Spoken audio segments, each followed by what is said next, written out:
I am live. Here we go. Okay.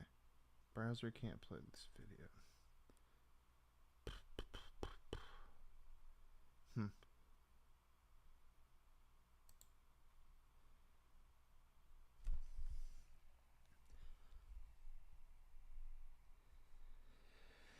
Alright guys, just doing technical support. Nobody's in here yet.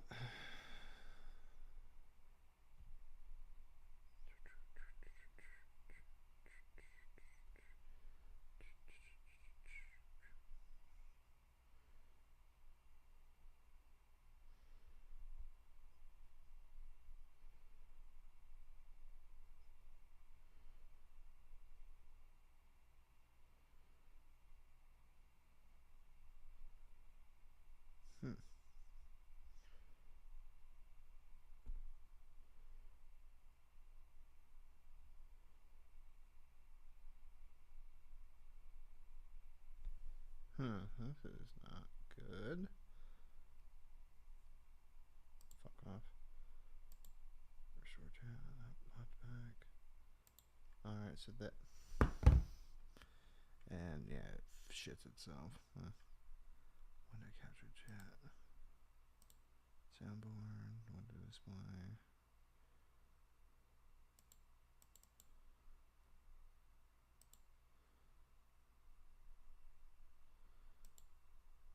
What?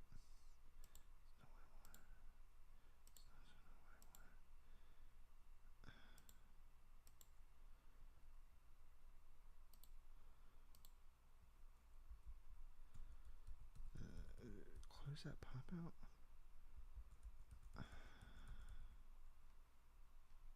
You're fucking useless.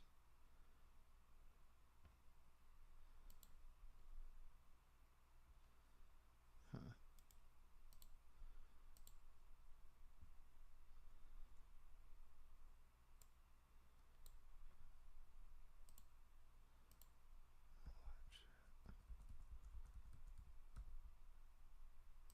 There we go. That's cooking with gas. Alright, so live chat's up. That should be up. Don't have any problems there. Let's see. Where? Yeah, I got no viewers on it right now. I'm still testing some things out.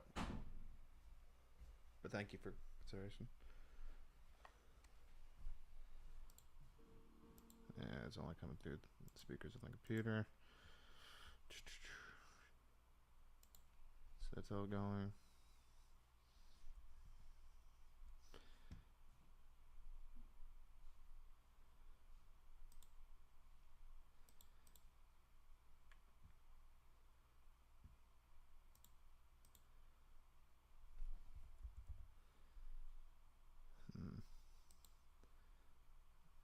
It's going to be an issue, isn't it?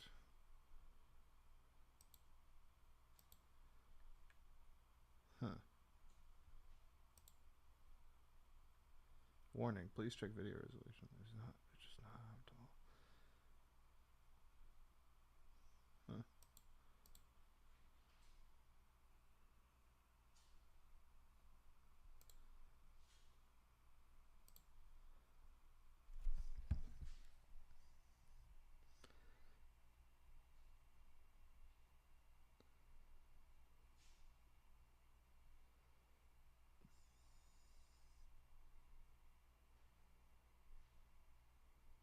There we go. All right.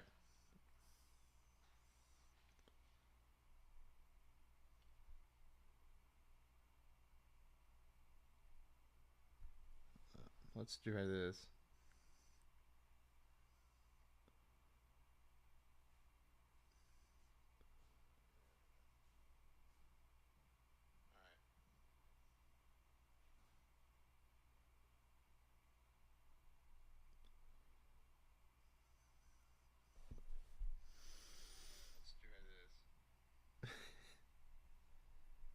Alright, so I'm the one viewer.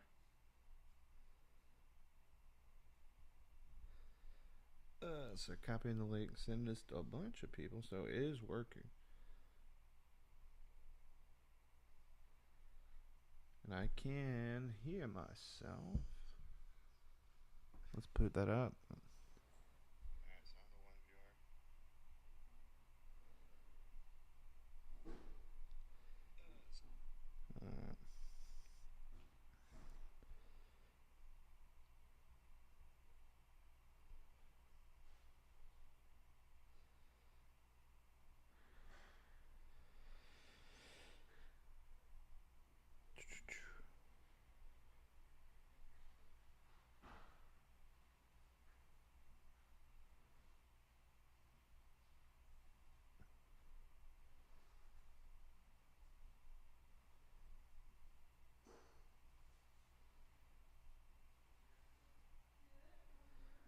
Alright, so let's do that.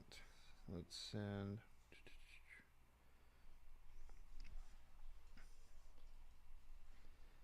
That.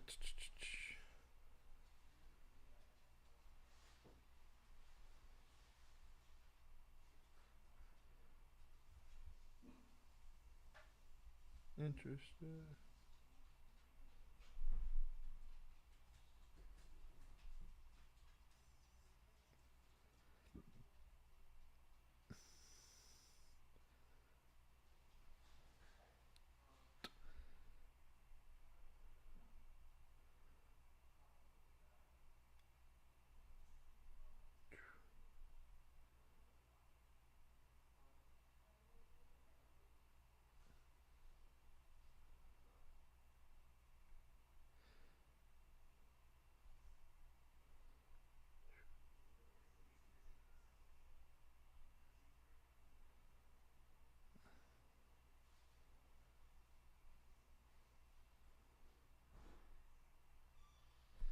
Alright, so I am live for all those hanging. I have my only view count so far being myself to this point. Then getting started.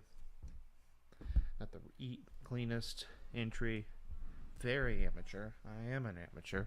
Hey, I got a second viewer. So let's go over to this. Hey guys, if you want to put the chat, got the chat lit up. This is everything I got streaming going on. It's my whole OBS. Nothing in particular special so far has happened. Right now, I am going over a few of the happenings so far. Nothing too much of note. The board top 10s largely stayed mostly the same. It doesn't look like Jacksonville's going to trade out. And with all that being said, it's going to probably be a very interesting night, especially once we hit the pick 3.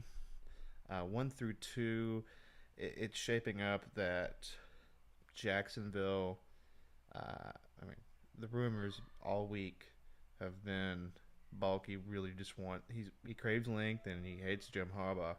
Walker fulfills both. Production be damned. So, yeah, it'd be that way sometimes. And then Detroit isn't going to skip out on Hutchinson, especially a guy who literally grew up in the Detroit metro area, went to Michigan, is a very highly likable, marketable guy for the area. I mean, he already has his own 4-part miniseries over at PFF. And look, at 3, Houston could go anywhere because that team sucks. No offense to Houston Texans fans. They don't have any talent outside like a couple young guys who have potential. But I mean, that's a pretty barren roster. So that's what makes 3 really interesting because they could go a bunch of different ways. Now, the rumor is Titus Howard has already been pointed out to be the starting right tackle going to the year. And they drafted him to be originally right tackle. So we'll see with that front.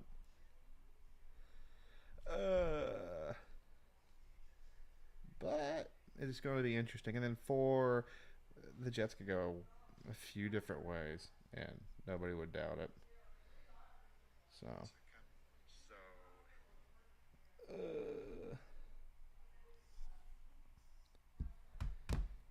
uh, sorry, just setting my stuff down. I'm also setting up a little side mini monitor uh, for the draft stream. So everybody, please, please, please, in any chats going on, again, any recommendations, more than for it. So, how is everybody doing? Oh,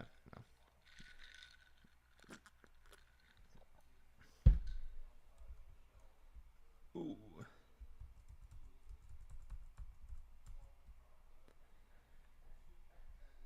Anyway,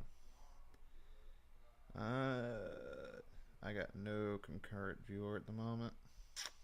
Huh. Well, that's not good.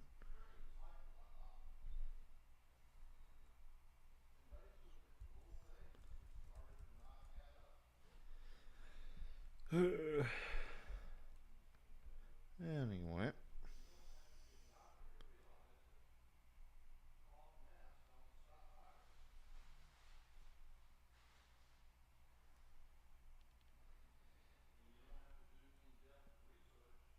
Mm.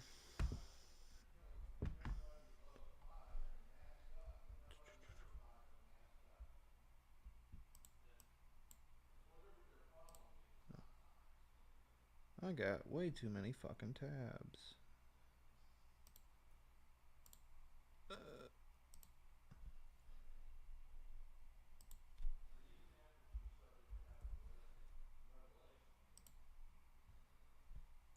Alright. So. Hey, Lake. How you doing, bud? Well, let me check my OBS. That's weird. It's not popping up on my OBS Center. Oh, shit. Hold on 1 second, guys. I'm going to have to make a change here to my... Yeah. This fucking OBS. Shit. 1 second, guys.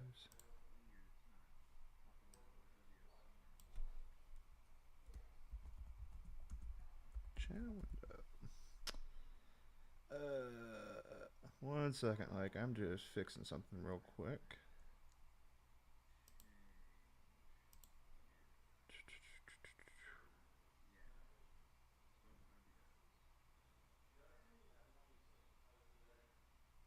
Hold up. There we go. Wait, fuck.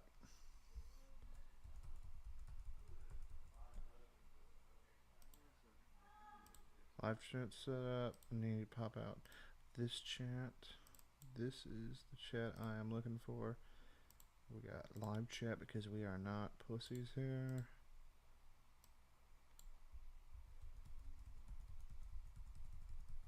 So that is set up.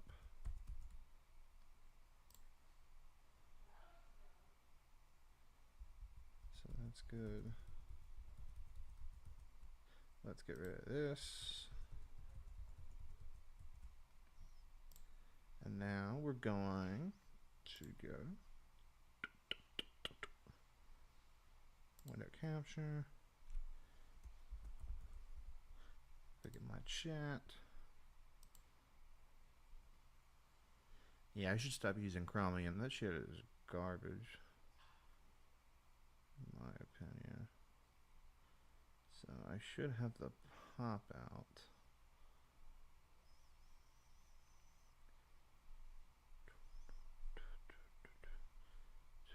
One second, guys.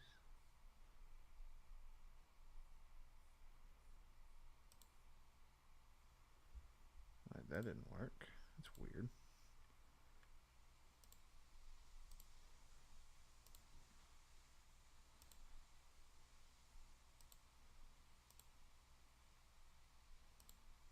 There we go.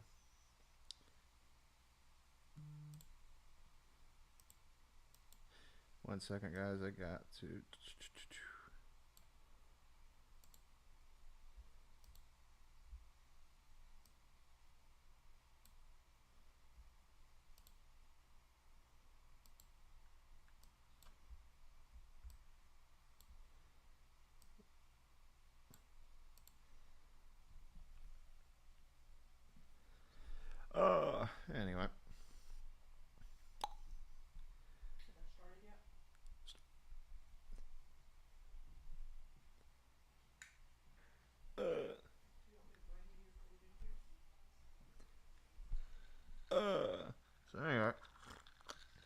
How's everybody doing tonight? How is everybody doing tonight? So let's change this one up. Nope, wrong one. There we go, the real one. And let me trim this. There we go. So there might be a little bit of a delay here.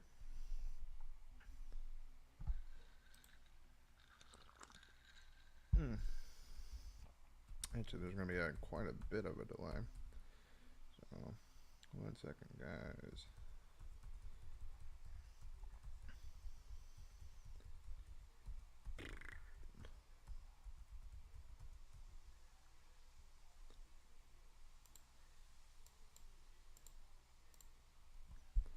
Alright, so I am live. I got everything else going. This is the first time I've really done it with this setup. I had a other gig before. Nothing was really working before. This is a bit of a nicer presented. It's not just a picture of me or me going between tabs and all that other shit. So, but again, this is probably the second stream I've done on YouTube. I've done recorded stuff on other smaller, now long extinct audio only, and a bit more iPhone based. So, but people will start rolling in as the events go on and on and on. Show. That is drag this down just a hair. Alright. So, as the chat goes in, so I have a view count. I only got one watching right now, so for those interested, please, anything in chat. Because right now, we're kind of in the doldrums of the draft process, which is the first hour. And really, the moment it hits 8, they take the sweet ass time to get the clock a rolling. And as it rolls, it really takes 30 minutes for the first pick, and then about 50 minutes after 8 for us to really find out what's second. So the fun really doesn't begin till, 9. And if you're on NFL Network right now, which I am on with my phone, they're getting the people who are willingly walking into the boiling room to come in. So, and right now they're just doing the whole interview life story, fluffing them up, and then all of a sudden, the moment they get drafted, you're gonna hear, "Did you know Sauce Gardner came from a really bad bullshit? Did you know Devontae Wyatt beat his girlfriend at Athens and he's 24, and that he cheated on every home?" Shit like that. In the same sentence where they're praising the guy. And it's like that every year. I think 2020, the lockdown draft, the one that was supposed to actually, I think, be in Vegas, and then they moved it to Goodell's basement. That was the one, I think, the second day for T. Higgins at the top of the second round. They said his mother is a crack whore who hasn't been to any of his rec games, or some really just out of character. Anything tragic was put on a bullet point. So you could have tall, runs fast, jumps high, absentee father, grew up around grandmother. Like in the same, 4 bullet points.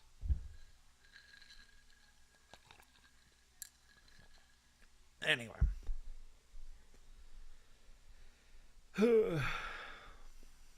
I think I am talking into the void currently, but it's good to get a little practice in, keep talking. Nothing really of note. And maybe schizophrenic ramblings here in the tube. But I'm not going to keep this video up. I'm going to unlist this probably a day after. Just waiting for the people to roll in. But I got my mixer, I got my other stuff. Gonna get a bit more practice before I start doing this weekly, to be completely honest. I need to practice every day. Been putting it off this week. But, hey, it works. I got good signal. I work at some ideas of what a setup should be. And I got a good mic, got a good preamp, have a solid computer.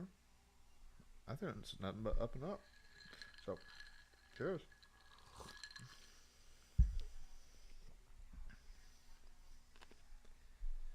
Anyway, but it be that way. So, we're gonna just quickly go over the order. I think I had on my last mock, which I also should go ahead and pull up. So when people start rolling in,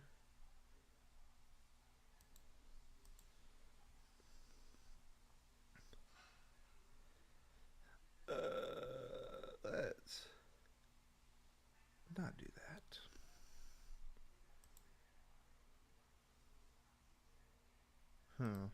That's kind of a conundrum, isn't it?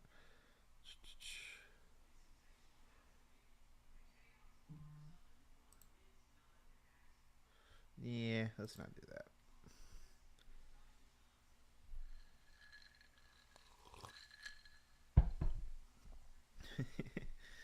Anyway, but it be that way. So, hopefully I don't drink through too much of this, because I still got to do the actual drinking game part. So, yeah, be that. Yeah, I should stop saying I'm going to overuse that. I don't want to be the next Andy Warty and PPP and going, Felton, let's go, and all that shit. Or in one stream it becomes a meme. But it be that way. I just got myself doing it.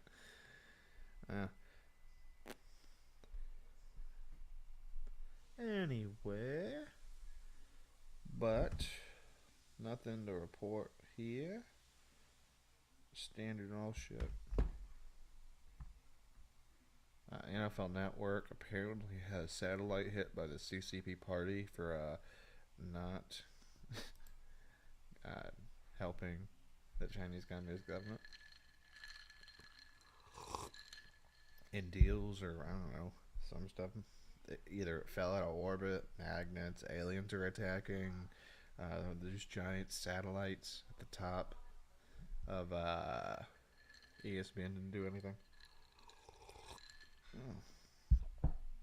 But people are going to be rolling in. And now I said 7. It was really 7:10. I also didn't do the best job of promoting it because I didn't really have an idea of time until this morning. But nobody cares about personal injuries. Let's talk about the draft. So,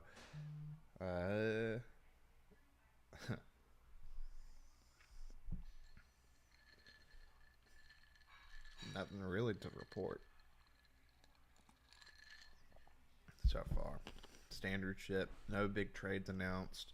The most likely teams to trade up is probably Packers, Chiefs. I could see something like Seattle having added, because they have those 2 seconds they could trade up if they would like. I don't think you're going to really start seeing it until 6 or 7. I think the first 5 are... There's not going to be any big enough deal in terms of trade chart that will push any of the top 5 down. So, we shall see on that front. Right now, I think the betting markets haven't really shown anything yet. So, 1 second. Let's not change that one. Let's go to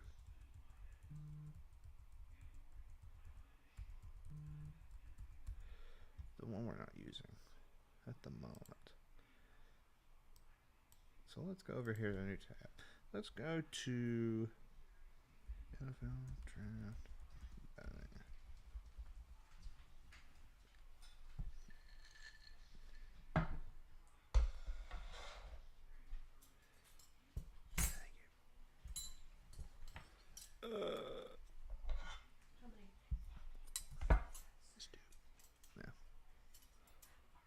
Wait, what? Who went first?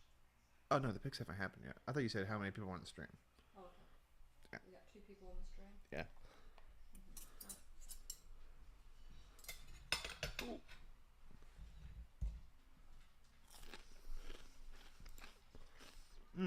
Anyway, guys, hold on 1 second.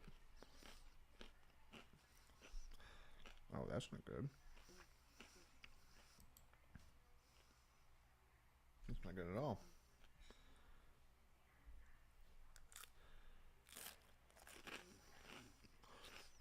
Did it go down? Hold on 1 second, guys.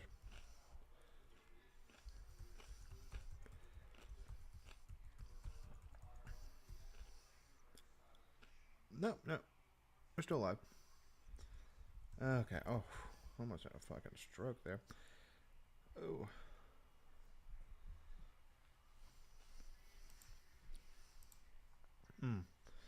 Hold on 1 second, guys.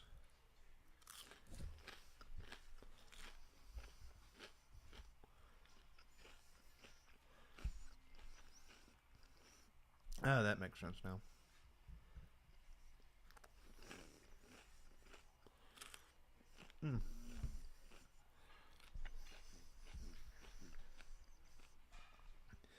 But again, nothing to report. It's a standard fear shit. Now they're going over human interest store, tying it with an accurate ad or Mercedes or whatever.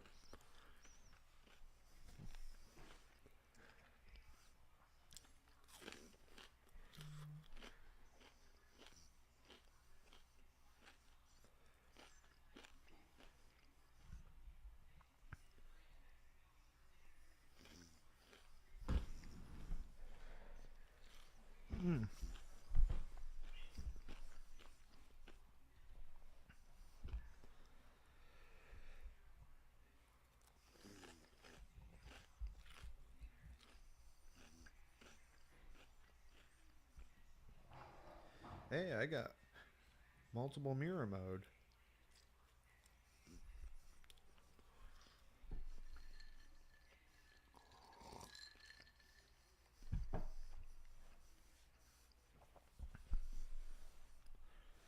Anyway,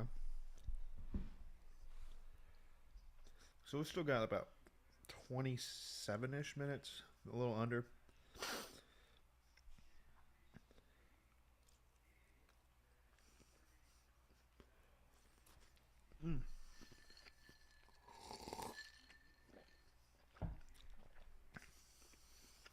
So, not really much to report so far. Okay, that's gonna be bad on the sim. Thank God nobody's here yet. Or stayed long enough yet.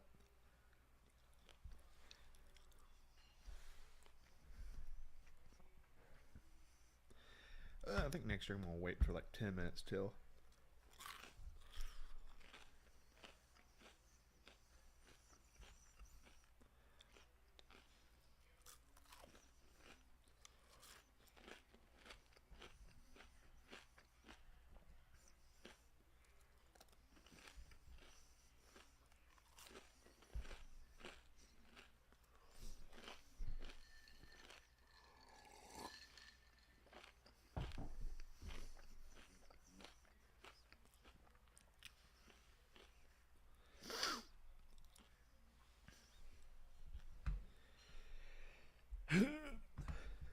Anyway, guys, hold on 1 second.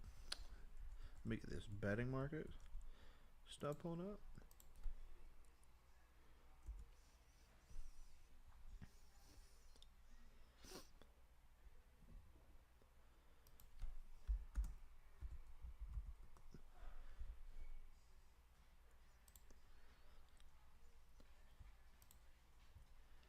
So we got what we got. What are these odds? What are these odds? I think one of the biggest ones I've saw, or one of the biggest values, was number 3 overall. Okay, Derek Stingley's only a plus 150 at this point. Honestly, I'd probably pick Ahmad Gardner up here. Uh, just off value alone. I mean, I know he's more of a press kind of like cover 3, cover 1. I mean, you can do man, but he's probably best for that cover 3 style of zone corner, that Sherman style. But hey, let's just let's roll down to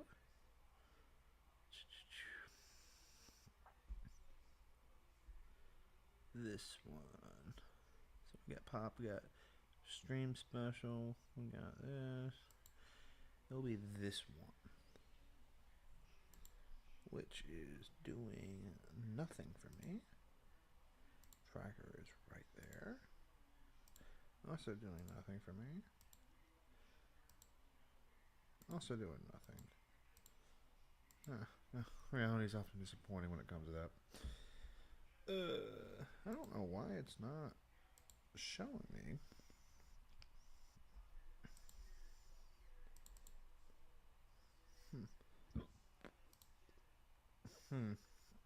It's weird.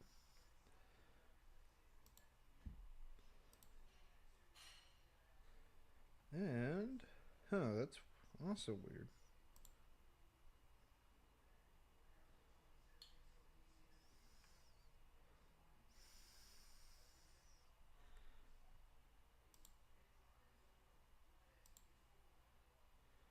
Whoops. There we go. That was actually back to it. So let's go back to the pop out. That guy. Oh, for some reason my main window went down. That's weird. I don't know what's wrong, guys. I am now going to window capture 3.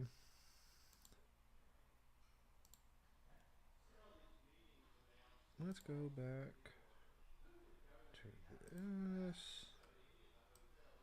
Let's go. Okay. I don't know why that happened.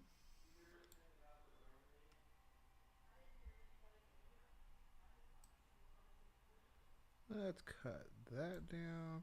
Let's drag this back up. Let's drag over this way. And we are now back to cooking with gas. I don't know why I'm not getting video on it, but yeah. Oh, delay. So it's going to be a delay on it.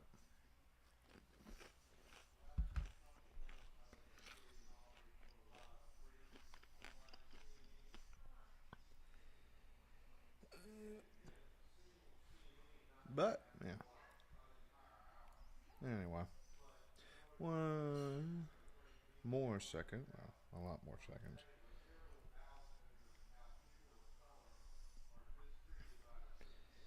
So, I think I am the only person in at the moment. So, that's good. In a way.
guys.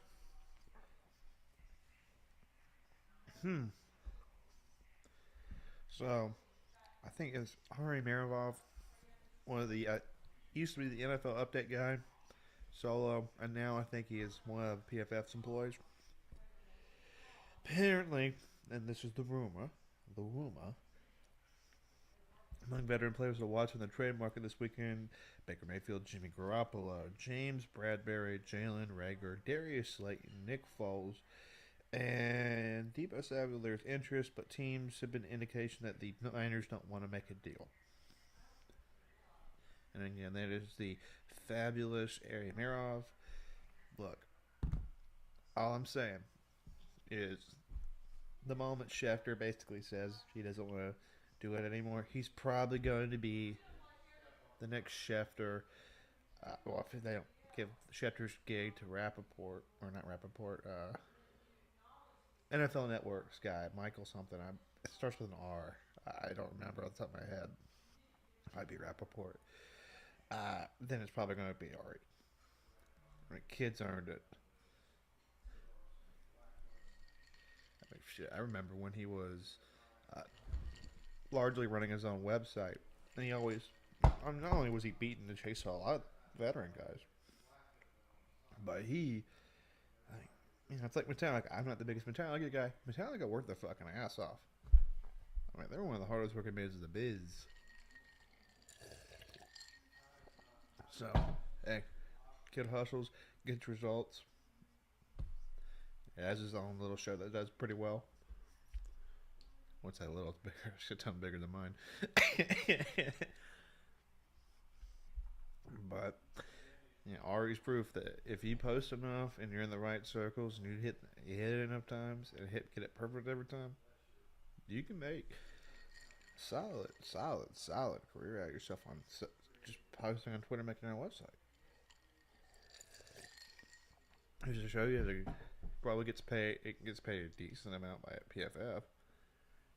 And he's on the fast lane to the big boys. Once the current spots head out. So let me touch a little bit there. There we go. But as of right now, all quiet on the Las Vegas Boulevard. The fountains haven't started yet. The players are behind the ferns, and they're all having the same agents who are all very, very nervous because even if they fall like 5 spots, I mean, it's better for the player usually going to a lower pick team. But that additional money, if you're an agent, you've been signing them up to all these little draft shows, all these little things, getting connected up, and I mean, a spot of 5 picks, that might be a couple mil. Couple, like 3% of a couple mil doesn't really, it's not the worst, but it sure as shit is not prime. So,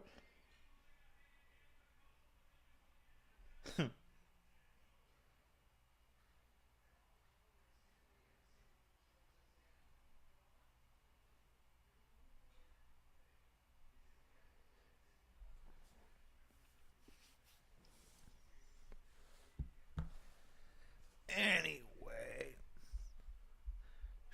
I'm just waiting on viewer count at this point to pop up before I really do anything much more. But so far, my current segment is I've been waiting for things to happen, getting people rolling in.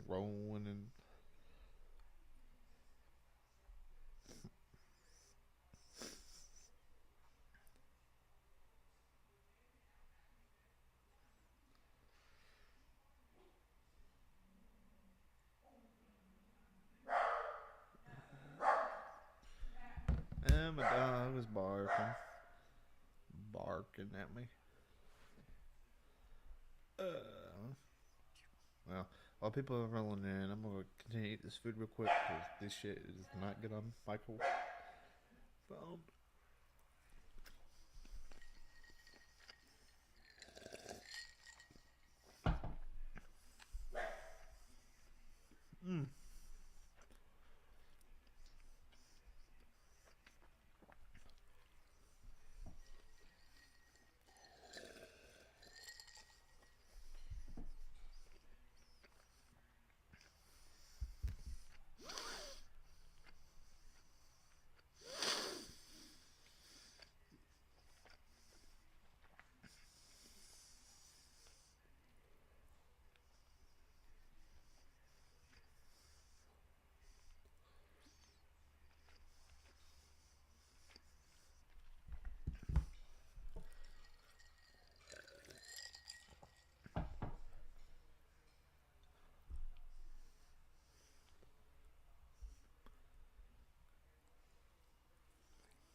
Anyway,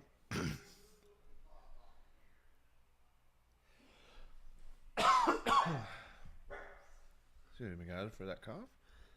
Anyway, probably shouldn't put YouTube TV on this chat because that'd be kind of stream sniping, and that is kind of the unforgivable side of the bit of copyright. Probably shouldn't do that. As much as I kind of like to. Yeah, I know. I got what 0 subscribers, 1 subscriber. Now they're doing their long Mama Sounds for doing Haskins, which very tragic accident. But now they're gonna roll all the other things that have happened really since the combine into one montage of the people we forgot, things that are going to come, promotions, and then they're going to tuck the clock. And really, the 10 minutes is going to go down, and that 10 minutes takes 20 minutes. And by the time that hits, then you get one, and they're going to do their whole, you know, walks from the back room, gets the jersey, hugs Goodell.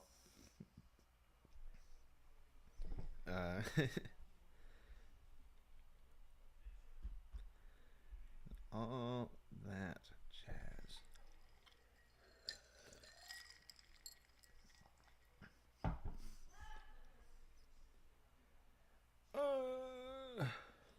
So have patience a little bit with me tonight, chat. I'm a bit. Well, not a bit. I am a complete fucking novice. Ooh. Put it over there. Readjust my seat.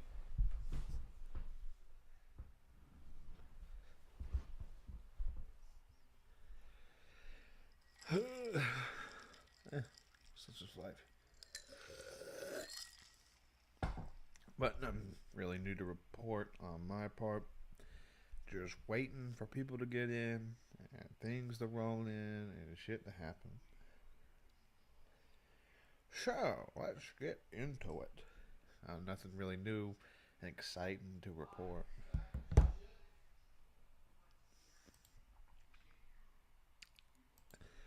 Let's look at here. We got betting lines. Betting lines. So, Vegas Insider. Prop bets. I think they're one of the very few things you can actually get capped. Because, well, there are people like, as I said with Ari earlier, or with the people who set the mocks, or anybody who is plugged up to insiders or knows. If you're at the, I'm trying to think of the bar across the street from the Sheraton Mobile for the Senior Bowl. If you're at those events, if you get invited to the Shrine Bowl to cover the event as media, and they personally ask you to, let's just say, you know, those guys have usually fairly solid people within the organizations, and Vegas tries to limit what insiders truly know so they don't completely lose their ass on somebody. So that's why, like, for instance, 3 weeks ago, I think Trayvon Walker, number 1 overall, was plus 350 or 400. I forget which. Maybe even a little lower than that. Where it was like it was put in the conversation, but it wasn't, you know, in the zeitgeist, so to say. I don't know what the maximum is. I don't even know if it's universal for every sports book, but there is a cap. I've heard of some people, like every single prop bet, every degenerate gambler, tendency. But some interesting spots. Number 4, that could be a wild pick. I don't know. Okay, come on. Jermaine Johnson plus 400 over Thibodeau. Come on. But this would be actually a good spot for either Icky or Thibodeau. Walker just won't happen. Wide receiver might, just because of what the Falcons could do at 8.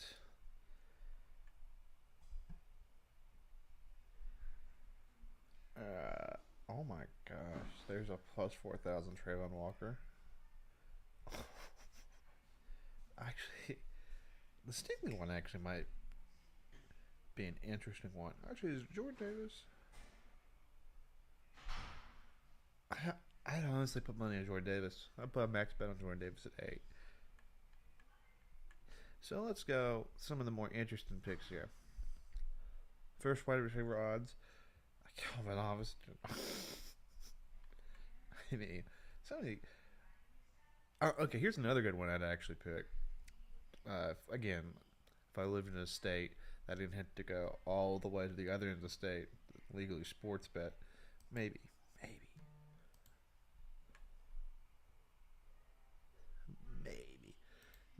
just one day. Just one day. So 1 second, guys. So let's go back to this cam. I still only got one person in here. But it'll probably start picking up right around the time the clock starts.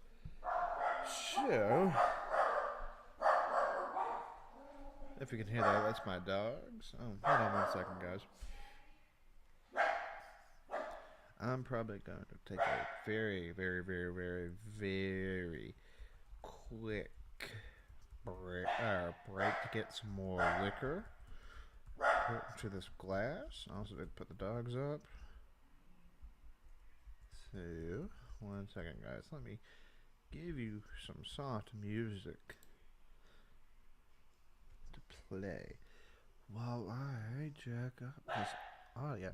So I'll be back just temporarily, guys. So let me go ahead.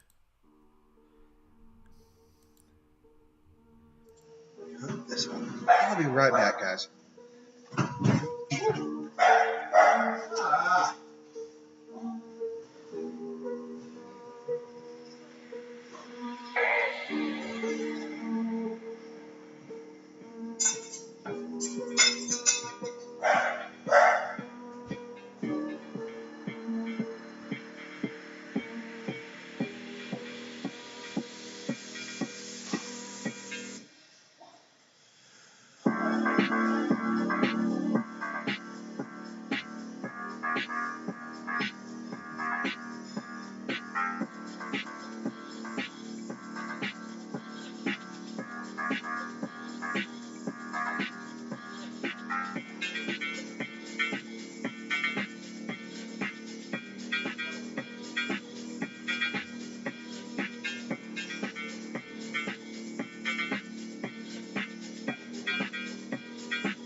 dead.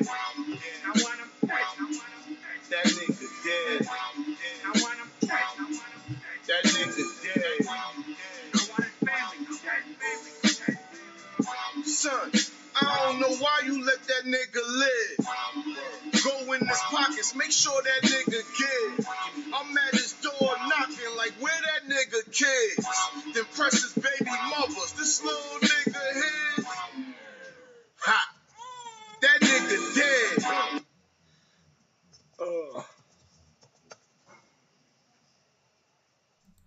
All right, I'm back, guys. Sorry, I had to go refill my drink. So, hey guys. I'm drinking Colonel H. Taylor. I'm also drinking ginger ale mixed with it. So, Colonel H. Taylor 100 proof. So, the bottle and bound, I believe. Or, yeah, bottle and bound. So, hey, nice to see you, Jake. So, I had to go take a quick little liquor break and get my drink here. But, yeah.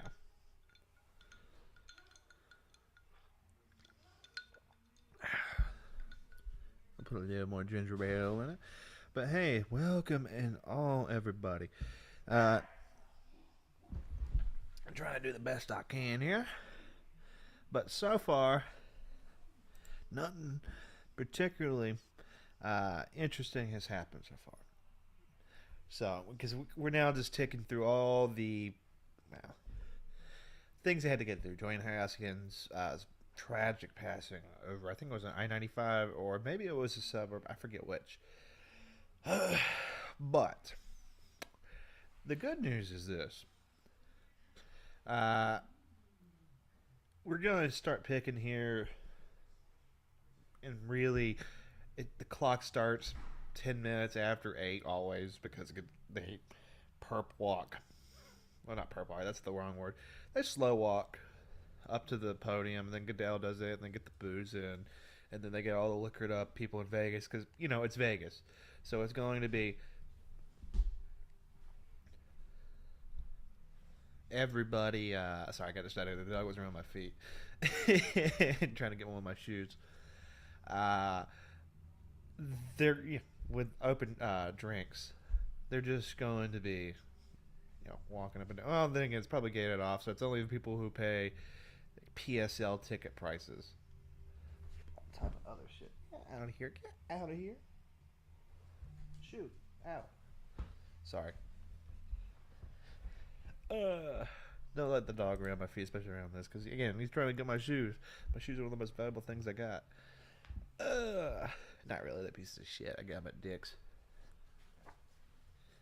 But nothing really interesting so far. Probably the most interesting stuff so far has been the prop bets. So let me pull back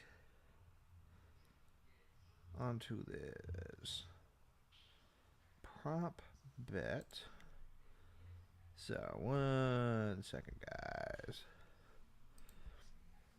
Sorry, that was my intro music while I went to go get my drink.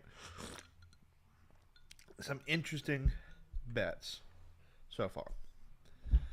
And if you're still here, Jake, highly recommend. Well, actually, it's probably way too late now. They probably have already closed it. But one of the more interesting bets, Trey McBride has been tied in number one really since November on a lot of people's boards. However, and this is a big however, I could see somebody like Jacksonville, particularly at the very top of the third round, and I believe that's probably all we're going to see tight ends, because the top 6 guys, and Likely's not one of them. Likely's athletic testing is absolutely fucking disgusting. No offense to Likely, I liked him coming out, and then he tested as a very bad athlete for a very bad frame. But you look at Greg Dulwich. He had an impressive Senior Bowl. He had very good testing, especially in terms of the agilities and in his explosiveness. Trey McBride's problem, and it's kind of a similar situation to Aiden Hutchinson. Well, actually, it's not. It's more like the problem like Nick Bonito has. you're just not going to be a length king. You're just kind of a weird frame, but you're really built up for your frame. I mean, even Mino was really like 243 when everybody thought he was more than 230 as an edge rusher. And I mean, he's just so built for his frame, for how explosive he is. But Dulwich at the top of the third to Jacksonville in particular, because he wins up the seam, and especially in those more athletic routes, and that's something Jacksonville doesn't really have, and that's something that I could see somebody like Trevor Lawrence begging Balky to get, and he has good arm length, which is apparently Balky's most important trait. So, Dulwich there is a good one. First offensive lineman, I don't see any good bets. First linebacker, Quay Walker might actually have been a good one. Now, Quay Walker first round, I think is a guaranteed lock. I think he will be a first rounder. And a lot of teams, the rumors, again, allegedly, the rumors have been that Quay Walker is viewed as a higher caliber prospect to the kid who came out of Kentucky last year. And I'm blanking on the kid, Darius Kennard. Or no, Darius Kennard's the guard who's related to Dolly Parton. Anyway, I forget exactly. But the linebacker last year for Kentucky, who was very uber athletic, checked every box. He just didn't really play well last year. I don't know how much that was just due to the whole team formerly known as the Washington Redskins. How much of that was really just the team in general just fell off a massive cliff last year. And if it wasn't really for the NFC East, they should have been a higher pick team, in my opinion, if it wasn't for the Giants. But I digress. So Quay Walker, he had better testing than the Kentucky kid from last year. Unfortunately, I can't remember his name. So I think first linebacker would probably be Devin Lloyd, despite him being 24. His tape is so good, and he has got a good frame. And I think somebody like the Texans, their character-driven status of an organization, will be their bigger focus. So, after that, ask the question. Another interesting bet, George Pickens, first round. That's another lock. I don't care if he played 92 snaps. He's a guy, if he played remotely well in most of the season at Georgia, he'd be talked in the same sense as Jamison Williams and Garrett Wilson at the top of this board. He just doesn't have reps. He's young. And that's another thing in this class that's going to be more of an interesting little side note. Because of all the NCAA extra years, there are a lot of 23 and 24-year-old prospects in this class. And normally it's very rare that you get multiple 24s that are talked into the first and second round. But in this case it is. And that has a lot to do within years past. And I know it seems arbitrary, but when you're going through college games, you would expect a 24-year-old who is way further in not only his college career, but just experience playing a position 4 years 4 or 5 years in the case. Actually, in their case, a lot of times it's usually 5, and even some 6 years. Now, a lot of the 6 years is just red shirt senior, and then they have a medical, and then they get an extension. But last year there were a lot of 6-year guys. And you saw this especially in the NCAA tournament for basketball, but in football to a lesser extent. 24-year-old, especially at positions where being very technical and having just a clear strength and development advantage. You would expect the 24-year-old to dominate 19-year-olds because you're potentially going against freshmen and sophomores or redshirt freshmen. So, and I mean, unless you're Natani Moody freshman year or Tyler Smith from Tulsa, where you're just a fucking freakazoid walking in. So, Devin Lloyd's 24. I think his was a medical. Raymond's 24, but his situation is a lot more interesting because being from Austria, he had 2 years of compulsory service. Uh, 1 second, guys. But and so he had 2 years. Then he came over to the U.S. and he only played 3 years in Central Michigan, I believe, or was it four? Maybe four was redshirt when he was a tight end, and then he eventually developed it. He's 24, but he's only played really 2 years of tackle. And also to put in perspective, he and Gadicki were both two of the higher graded tackles in college football last year. Now, most of the pass protection, I think they only had like 150-ish pass protecting reps each. So, you know, whatever happened there.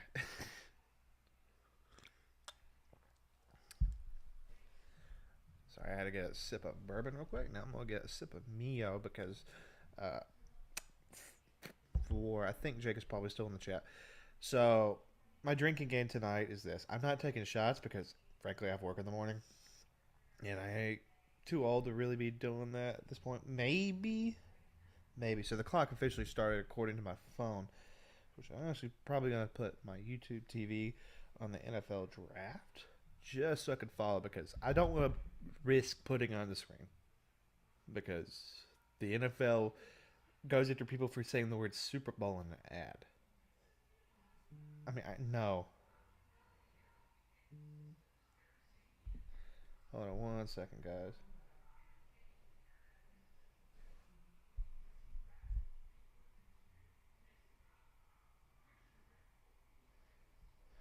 Sorry, this is about the actual NFL stuff. Shit. 1 second, guys.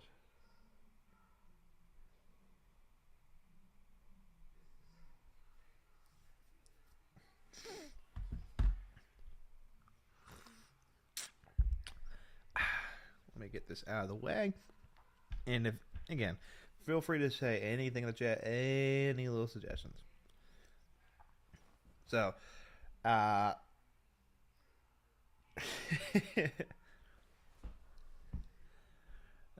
that being said, back to the whole point. Raymond is 24. I think Deontay Wyatt, the Georgia 3-tech, he's also 24. He also, unfortunately, and this got, I think, mentioned a week and a half ago, Deontay Wyatt also was alleged, or at least investigated, over potentially teaching his girlfriend a lesson. Joking.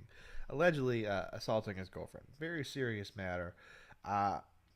We don't know anything other than he got sent to, I think it was the headquarters, or maybe something like that. But I know he was questioned by the police. So I don't know if it was convicted. Now, I do know another guy, and this was the guy who might actually go decently high into. He might even sneak into the round two. There was a guy who everyone wants to talk about Trayvon Walker, but if you look at pure pass rushing steps, his teammates Nolan Smith, who I think went back for another year, and then former 5-star, I think he was like a top 5 player in high school, was Adam Anderson. Now, Adam Anderson had to leave the team around November because he had allegations of, I think he was accused of rape. And I think a week ago he was indicted on all charges. And it was proven it didn't happen. Or at least, it was according to the law, or the Athens Police Department. Take that where you will. But Adam Anderson's another guy. He's had the sword of Damocles removed from him. So he's a guy who could sneak into day 2, but as of day 1, nothing really to report so far. More or less all the same shit. Same shit. And we're going to have our slow rollout into this pick. They're going to take their sweet time because, again, they're gonna wait for offers for maybe 5 minutes. Nobody's gonna give them a real offer. They might like Balky might get a call from some other guy he worked with, saying, "Oh, I got a real offer for you. Will you trade me this 6 pack of Natty Light and some double mint and a original Four Loco, rare for the Four Loco, for number one overall pick, please?" Yeah, fuck no. So it ain't gonna happen. So they're gonna shop it around or wait, and then they're gonna call. It's again with the hype that's been building, and with draft history, and the fact that Trent Baalke has already damage controlled the pick. And the NFL also said, please, for the love of God, be discreet. That fucking shithole organization. No offense, Jacksonville. I know I'm wearing the shirt. And I have a lot of friends who are in Jacksonville on the team, and I really do like them to do well. I think the league's better when the Jags are doing well. But it wouldn't be the first time the Jags have been heavy-handed with what they're going to do at the top of the draft. So, no offense to the Jacksonville fans. Hold on one second, guys. Oh, so that be that. So as things start picking up here, oh, one second, I got me. We'll start seeing things fall into place. Now, my first pick suggestion is going to be Trayvon Walker. I don't think Baalke beats history. I think he's going to lean towards arm length. And that's just, well, that's how he is. Yeah, especially compared to Hutchinson. And I think Hutchinson, Walker's athleticism and combine, as crazy as it is, and it might be one of the greatest all-time performances of all time. Because it put him in number one overall. I mean, honestly, like we really haven't seen a guy vault to number one overall this over testing since probably Dan Wilkerson. Even Dan Wilkerson had a very productive year. So I'd say Dan Wilkerson is the closest because, I mean, don't believe me, look up Dan Wilkerson's testing. I mean, it's freaky for the time. And even now, I mean, like Jordan Davis is probably the closest comparison. I would say Jordan Davis would have had one. But, I mean, and Wilkerson never really panned out. Now, a lot of that had to do with those the mid-90s Bengals, but I think the other part was, I want to recall, it was a lot of he just had a lot of nagging injuries and was kind of just one of those weird athletes. So that is. And if, again, anybody in the current chat is listening now and asks what I'm drinking tonight, what I am drinking on my left over here is, it may look like tea, but it's really Colonel H. Taylor bottle and bound. So it's 100 proof Kentucky bourbon. And ginger ale. Not sweet tea. And ginger ale. So, the Jags are announcing their pick. So, it is game time. Trayvon Walker is the number one overall pick. And this was pretty much the moment Baalke started defending it about a week ago. It was clearly obvious. So, Trayvon Walker, first pick, number one overall.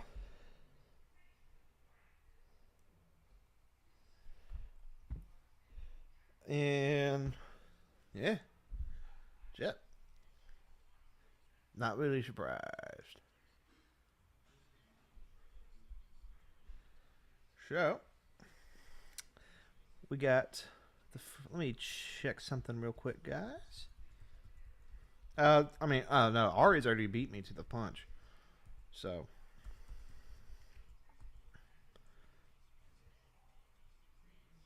sorry, streaming 11 minutes got my fucking ass.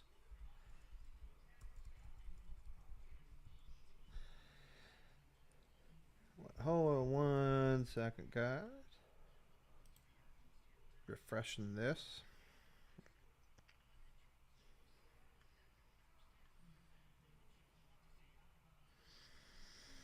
I'm going to see if this tracker works real quick. It was a bit finicky or at least it was kind of hard to like test earlier. So please forgive me for that part.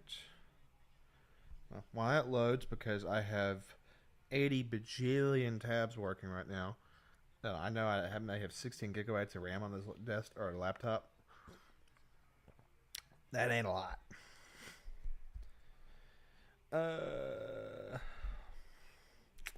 So hold on one second, guys.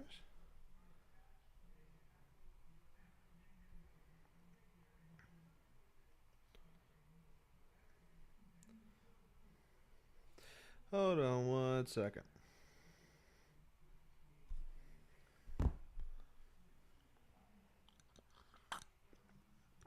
Sorry, I got another drink in. I don't know why I drank. Hold on, I got the pick right. Fuck, it's gonna be a lot more tomorrow. Oh well. It'd be that way. So let me go ahead and get this back. The Jacksonville Jaguars are selected Trayvon Walker according to some very good sources. And yeah, ESPN already broke it, so fuck. Ari's good. And yeah. A kind of unprecedented pick.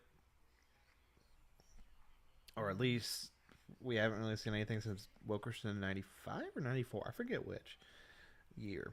But it's been a while. It's been a hot minute. So now I think the next pick is going to be clearly obvious. It's going to be Aiden Hutchinson.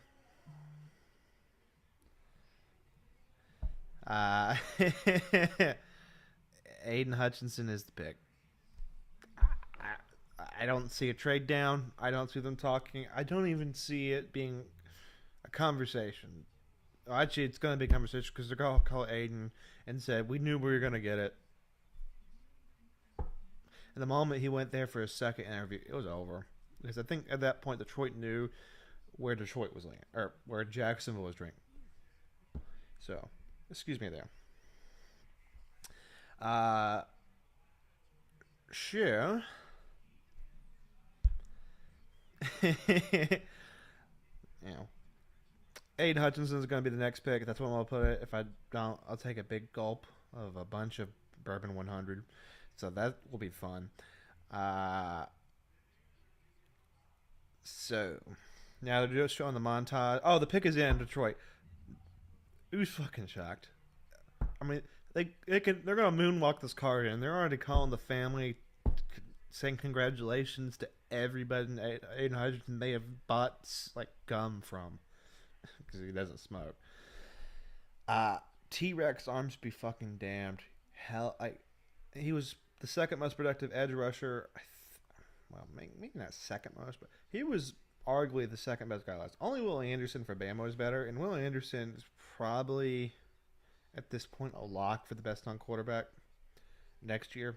And depending on how the quarterbacks come along, he might even be the first number one overall pick next year. He's that fucking good. And I'm saying this as an Auburn fan. But like, look, it's Aiden Hutchinson. No truth about it.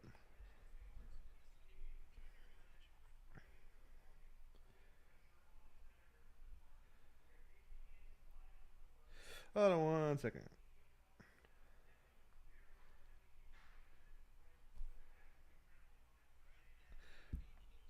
Oh. Anyway. Sure.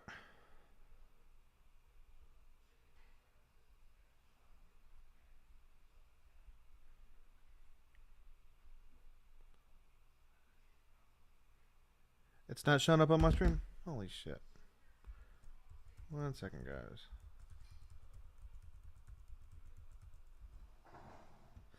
Oh, there we go. Trayvon Walker here. Dude is drafting him. Arm length and workout here. That's a big risk. Also, great liquor choice. Thank you. Okay, I see it now. Oh, shit. Hold up. Can you hear me? Can you hear me? Can you hear me? Okay, good. I almost closed out my focus right. Yeah, my OBS is weird where I had to constantly keep refreshing it.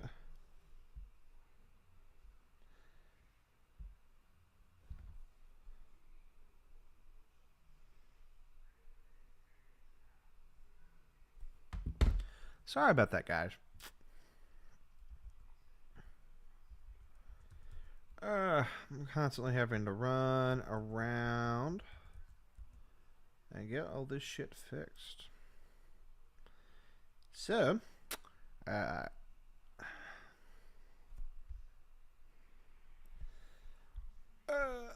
hey, thank you, Connor.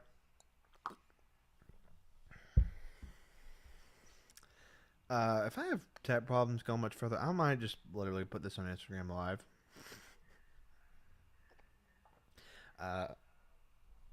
So, we'll see.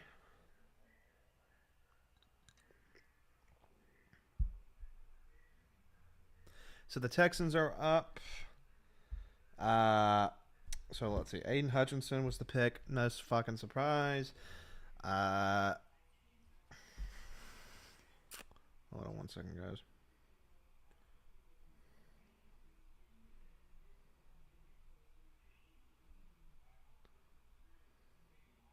Okay, you can hear me. Oh, right. So Aiden Hutchinson's pick. Trayvon Walker was number 1. Number 3 is going to be the one where I'm going to have to take a big drink of this if I fuck up. Power deduction. Sauce Gardner.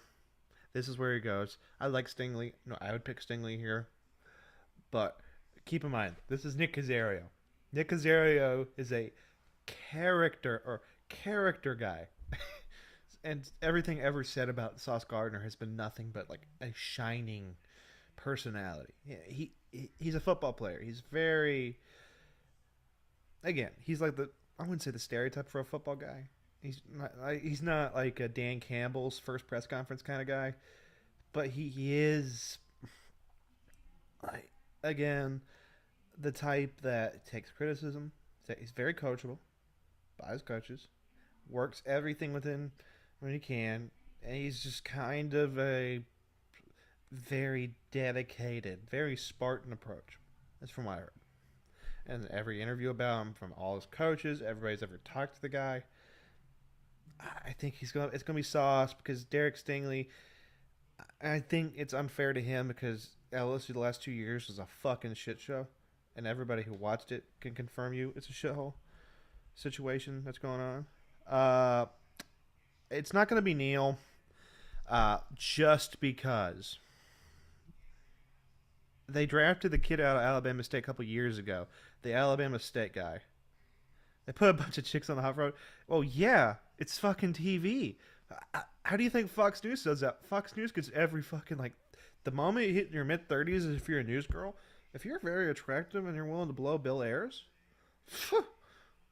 yeah, you get a fucking Fox News. You're the new Fox News bitch. Yeah, I'm gonna put this over here, guys. I'm gonna put this over my face. Yeah.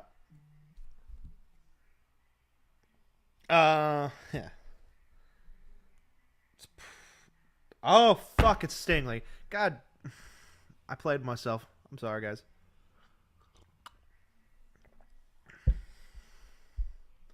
I played myself.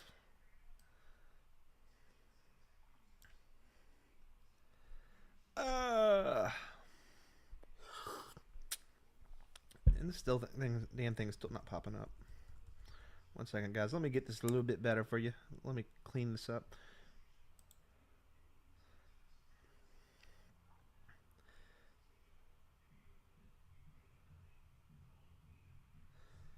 All right, so the Jets are on the pick. 1 second. Ike Iguanu probably goes here. He's already wearing a green blazer, by the way. So, sorry, my OBS is being fucking weird. It's not updating the windows outside my video. I don't know why that is.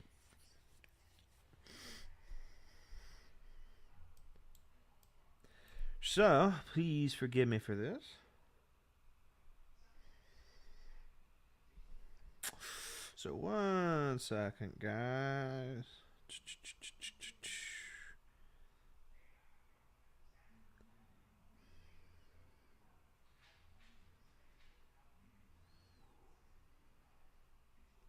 So I had to type out something really quick. And my dogs are fucking going ape shit in the background. You might not be able to hear it. These mics are actually relatively quiet. So I had to have my gain all the way up on it. But not a problem because I talk loud anyway. And I'm drunk. Well, decently drunk. So Stingley was the guy. And again, I'm happy they did because I like Stingley a bit more in zone, or at least off zone.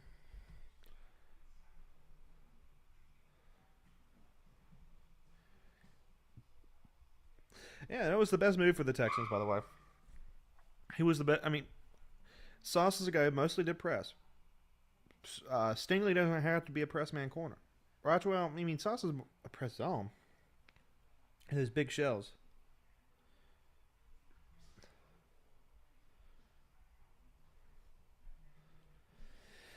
So, hey, I applaud Nick Casaria. No talent issue on his part, or no character concerns on his part, because I overplayed the character concerns.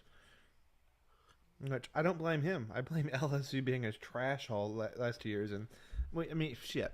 The kid was told after a freshman year what was truly special, truly elite, that, well, frankly, he didn't need to play until he got drafted. He was going to be a top 5 pick. And we were right 2 years ago, and I think we just overthought it.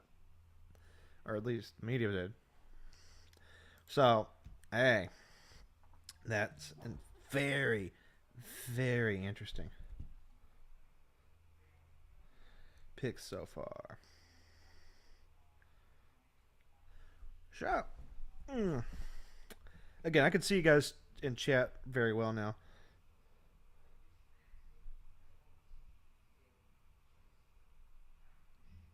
Hold on, I got a snap.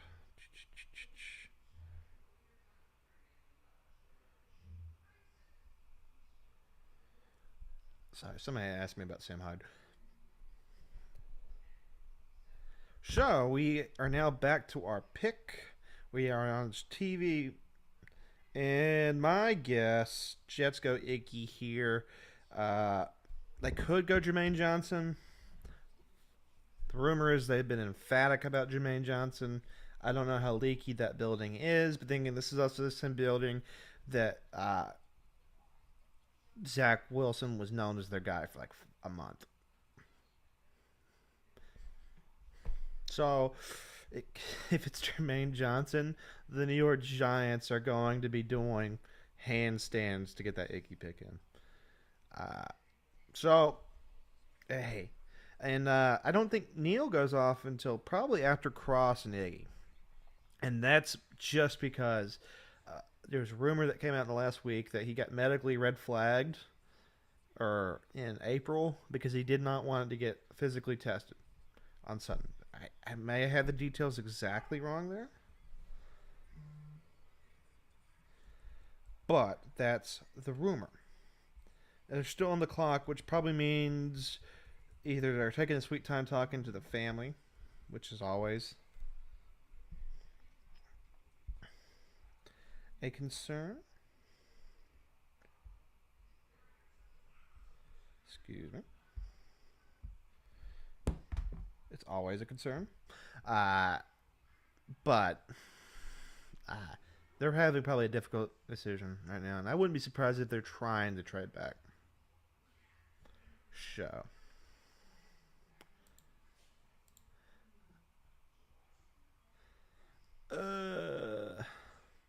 The pick is in for the Jets.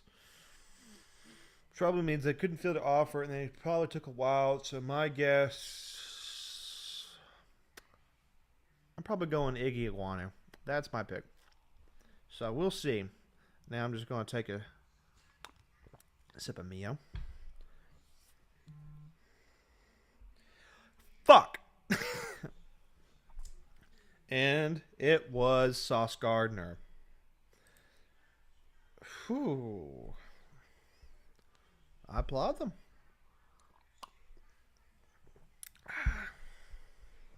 Good bourbon. So, Uh, not going well for me so far. I've hit the first two, missed the last two because I thought the team, honestly, they would be a little lower in the corners than they were. Well, okay, that's unfair to myself. I had the Houston Texans going corner. I thought they would probably lean Sauce off of arbitrary bullshit. But they didn't. So they went with a better talent. Sauce was a very good fit for what the Jets like to do. And if the rumor is true that they really like Jermaine Johnson at 10 makes a lot more sense compared to the consensus board. So the Giants are on the clock.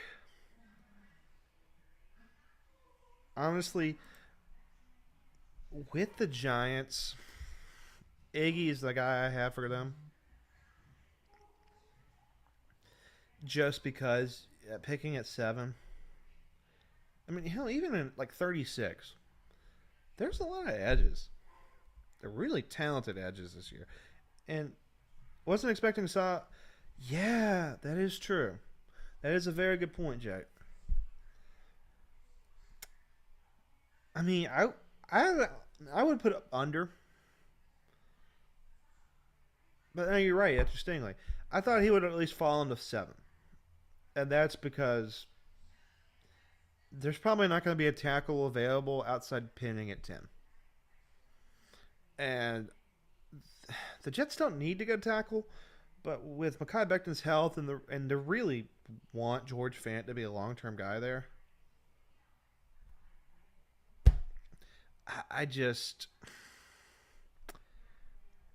I wouldn't risk trading down. Oh, I got 2 spots in the second, so they're probably going to be in the Abraham Lucas lottery in the second round. I don't see Zach Tom for them. Zach Tom's a bit more on the light side. They like their tackles to be, they like them to be towers. And that's not just because they have Becton. I mean, George Fant, I think, is also on the taller and bigger side for the spectrum. So, one second, guys.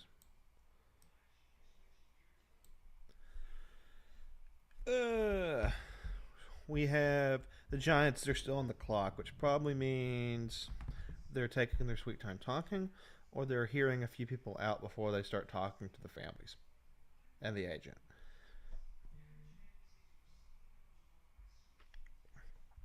So, Iggy makes the most sense from a right tackle. Charles Cross could also make sense, even though I would have concerns about Cross, and at least early in the year, switching to right. Iggy hasn't played right either, so they might lean more towards a run-first style. And Iggy, I mean, he's the best run-blocking tackle in this class, in my opinion. That's not even close. And his pass protection is not that far off. But he's a guy, if he doesn't work with the Giants at tackle, he'll be an elite caliber guard. The Giants need both. So I'd rather have the versatility than that than take another guy like Cross. And the other problem Cross is probably going to get, just off the fact alone,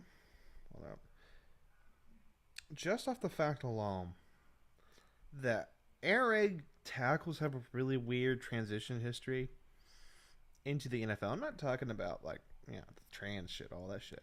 I'm talking it's a different set. It's a wider set. And even though they changed their sets last year because they were just getting roasted, Mike Leach's first year at Mississippi State, it's just that there's a weird track record of Washington State, or particularly Leach tackles. Is it fair? Yeah. But Cross had a perfect season, and one of his best games of the year was against Will Anderson.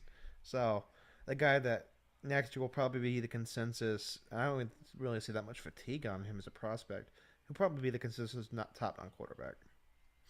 And he'll be in a Chase Young, Myles Garrett conversation of a talent edge.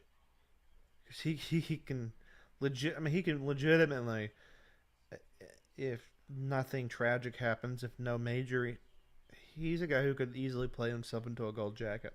And I know I'm already talking about next year.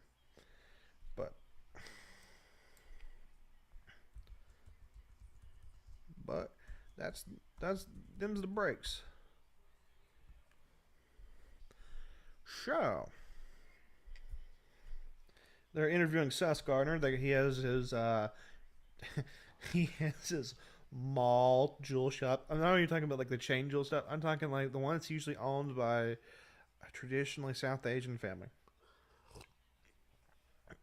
where they specialize in grills. Classic example. Look up the original Marshawn Lynch, like in a suburban, and he goes out to get a grill. That's the type. Like that's the type of establishment.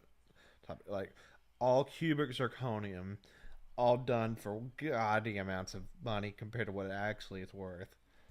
Yeah, that's what it looks like. It looks like the shit you get in a mall in a dying town. No offense to malls in dying town. Well, dying towns. So let me go ahead and refresh these windows because they won't do an actual.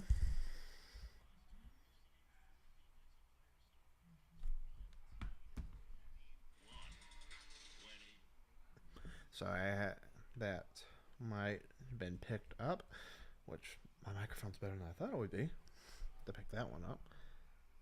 But them's the breaks. So Iggy could probably goes here. The pick is in. Oh fuck! It's Kayvon Thibodeau. I'm playing myself. I'm actually kind of amazed it's Kayvon Thibodeau.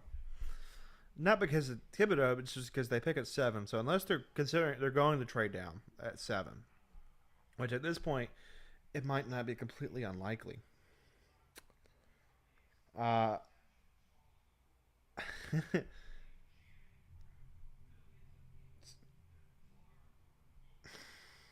would say Kenny Pickett, but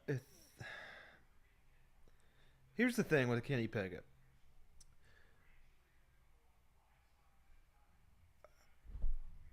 The Giants are at 7. They still need a tackle. You don't think somebody like in particular, somebody like a New Orleans who desperately needs a left tackle, and the top guys are still all on the board. I mean, okay, they may not trade with an in-division rival, but I mean, the Panthers don't really have any luxury. They don't have a second pick, and do you really want Kenny Pickett behind Brady Christensen at left tackle, or the former Florida State guy who got drafted by the Browns? It was in the Vita Vea draft. I think it was Vita Vea. Or am I thinking of the other like Browns first rounder, the nose guard I really liked out of Washington who didn't really do anything? I don't know. Half this shit blends together over the years. So they get Kayvon Thibodeau. It's 5. If they don't trade down here, I think this is the first serious trade down pick. Then they're probably,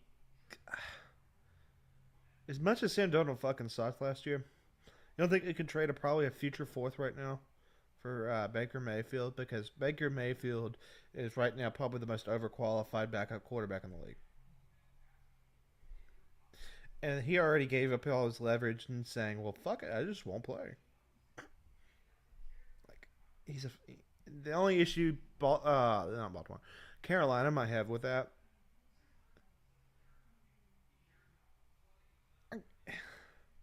Even if that were the case, Connor, and it'd be better going tackle either way. Don't believe me. That whole organization's trying to save their damn job. Ben McAdoo is your offensive coordinator. You just have a lot of people who are trying to get a big bang this year because you have an ownership that's proven very fickle. So, I'm just gonna say, if they don't trade down here, then it probably means that they feel very confident they're going to get one of the available quarterbacks in the market. And there's still quite there are a few quarterbacks available, and roll with the dice. So, and hey, no problem for Thibodeau going to the Giants at 5. By the way, I didn't really talk much about it. Thibodeau is a very complete edge. He's like a lot, in my opinion, he's in the same kind of tier that Bradley Chubb was. You're very confident that you're going to get a guy who's going to be very productive and a guy who's very much worth a top 5 pick, or at least the intersection of a top 5 pick. He's a guy that, when on the field, is going to. Now, I mean, to be quite frank. Hold on. He's going to win on the edge. Right now it's just him and the other Georgia guy they got last year. And it was kind of a rotation. This way, in a year, you can get out under the Leonard Williams contract. I believe you can. It has to be OT. In my opinion. But, again, crazier shit's happen. So, let me refresh. I only got one watching right now. What the fuck am I? Oh no, I'm refreshing this. 1 second, guys. I am doing a check. I only got one? It's fine.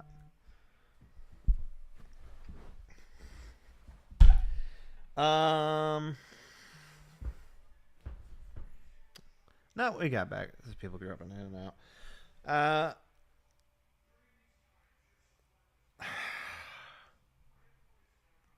It should be Iggy, but we'll see.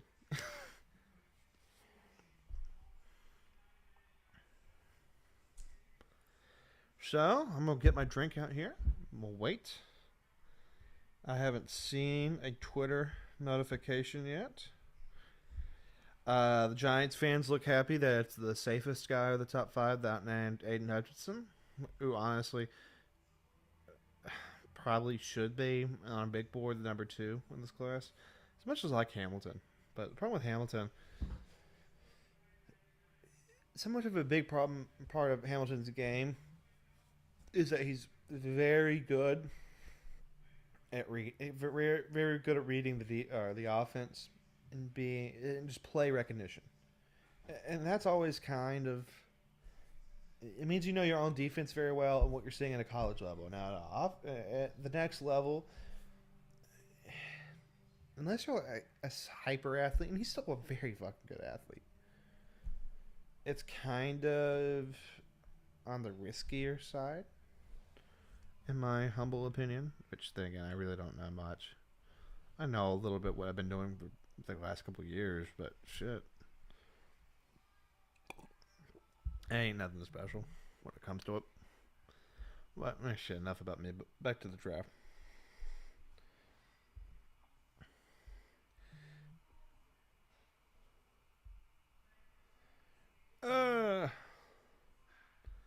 Sure. I keep drinking now. I'm not supposed to. Yeah. You ever had that with a bourbon? It's so good, you continue to sip it when you don't mean to. Oh. Yep. Icky iguana. Thank fucking. I'm not going to take the Lord's name in vain. Look.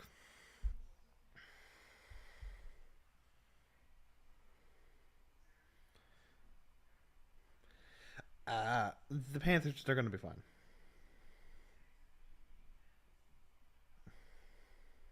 So, you get Iggy at tackle. I mean, shit. If it wasn't for the Lions last year, they probably would have taken Penei Sewell. I'm fucking drunk. Penei Sewell at left tackle last year. And Brady Christensen was kind of... they chased the other two positions for skills. They kind of chased last year. I mean, it was a position you can't ignore.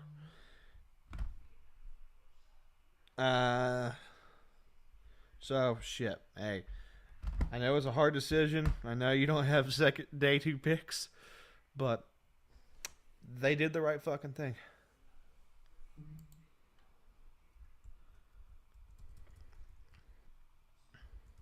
Hold on 1 second, guys. Refreshing the draft. Hopefully my PC can take it. And it should. So just winding down. Okay, there we go.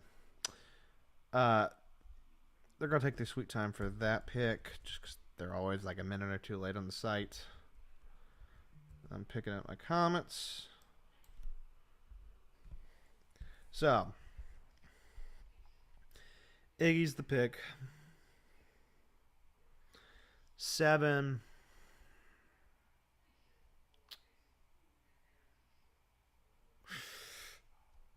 This might be a serious trade down pick because it's the first of the double picks. So if they don't trade down,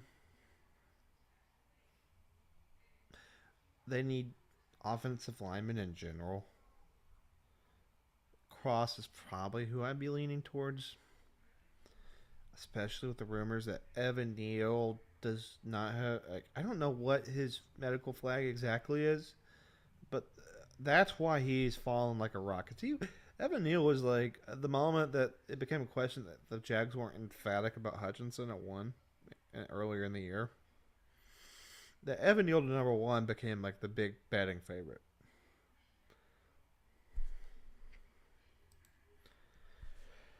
Sure, it'd be that way.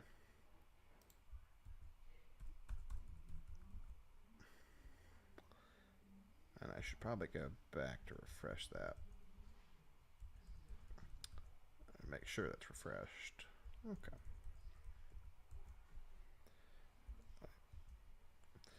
So, oh shit, my phone. Sorry, guys. My phone, for some reason, keeps dying at the worst fucking times. You ever had that shit happen to you guys? Where it's like, you have it on, but then all of a sudden it goes off.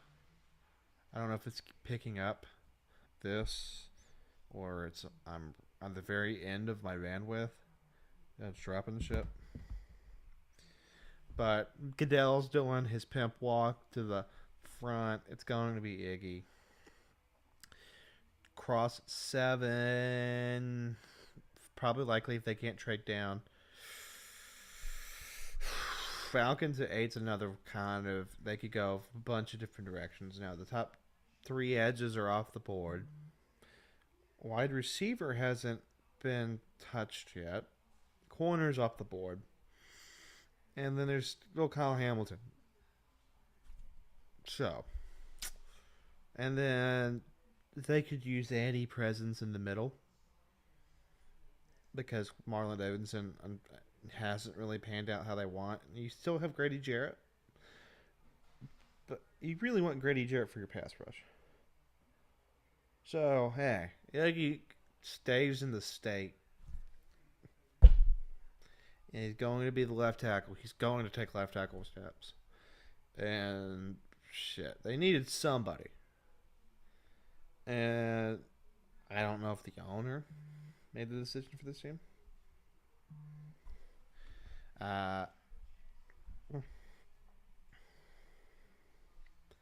But, hey.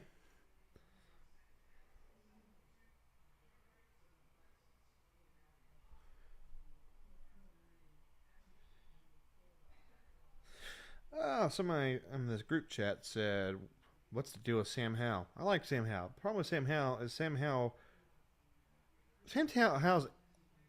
Tim Tebow with a better throwing motion and a way better arm in terms of how he played last year.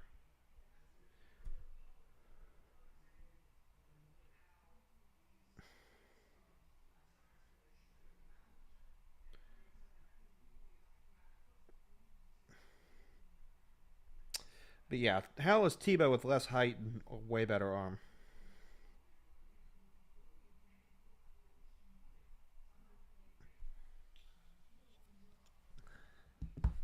Because how? Okay, he's not like I think Tebow was what 6'5", 260. I mean, he was on almost the same size as Cam Newton. People forget that. When you look at it, how he and Malik Willis are damn near the same size. Cause he was like what 6'1", 220. That's a fucking chunk.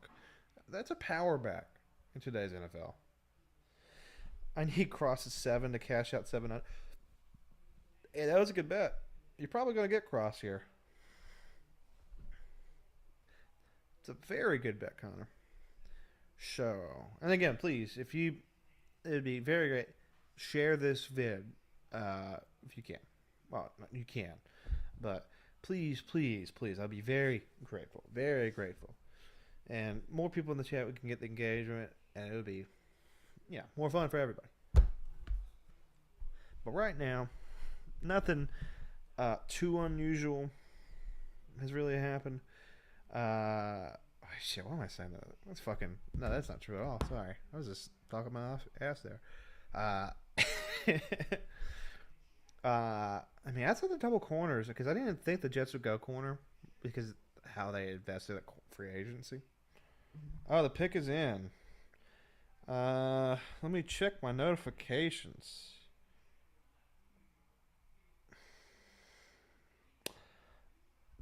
Connor, I hate to break it to you. It's not Cross. You lost your money. I'm so sorry. It's Evan Neal. But that makes sense. Just off. They needed a right tackle to replace Solder. And medical be damned. Medical not be damned. So, I got it wrong. I could take a bigger sip than that.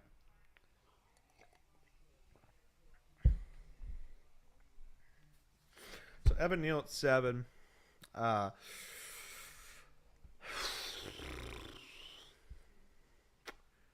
not going to go bold here because I'm already fairly behind the 8 ball when it comes to drinking. I mean, you know what? I've hit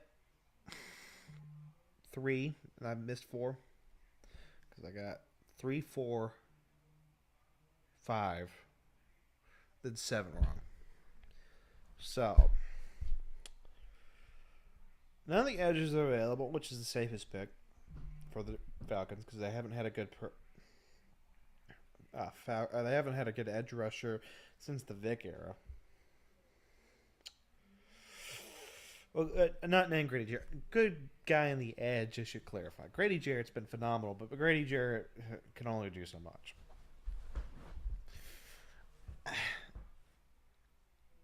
You know what? Fuck it. I'm not doing shots, so I can afford to be more risky. I'm gonna do it. I'm gonna do it. I'm gonna say this is where Jordan Davis goes. Now, hear me out. Jordan Davis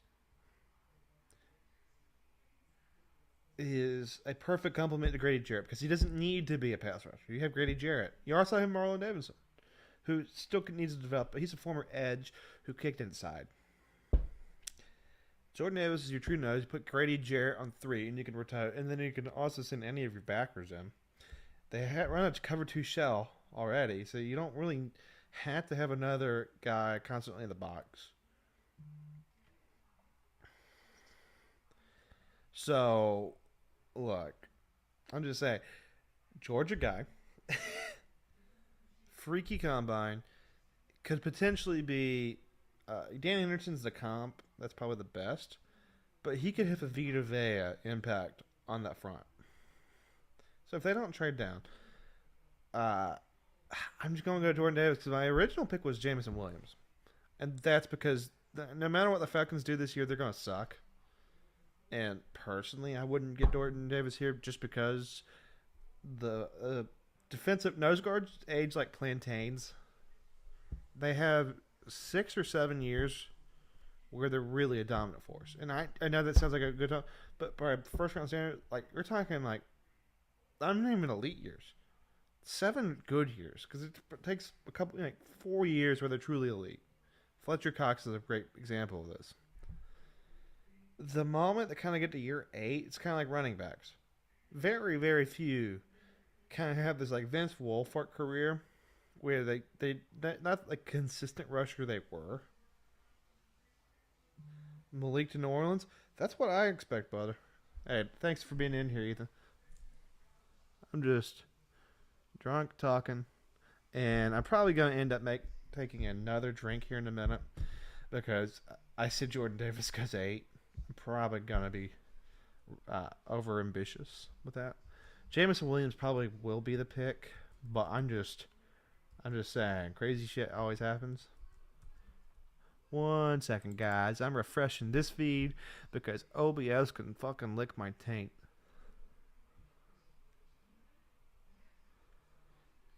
But hey, you don't want to hear me bitch about tacky stuff. And the Falcons are still on the clock according to this, and I don't have all my other shit to help me at the moment. But I think New Orleans trades up from Malik because they had the most incentive. Pittsburgh. Honestly, Pittsburgh's the type of team where they always wait on their quarterbacks. And they make the best of it because they're Pittsburgh. They're the fucking St. Louis Cardinals of football. They'll take Desmond Ridder or Sam Howell, and within a year, they're going to be an above-average starter. Like, what's the last truly horrific Steelers pick? The Edmund brother? Like, the lesser of the Edmonds that they overdrafted? Who was frankly, a better player than he was kind of given at the time. You would think wide receiver here, and honestly, that's what I would pick, Jameson Williams, because again, nose guards age like plantains. Jameson Williams is probably not going to get back to like halfway through the year, but for the Falcons, you're going to be fucking horrible next year anyway. You're studying Marcus Mariota. No offense to all the Falcons fans who might be in here, but I'm just going to say it off the line. They're fucking terrible. They're going to be bad next year. They have a lot of holes, especially in a lot of really valuable positions. And it kind of sucks for the guys like A.J. Terrell and Kyle Pitts. God damn it. Lord, please forgive me. Guess what? It was Drake London. I didn't expect Drake London because you already have Kyle Pitts. Why'd you get a wide receiver that your tight end is more athletic than? But, they each in their own. Thanks, Ari. So Drake London went 8. Which is further proof that, well, the NFL loves their height, weight guys. Don't believe me? N'Keal Harry went in the first round. So, it is the USC power forward, Drake London. So, I'm already on my second glass, halfway through my second glass.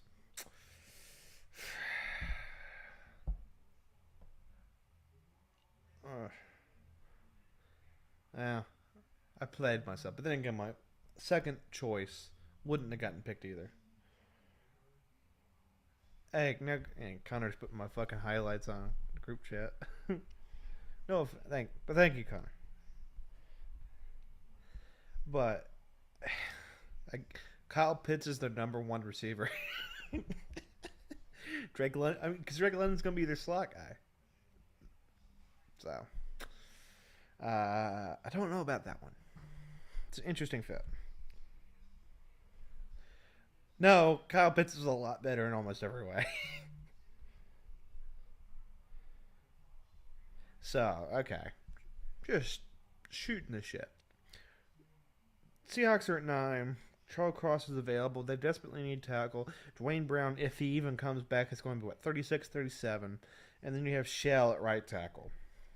Now, they did get that I think it was Forsyth? I don't remember they got from Florida last year, the 6'8" guy who was a 7th rounder who I liked a lot.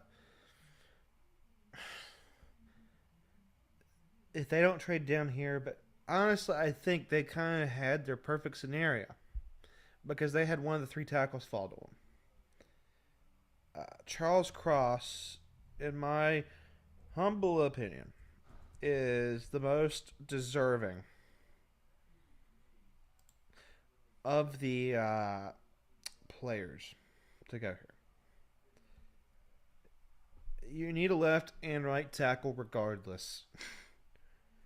And you just need somebody high in talent. I think Charles Cross, if I was in charge of the Jaguars from the beginning of the process, so all the way after you locked in the number 1 overall receiver. Hey, yo, my buddy Ethan is in the chat. He asked me to give him a shout out. I'm going to give him a shout out. He's going to be, in the future, once we get more comfortable with YouTube and all this, we'll have more of a combined Zoom thing.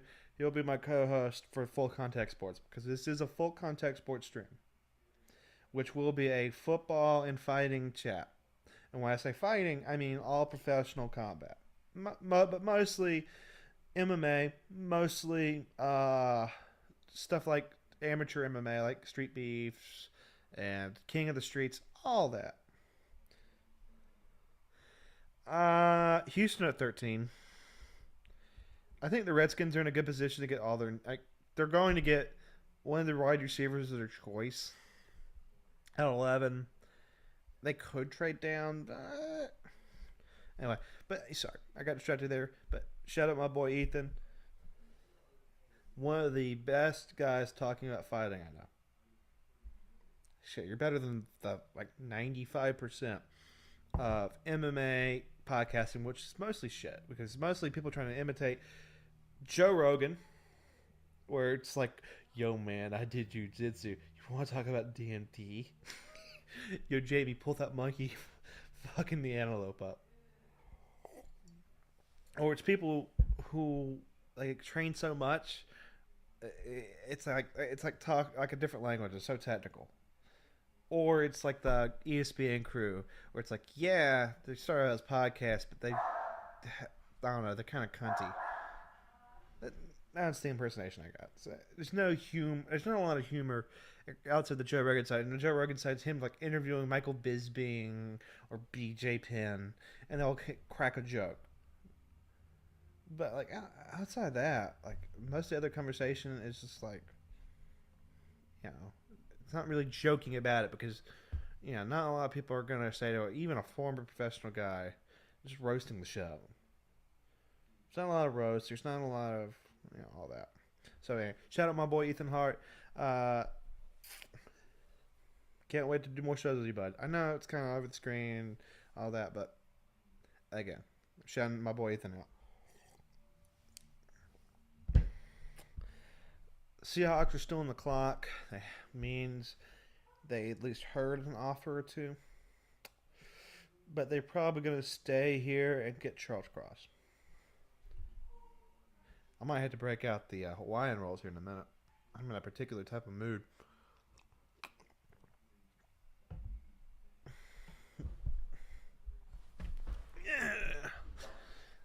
Yeah. Since...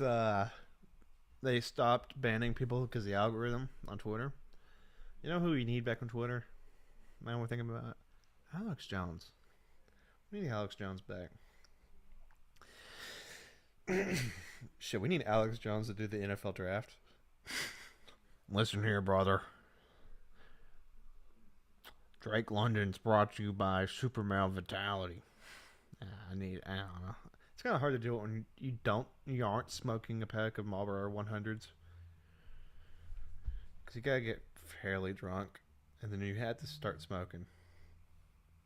And it's Charles Cross. Thank you, Ari. Because I don't.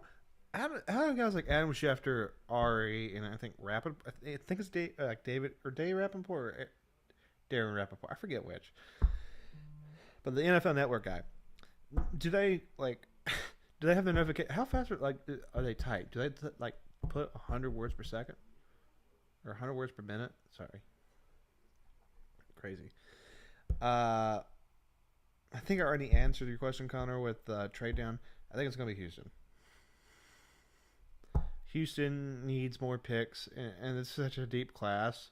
Really, they should focus on getting more swings to the bat than trying to get anybody particularly good this year. Just because the Texans are horrible. They're arguably going to be the worst team on paper next year. They're going to probably be the worst. I mean, they will still be in contention or competing for the number one overall next year. Because the Lions, they were just on the really bad end of wins or loss luck, and they were also really, really, really unlucky in a few other things that happened. But the Lions are going to be a lot better next year, and then the listen here, globalist.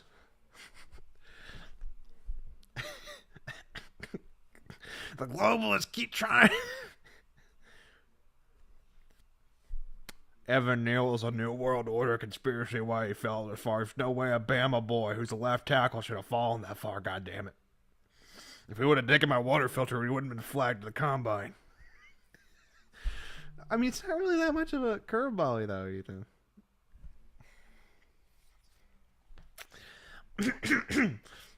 The globalists don't want you to know this, but Charles Cross, he's free at 9.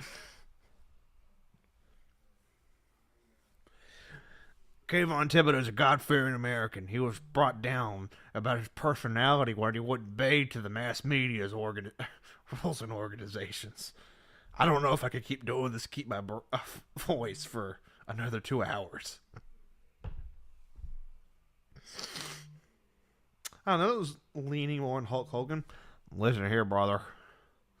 Everything's a work, brother. Well, everything's a work, brother. Okay, that's a lot better than that one was. Charles Cross looks like my GTA Online character with his fucking suit. That's like the $20,000 basic ass DLC suit. Hey, my fucking OBS is working. Imagine that.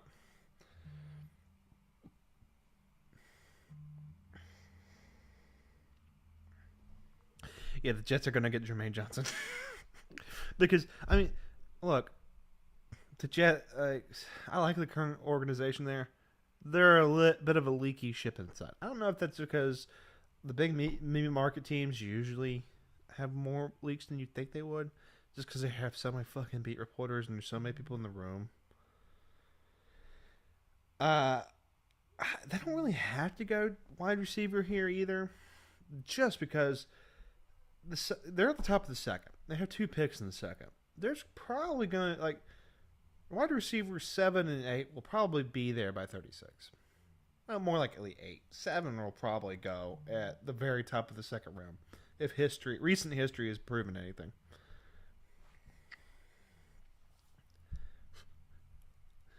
Speaking of wide receiver 9, the real king of David in this class is ordained by God himself. And this is coming from Alex Jones. I've heard from very high sources. I wish I had papers here. My papers show me. Look, I've been hearing lots of reports from FBI, NSA, that the real King David of this group will be Jalen Tolbert, South Alabama. He's the chosen one. He is the shepherd in the ring.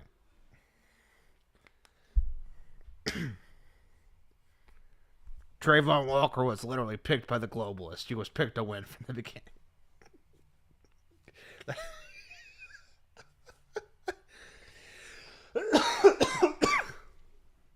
Sorry about scoffing. Rest in peace, earphone users. My bad. Cheers. The Jets are at 10. They're smiling, applauding.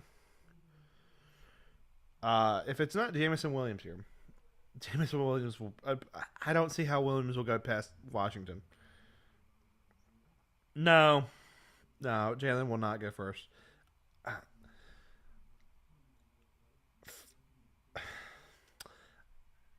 I guess the best way to put it with Jalen, I like him. In a lot of ways, he reminds me a lot of Devontae Adams. But like Devontae, in a similar sense, you're kind of judged by your level of competition a fair amount. So outside Corey Davis, who just put up NCAA 14 dynasty numbers when you're like, you have a 4-star guy and you're in the fucking Sun Belt, and all of a sudden you're like receiver in this last year. The pick is in. Let me guess, Jermaine Johnson? Oh, it's Garrett Wilson, so I take a drink. Well, fuck me. So that's 6. Well, I need a big boy drink.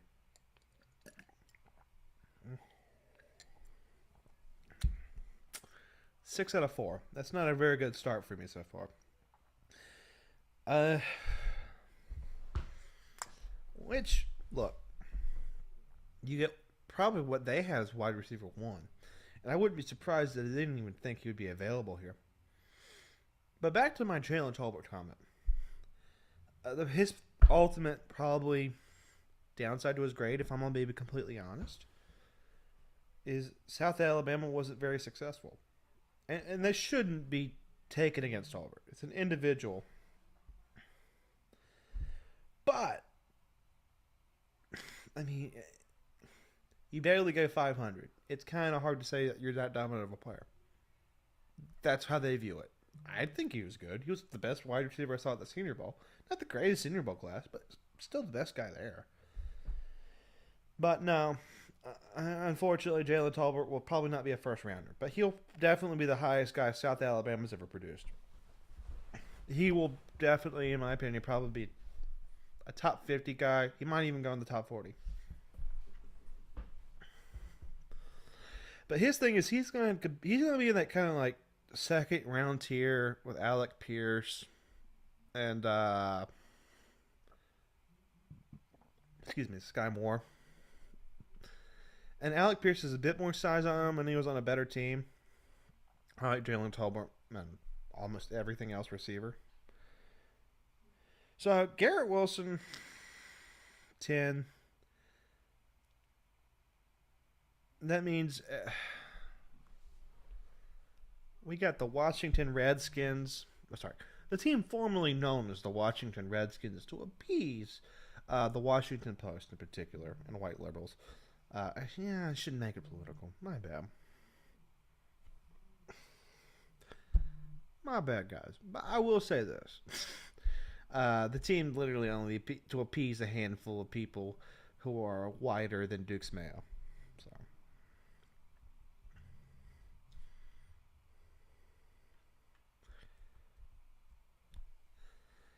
Okay, so we got the Washington Commanders. Let's go commies. Which I guess is a pretty... You said he's awkwardly sized? I don't... 187, 190 at 6'1"? I mean, that's something like the traditional outside guy. But it wasn't a problem in the Big Ten. It wasn't even a big problem against Michigan. And he's so good at he's so good with his hands and his footwork. And look, yeah, he was a highly recruited guy, but Brian Hartline's the fucking best wide receiver coach in the country. I don't care what level. What he's done at Ohio State has been phenomenal.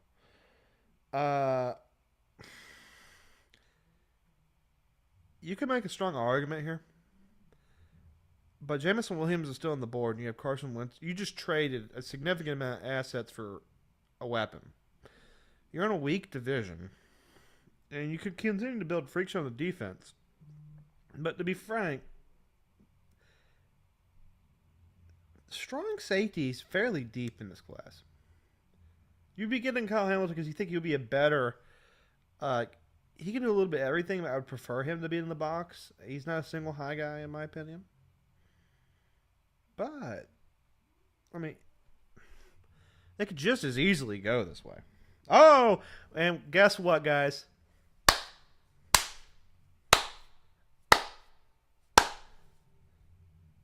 The Saints traded up.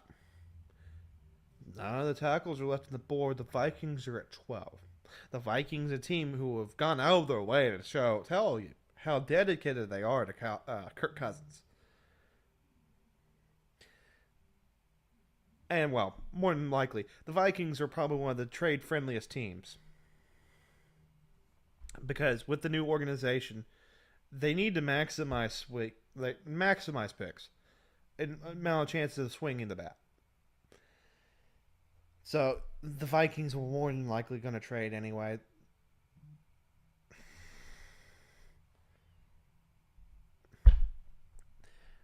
No, I don't think it's a wide receiver. I don't think you trade up. I don't know what they paid yet.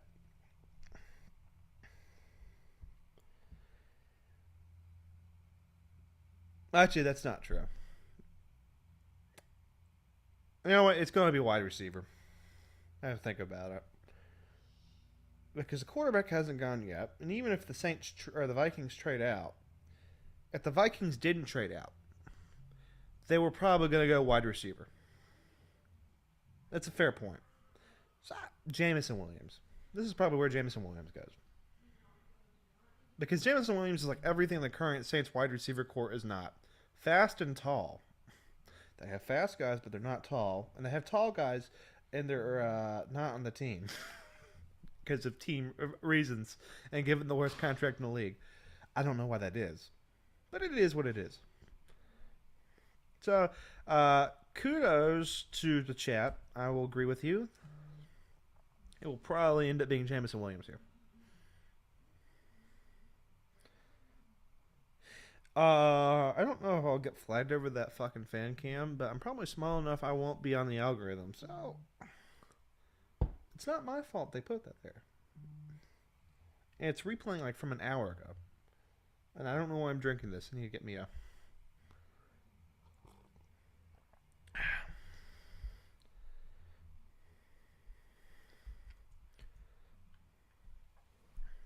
So I'm probably going Jameson Williams here again instead. 1 second, guys. I'm gonna check the details of this trade.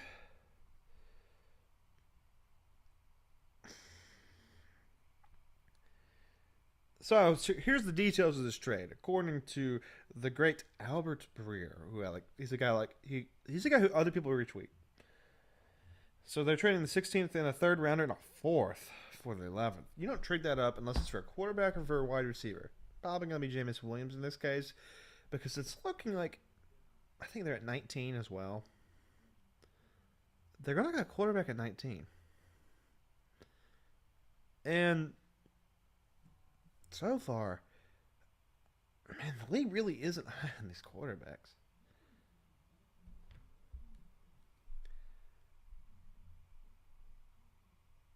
Hey, I mean, it's a lot. It's a decent amount. I mean, you're giving up. I think your third rounder is like 77, 78. So you're giving up a pretty good third rounder. And you're giving up. You have a fourth rounder? I think it's 119, which is another solid pick.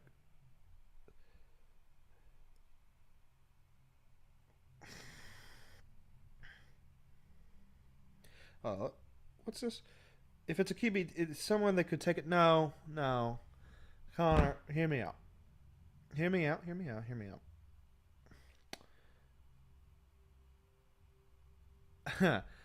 I think Bo Nix eventually is a 7th round pick.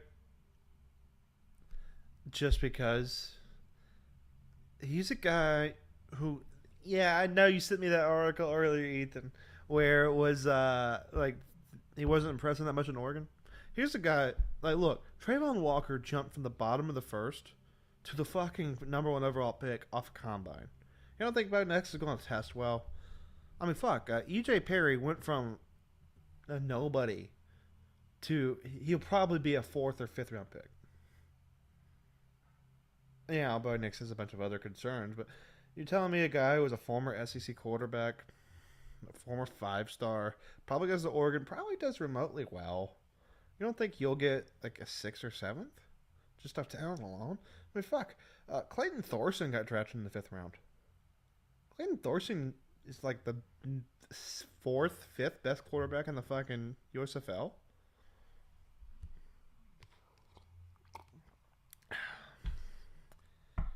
So, I mean, that's my thought process so far. I still think he gets drafted about talent. Like, unless you were hit, like, here's a great example of this here. I think it's Hinton, like NFL royalty, the current guy coming out of Michigan, defensive tackle. He's a guy who he was like just a really early developer, where he just kind of maxed out at 17, and he was a 5-star. This is a good draft class, in my opinion. If the lockdowns never happen, 2021. This is kind of like a great what if. The lockdowns never happened in 2020. 2021 might have been one of the best draft classes, if the best draft class ever. Because a bunch of those guys didn't play out, and they probably wouldn't have played much anyway. That class would have had 5 quarterbacks in the first round, and guys like Jermaine Johnson. Well, Jermaine would have traded anyway, but Wyatt would have left. Olave would have left. If there wasn't like extra year of eligibility. I mean, there were a lot of guys last year. Like Raymond would have been a fucking 3rd rounder if he didn't get an extra year. I mean, last year was a crazy class. And it would have been even crazier because like most of the 2nd or 3rd round guys are guys who are on the older spectrum, but they're still very talented. They just took an extra year because last year was so crowded. They didn't have the choice. Last year would have been fucking banana lands. So let me go back to this. So I'm still sticking my guns, Jameson Williams. They have some guy in a suit announcing it. I have never seen before. You could say quarterback. Well, yeah. To be fair, it was the Raiders. The Raiders couldn't even keep Gruden for full time, but I think that had a lot to do with emails. So let's see, what's this pick? I can't really tell yet. Let's see if Eric can tell me. It hasn't been announced yet. They've been keeping it under wraps. And they're doing their special drag the shit out moment. Yeah, they are. They're not talking much. They're dragging it out. They're getting the fan engagement. They're trying to get Vegas liquored up and loaded and all that fucking gay shit. Oh, sorry. Lord, please forgive me. I didn't mean to say that. Probably have to unlist this video now. I'm leaning Jameson Williams. The Saints selection is in. Goodell is sitting in the sun. I think the sun's coming up and they didn't realize it. And it's Chris Olave.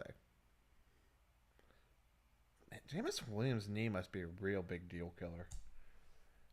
I like Olave. I don't like Olave that much. But, hey, kudos. Oof. Oof. I like Olave. I don't like Olave here. Or trading up a 3rd and a 4th one. To be completely honest. Whoa! What the fuck? Hold up. Did the Lions just trade up?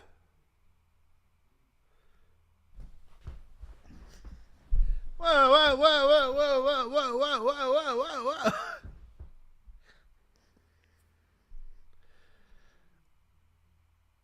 Oh my god. Did the Lions trade up? Is this a glitch? Is this a technical error? They traded up with the Vikings? I don't know why you would trade up for Olave. I like Olave.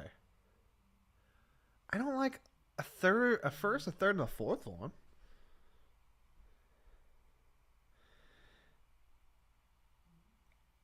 Oh.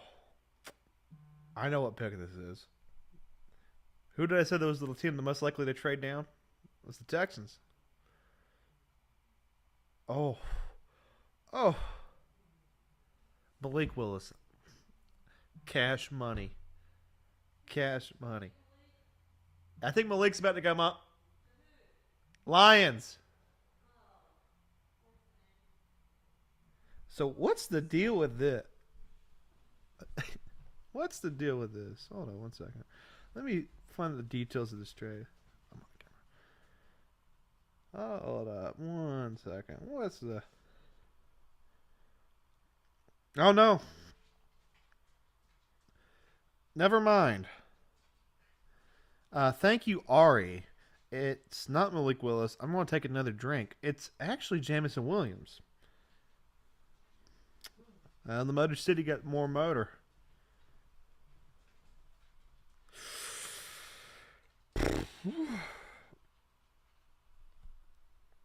So, Connor, you got lucky with that. You got really lucky with that pick. How much did they trade up for him? Did I trade their second and their first? What the fuck? What the shit? So the Vikings traded 12 and 46. So they gave up a second. The Lions gave up 32, 34, and 66.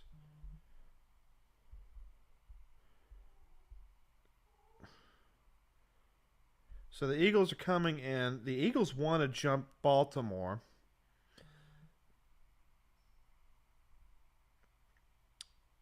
The Eagles are trading up. It's probably for Jordan Davis. Oh, I need to take a big drink. Shit. Oh. Okay. Now that's interesting. Thing I didn't expect. Can McCreary sneak in? No. It really, honestly, it really depends on where the Washington corner, Mick something, I forget the last name, goes. Because he's undersized and he is going to get slept on.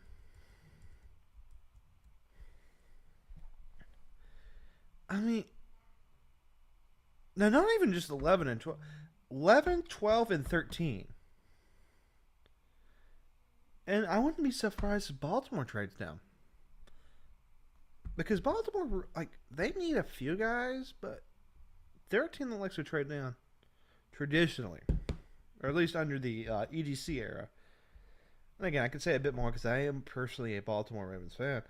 So I follow them a bit more closely than most other teams. So the Eagles trade 15, 124, 162, and 166 to move up 2 spots. Jesus.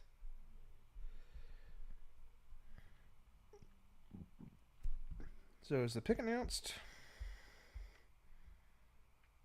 Man, that took a forever on my damn NFL Network to announce the damn Lions pick.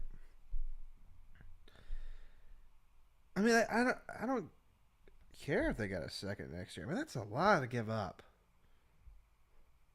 You tell me, at 34, I get it. I like Jamison Williams. But if you're not trading up for a quarterback, Jamison Williams is not. That's a great deal for the fucking Vikings. Now, I could be wrong, and Jamison Williams could be the next Tyreek. He could be the next Deshaun Jackson. I would look like an idiot. But that's a lot. That's a lot.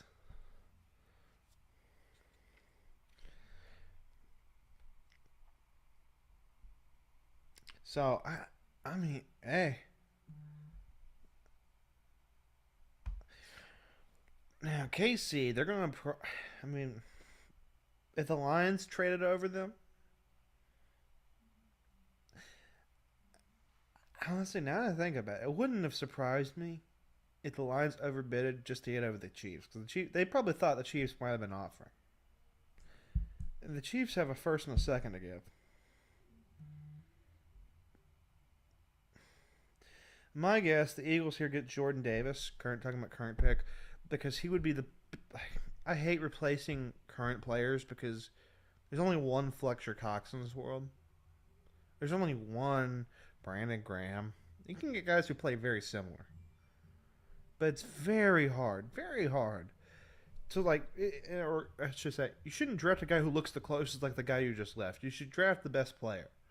In this case, I think Jordan Davis makes the most sense because in the land of the Eagles, you have you have Hargraves, and then you have the Louisiana Tech guy they got from the third round last year, who's really good. But they're on the smaller side. Fletcher Cox is you gotta kind of thank you for the Super Bowl being a team captain contract. Yep, Jordan Davis 13, and I called it. He is the quintessential guy that the Eagles like to go after. Super physical, super big, and very explosive for how big he is. And they feel like they can work it out, and they usually do. But I mean, him next to Hargrave, I think it's like Milton something, Louisiana Tech guy. That's a good front, and they're probably still going to get an edge at. I think they're at 18. So, as a Baltimore Ravens fan, I'd personally like them to trade. Actually, no, don't trade down. Kyle Hamilton. This is where Kyle Hamilton goes. I know they had Chuck Clark. I know they got Chuck Clark. Hold on one second, guys. Let me pull this up for you guys. Actually, you probably wouldn't see from that one. Let me pull up. God damn it. I was not paying attention.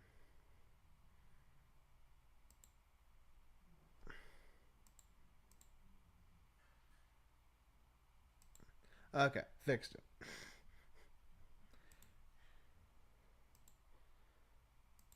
Let's go real quick, guys, onto the stream.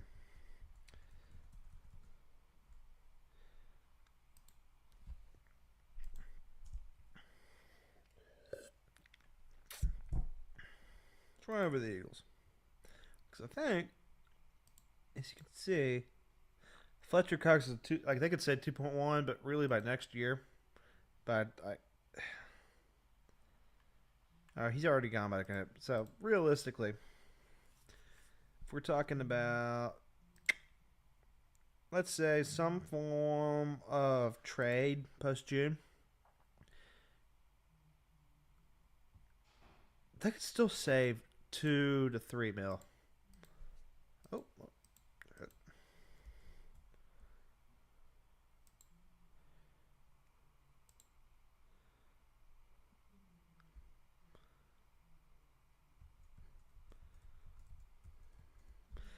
Anyway, Hamilton or Jermaine Johnson fall into the lap of Baltimore. I think they'd lean Hamilton. Actually, I forgot the guy I was originally even going to show. Let's go back to cap space for Baltimore. So I'm going to show you real quick. I think Chuck Clark, if I remember correctly, is current strong safety. He's a former 5th or 6th round pick. Virginia Tech guy, really not he's the green dot of the defense. They just spent a good ton of money on Marcus Williams. Chuck Clark right here. You can save money right now, but realistically, let's say you want to trade him, get like a future pick. You can save 2.75 right now. I know that's not like the big deal in the grand thing scheme of things. Excuse me, guys. But we're talking about a guy who's getting paid decent mid-market money.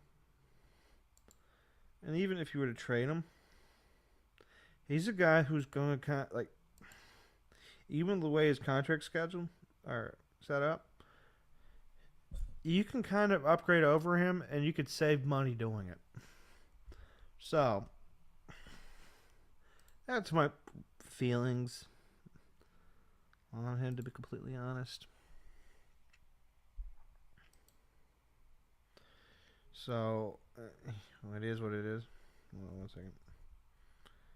Kenny Pickett, how big are your hands? And Ethan, I'm gonna respond to you the same way that what's it, Weatherford? I think it's or Weatherling. Sterling Weatherling's dad, you know, the guy who was wearing the Georgia Southern shit next to me, next to you. It's like big enough to fit around your tiny cock. God, that's still one of the great. But yeah.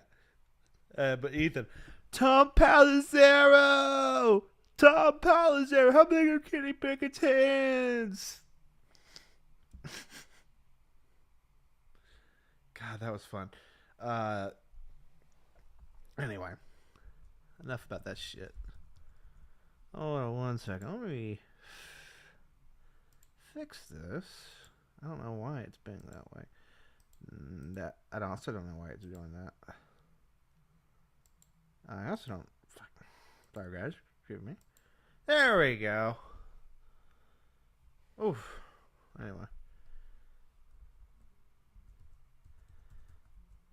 Because he ain't a safety. He's a developmental weak side linebacker. He's 6'4", 215. He just needs 10 more pounds, and he's a weak side linebacker in today's NFL. And and this isn't an insult to Weatherford. And thank you for reminding me. He's a guy who, if he wasn't playing football, he'd be a power forward somewhere in Saudi Arabia. Not power forward. What the fuck am I talking? Point guard. Oh, guess what? Hey.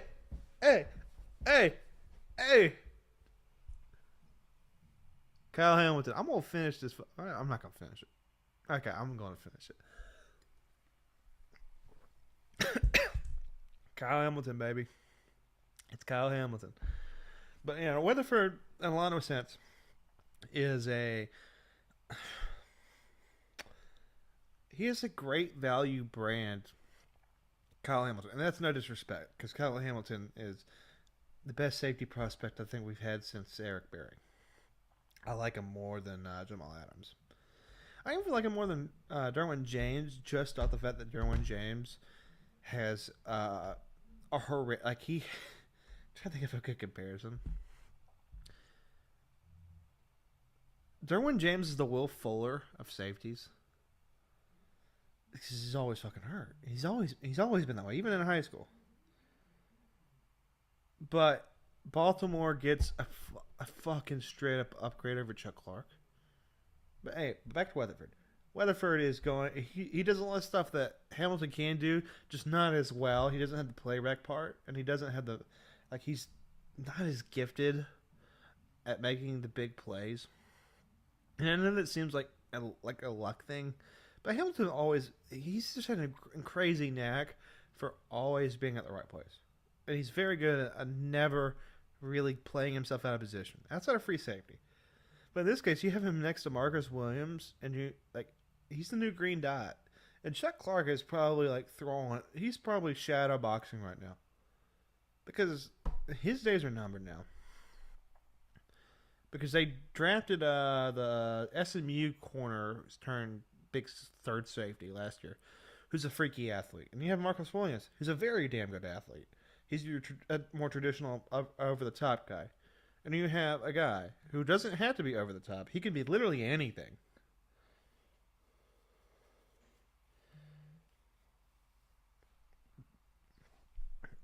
Excuse me. He can be literally anything in this defense. He can be an extra, but hey, I didn't even have to trade up for him. So hey, 1 second, guys. I'm gonna run and get some drinks real quick. I'll be right back in 2 minutes. But hold on 1 second. I'm gonna put this stream onto a little breakaway. So just give me a minute. All right.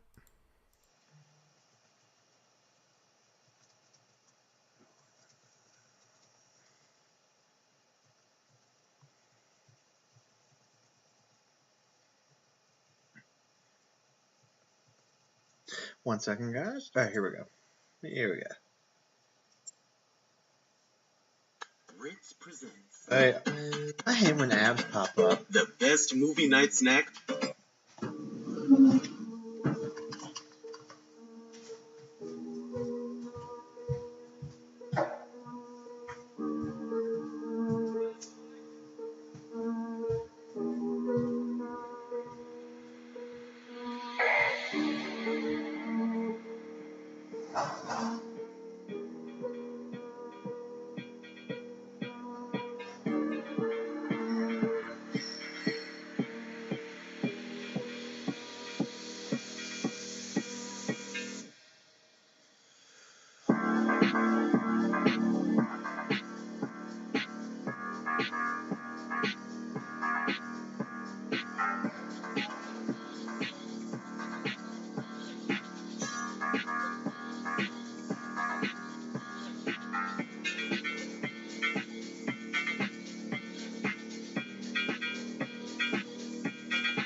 Alright, I'm back, guys. Hold on one second. Sorry about that. I had to take a quick piss break.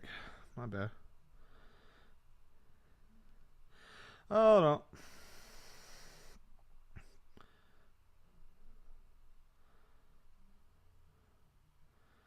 Woo! Woo!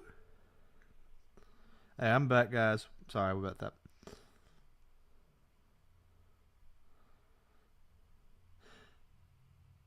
The Texans just took Kenyon Green. That's a little high. That's a little high. Just like a couple picks high. I mean, I guess if you wanted somebody that, I thought they would have gotten Devin Lloyd here, to be honest. But again, I think you noticed so far.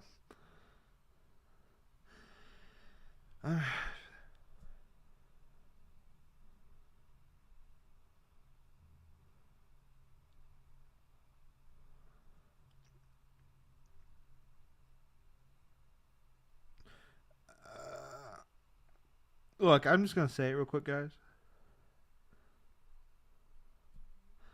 Hold on. I'm back.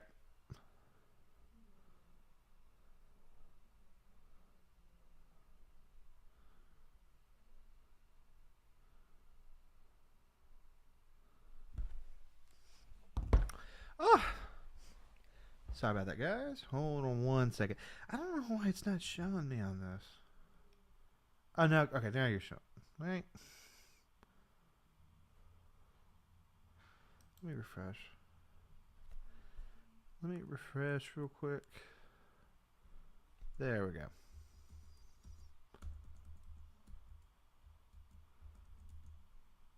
All right. So I poured my second glass of Weller with one ice cube. I feel that, man. By the way, Ethan, I am drinking Colonel H. Taylor Bottle and Bond 100 proof. And Connor, yeah, I feel that. I only have like fucking 5 or 6 in this, and I'm starting this like I've had what 9 drinks. I haven't had shots. If I had shots, I would be damn near unintelligible right now. Well, not unintelligible. I'd be very drunk. Blends is overrated, in my opinion. No offense to Blends. Blends has the appeal because people will wait for fucking weeks on end and will come in early on the shipment days just to get it. And when you taste it, and then you realize it's like what, 70, 80, at least in the state I'm in, for a $50 bourbon. It's a solid, really heavy bourbon, but like if it wasn't for like kind of the reputation that's built up, it's not really worth it outside the horses, in my opinion. And I collect the horses, and I don't mind blends, but I mean, I'd rather get Maker's Mark, to be completely honest. I'd rather get Larceny. I'd rather get Woodford Reserve. But then again, I don't know, I like a really good mid. No, there's no way with Nagano coming back. I mean, what was it? Something white. The guy, Fury, absolutely murdered. He got 8.5, and he was pissed. 8.5 U.S., not even pounds. 8.5. No, because at the end of the day, McGregor, he had already did more than Nagano did. Nagano has 2 fights that he earned his money. And that was the steep fight, the second steep fight, and that was the Gane fight. I did the Buffalo Trace Distillery. Good taste of Colonel Taylor. Definitely a great choice. They also made Blanton's too. Yeah, I got, I think, 3 or 4. I don't know the exact number off the top of my head. I'm a little buzzed for that. It's over in the other room.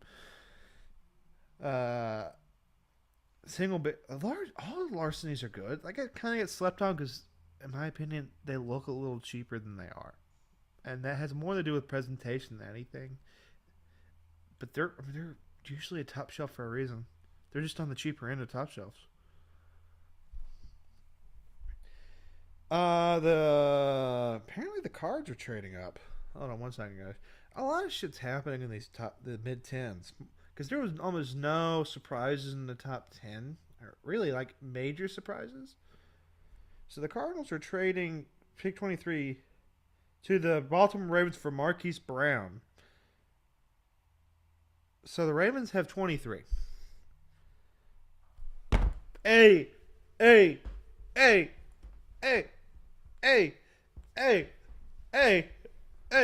I'm a motherfucking Marquise Brown, Hollywood Brown fucking pack right now. Hey, I'm going to play real quick what I think about Marquise Brown. Right here. That nigga dead. That nigga dead. That nigga dead. He's dead to me.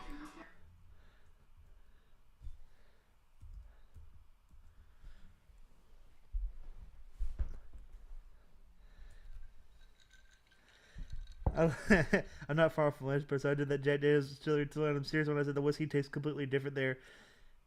Oh, yeah. That doesn't surprise me. They only give you the best, the single barrel shit at the tour. They're not giving you like the stuff that watered down a little bit for mass. Because think about it. Even if it's a massive plant, they sell international. So it has to be a massive sale. There's only one place they make it. So, hey, I'm just going to say this. So, Baltimore at 23. Honestly,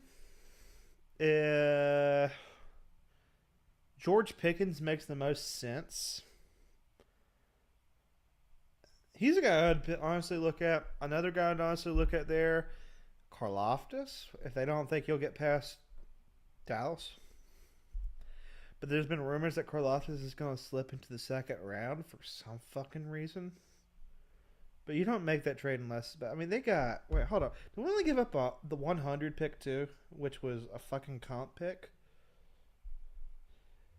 Yeah, we trade up for Marquise Brown at a fucking 100. So it's a pick... I think that's the... That might have been the Orlando Brown trade. No, we wouldn't have gotten a comp pick from that. I forget what we got that pick from, to be honest. All I gotta say is, we live in interesting times. We live in very interesting times. So, the tracker is fallen. The pick is in for the Commanders. One second, guys.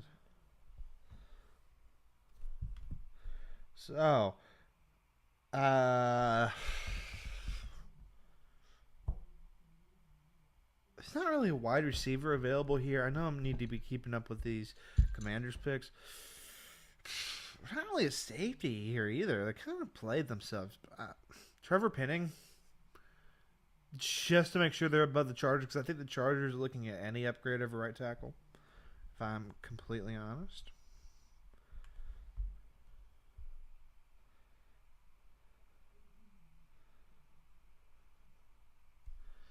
So,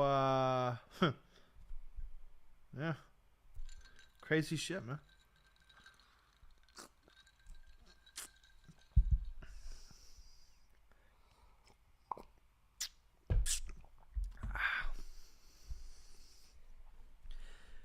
Take Kyler Murray's beyond overrated, and he's going to hamstring the. No, he's not overrated.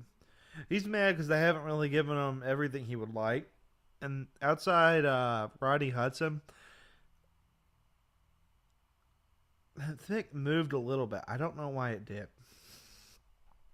Sorry, I was just looking back over. Kyler Murray's not the issue, to be honest. The issue has a lot more to do with really Cliff, and not really developing. They've addressed wide receiver a lot. There's very few of them developed. And here's the guy I honestly believe will end up either getting traded or he'll be released and then signed immediately. Andy Isabella, I believe, is a very good wide receiver. I still believe that.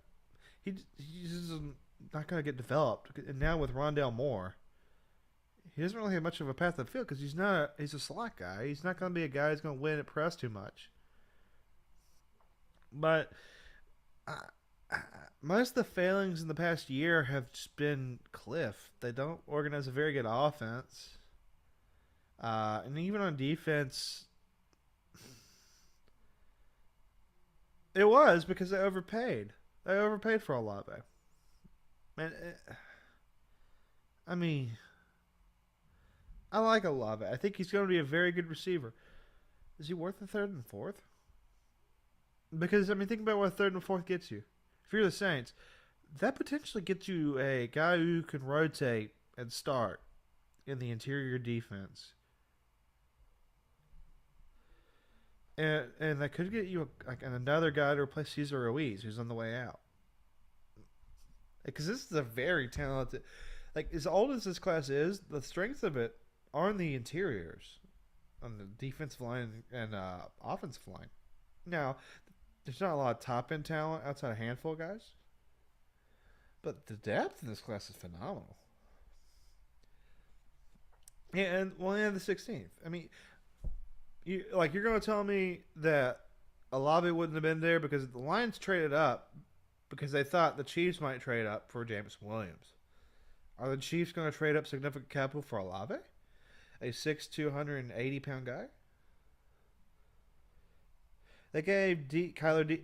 Okay, first off, James Conner, good. AJ Green's washed. Did you watch many Cardinals games last year? Washed. Zach Ertz, washed. Rodney Hudson kind of actually declined last year.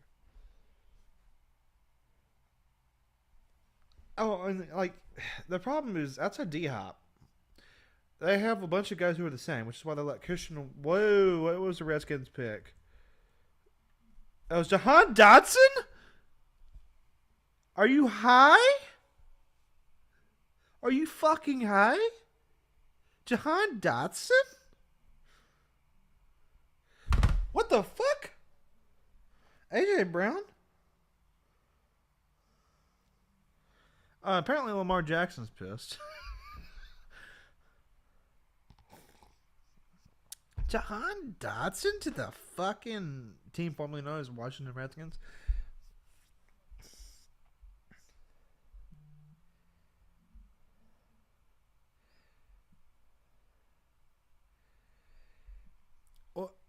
What?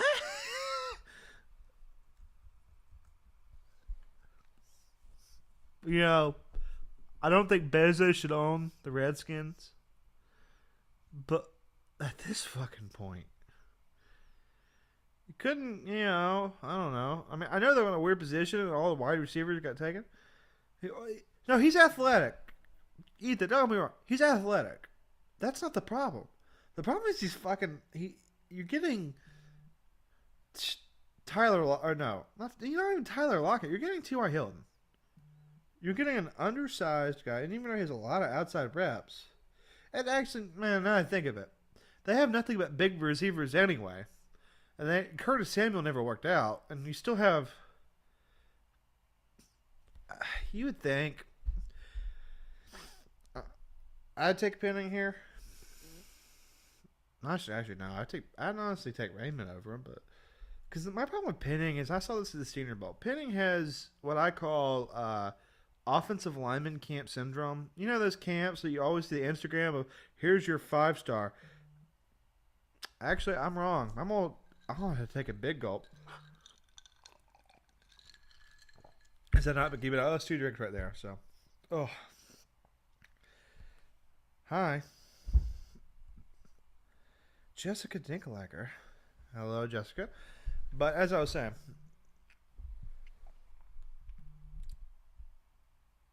so they go Zion. He's the safe guard. I don't know why they would go guard here, to be honest. He's a safe pick, so unless they think he could swing out the tackle.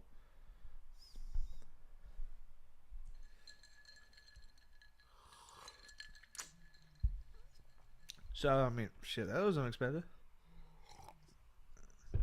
So the A.J. Brown is now an Eagle. Man, they must have hated his offer because A.J. Brown said, "Yeah, I want you to pay me $30 million a year. Also, I get injured, so I'm always out 4 games a year, 4 or 5 games a year. So, and all I gotta say is, please watch the roofs of every building in Philly because right now, what's his name? Wide receiver they drafted 2 years ago from TCU. I'm blanking on his name. He's on suicide watch.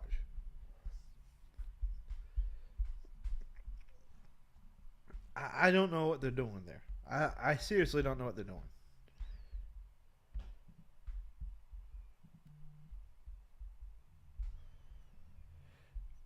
Oh, wow. Lamar Jackson really is heated.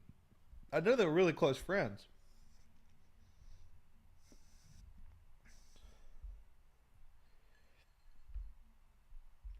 But, I mean, that's some crazy shit. That's just crazy draft.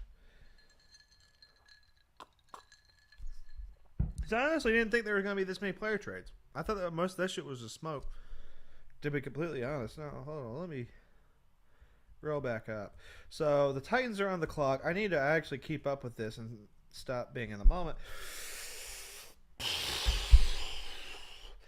They traded A.J. Brown for this. The pick is already in. Saints are here at 19. They already have a lot of. Watch this be Malik fucking Willis.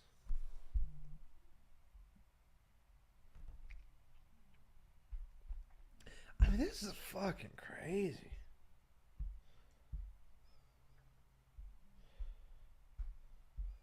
This is really crazy. Sorry if I keep looking at my phone. It's just I have 30,000 notifications going off right fucking now. It's fucking just wild. But, we'll see.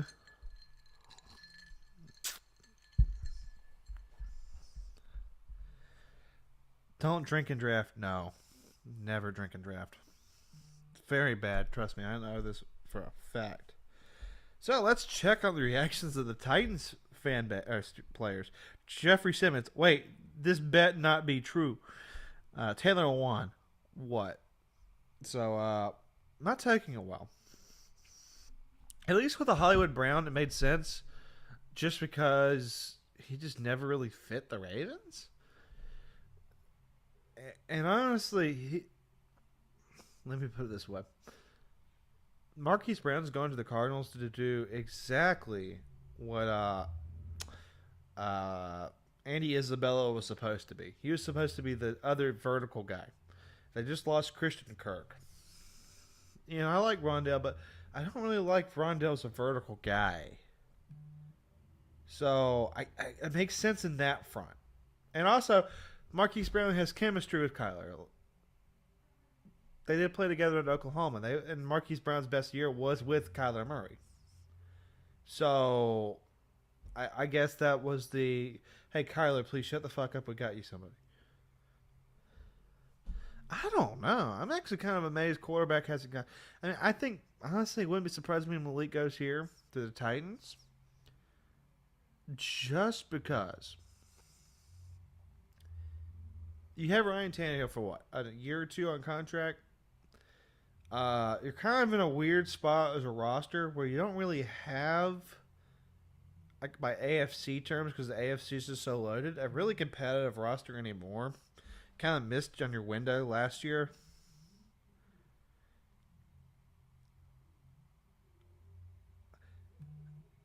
I think this is going to be Malik Willis. And I'm wrong. It's Traylon Burks, who... Holy shit. I don't know. I don't...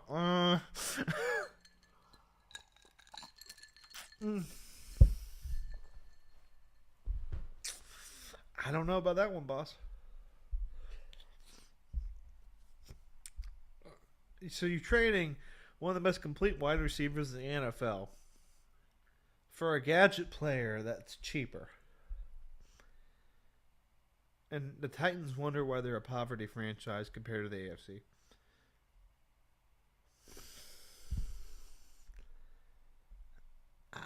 I'm speechless. I don't want to fill up too much with dead air. I need to keep talking.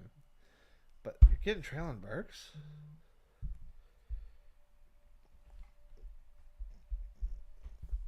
This is fucking retarded. I'm just gonna say it. Listen, brother. AJ Brown. He went. I don't know why. That's not Alex Jones. AJ Brown was a part of the New World Order. He wanted a better deal. I can't think of anything good right now.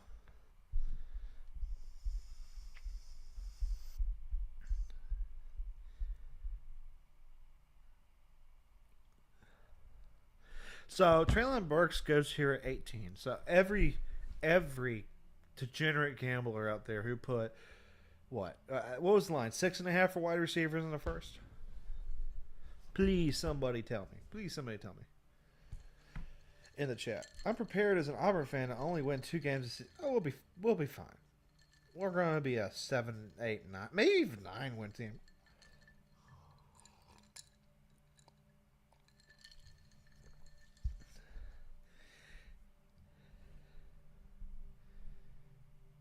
Oh, Tank ain't going in the second round. He's a first rounder.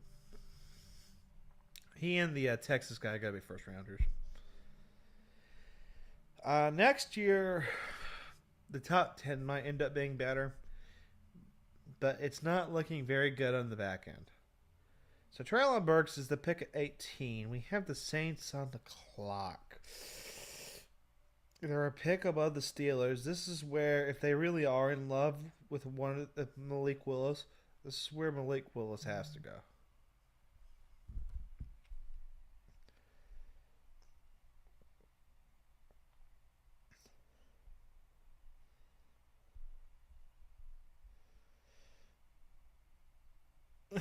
And I'm just going to say it right now. Burks is the Wish.com version of A.J. Brown.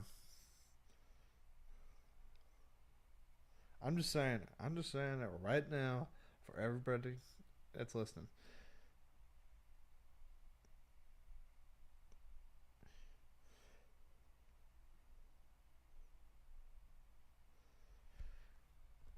If TJ Finley starts, we win 4 games. Well, it's gonna be Caldera.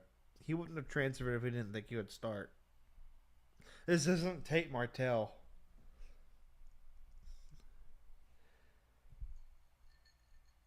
Maybe. We'll see with Garner.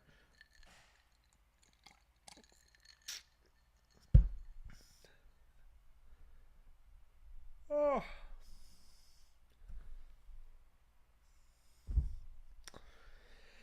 We will see indeed. Could be the next Stidham. Maybe. But I think Calzadera had the best game as a quarterback against Alabama all year of anybody. I know it's with Texas A&M, and Jimbo Fisher has this weird quantity where he gets the most out of every quarterback he ever does off a relatively simple pattern or collection of patterns in offense. But and like one of the best games against a Nick Saban team ever from the defensive side ever. That was a phenomenal defensive game plan they did too. So I'm not taking too much away from them. Oh, so I need to get my YouTube TV back on because it's been off for too long. Oh, yeah. I am feeling decently buzzed. He should be the guy. He definitely should be.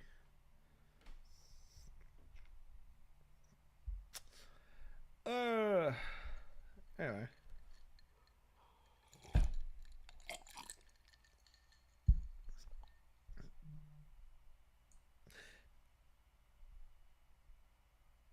They're not taking Matt Eric. No. If they're going to take anybody high, the Patriots, it would probably be Quay Walker.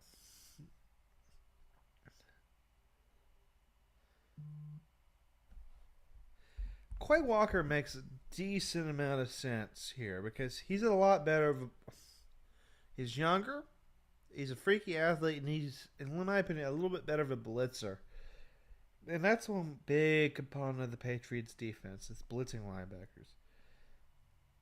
Yeah, Jake Hooker might be a solid. Or Blake Sims is another guy I might throw in there. So the Saints are getting Trevor Penning. So they really said, fuck these quarterbacks. So everybody who was a quarterback disrespecter in this class is 100% correct. Which means they either are really high next year in quarterback, and next year there's probably going to be like 4 or 5 guys like playing in the conversation for the top 50. And right now everybody's talking about Bryce Young and C.J. Stroud. I mean, Spencer Rattler will probably come out next year depending on how well he plays at South Carolina. And then Grayson McCall from Coastal. That's another really sneaky dark horse. But I think the top 2 quarterbacks next year will not be Young or Stroud. It will probably be Rattler and McCall. Because McCall, he could have legitimately transferred to a big time. He could have gone to Penn State. He could have gone to any of those big time programs and been an immediate starter and been a Heisman candidate. But no, I didn't say that. The only 3 quarterbacks I'll take in the first round this year personally are Malik Ritter and Howell. I don't like Pickett. Pickett, in my opinion, is white Teddy Bridgewater. And I'm talking OG Teddy Bridgewater. Pickett's falling. It's not because Kenny Pickett, show me your hands. I just need to know what ring size you wear. It's not even that. He only became an elite quarterback in his 5th year at Pitt. He's a 4-year starter.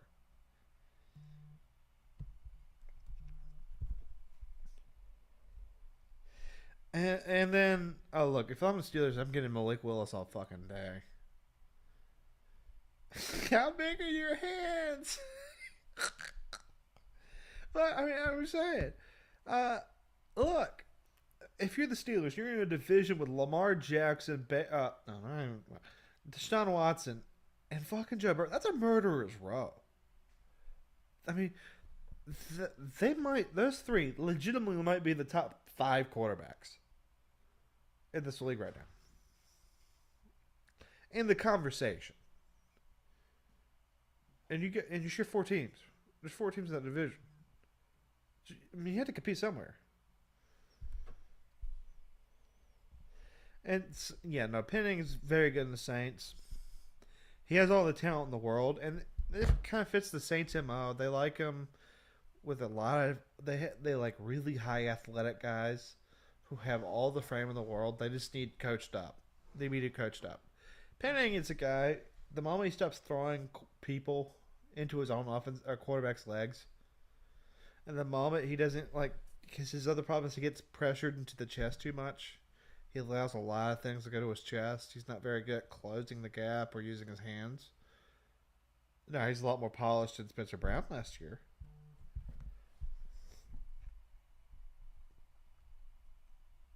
But anyway, I think the Steelers get Malik Willis here. And then 21. Hold up, I'm about to scroll because there's been a lot of trades. A lot of crazy trades. So Trevor Penning. It's a really good pick. Honestly, I didn't think he would make it this fall.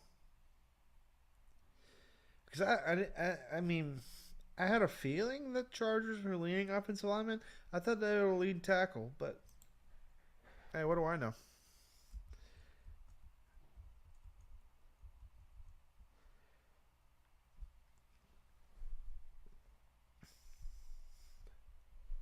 One second, guys. I'm scrolling this slightly up. So, here's the situation down here. We have Steelers, Patriots, Packers, Ravens. Steelers probably lean towards quarterback, in my humble opinion. They did get a quarterback. I picked the wrong quarterback, and I guess my theory was wrong. Kenny Pickett. I can take a bigger strip. To be fair,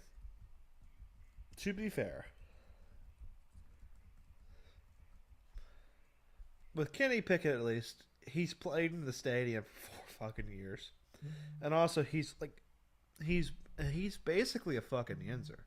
No offense, I love Yinzers. I'm just saying. His dad's from Shippensburg State. Most of his family's from Pennsylvania. Even though he grew up in New Jersey, he's basically Western PA and everything else. So I don't like it personally. But, I mean, shit. It's Kenny Pickett.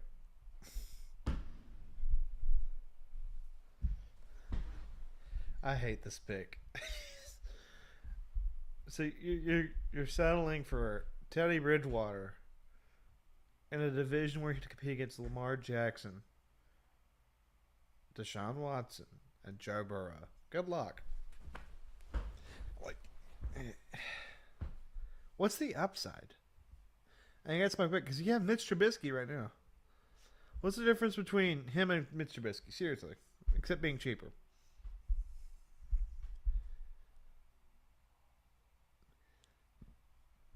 I mean, I can kind of get the point, but you don't even need him to win next year. So you're getting a more limited guy at the top 5 quarterbacks. You're playing with house money. You didn't even have to trade up to do it. Ethan, Kenny went here. It's already confirmed on my Twitter. So now we got the Patriots at 21. Honestly, if they can't trade down here, probably Devin Lloyd or Quay Walker. Thinking Jermaine Johnson hasn't gone up the board either. But this is kind of where, honestly, I thought Jermaine Johnson was worth. In my opinion, I didn't like him more than Karloftis. I didn't like him more than Ebiketie. And it's one of those, like, yeah, he played really well in the Senior Bowl against Project Tackles, but let's be honest with Jermaine Johnson. You went to Florida State, and you still didn't win at a very high rate. I mean, shit.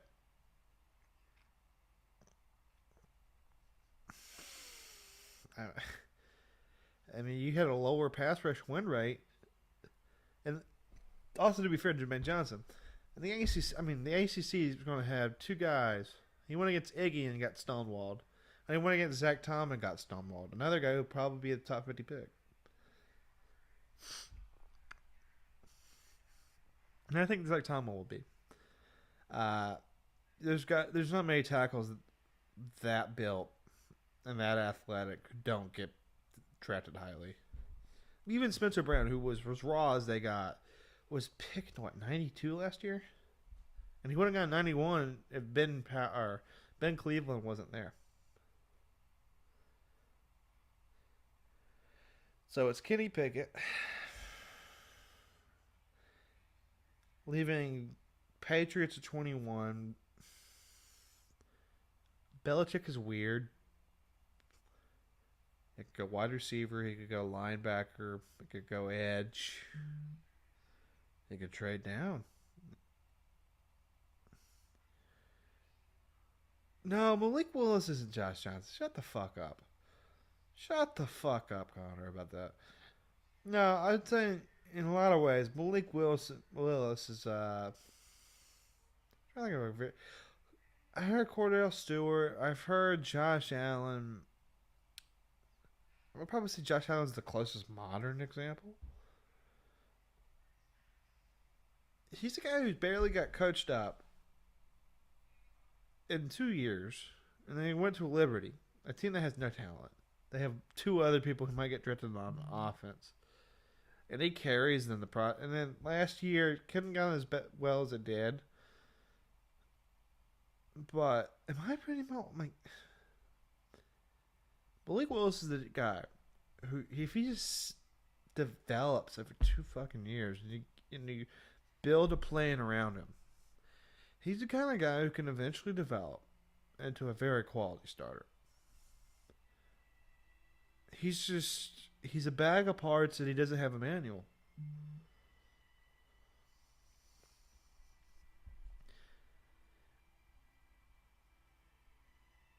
Malik Willis is not a product of Hugh Freeze. Did you watch the fucking Liberty offense, Connor? Watch that shit.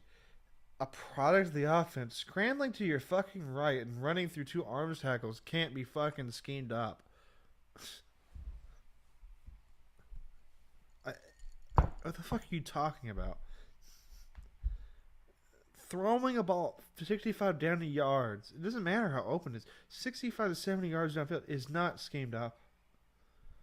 This isn't like some trick play. It isn't a Philly special. And he had no blocking. What scheme?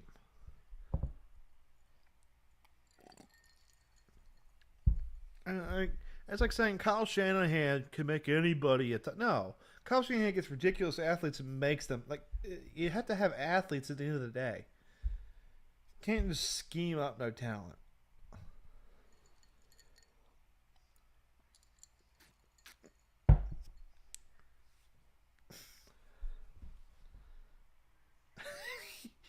He's not that Malik Willis back, man.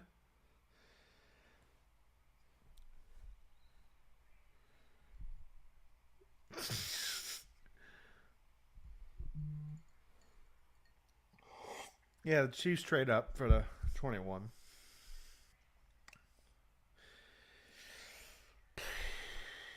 George Pickens. This is where George Pickens would naturally go. Chiefs probably want an X. No, he's not. Kyle Shanahan is not overrated. What? Look at that team right last year. And look at who was healthy down the stretch and producing. And tell me how that team went to the NFC title game and almost fucking won.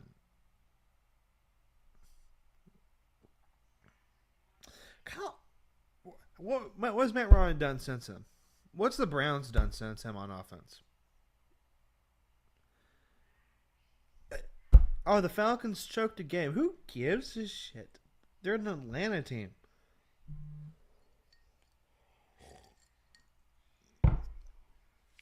Come the fuck on, Connor. Kyle Shanahan's not overrated. Yeah, Liberty played good competition, meaning there was like 20 good players, or there was like what, on the field? 6 or 7 draftable players compared to himself? Yeah, that's how talent works. John Elway wasn't a 500 player at Stanford. He went number 1 overall. Dan Marino won a fucking title. No, they're not. No, they're fucking not. Okay, outside Trent Williams, outside George Kittle, and Juszczyk, who do they have on that offense? Serious question. Debo, sure. You got Debo, but that's 3 players. You got 3 good, very good players. Let's look at other teams in the NFC real quick. The Rams had Odell Beckham, Robert Woods, Cooper Kupp. They had Reynolds. I think they had Reynolds. And let's leave it offense. They had Andrew Whitworth, future Hall of Famer. Havenstein, who's one of the better underrated right tackles in the league. They had Austin Blythe, former second-round pick at center. And then, they had Matthew Stafford, who they were paying next to nothing. They had a rotate, they were on their 3rd running back, who was still a 2nd or 3rd round pick. And that's not even counting their defense. They had Aaron Donald, Von Miller. You're telling me the Niners were more talented than the Rams?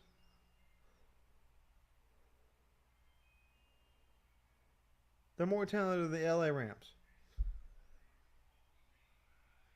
Jalen Ramsey, Demarius Williams.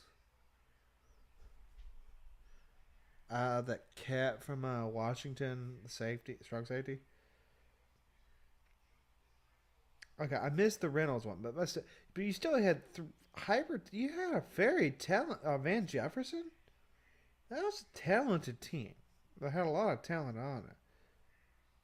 My bad, Austin Blythe. They had former Nevada player got drafted above 2 picks ahead, Nick Chubb. I'm blanking on his name, maybe. I don't know. It's some highly talented guy if you tell me the name. But the Rams were more talented. Hell, the Packers are more talented. People forget. Bathiara. The guy who plays right tackle now was it McCoy or is it? No, that's the Saints guy. Mississippi State cat. The Ole Miss cat at right guard, he's very talented. Josh Myers, Aaron Rodgers, Devontae Adams, Valentine Scantling. Let's go down. Even on defense, they had Zadarius Smith, they had Preston Williams, they had Rashawn Gary, they have Jair Alexander.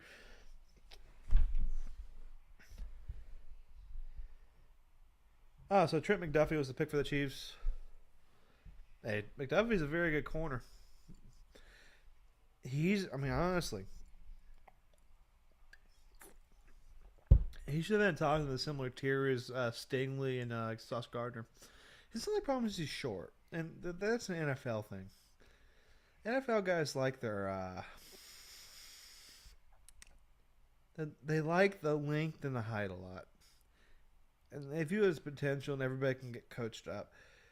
But he has it. And the other thing that kind of fucked him was outside his freshman tape, the Pac-12 just had weird 2 years where 2 years ago you had 6 games. Last year you only played 10 in-conference games, and that was after half the conference left the conference. So they could get more games. Or they just didn't play. So, I don't really blame him for his level of competition, to be honest.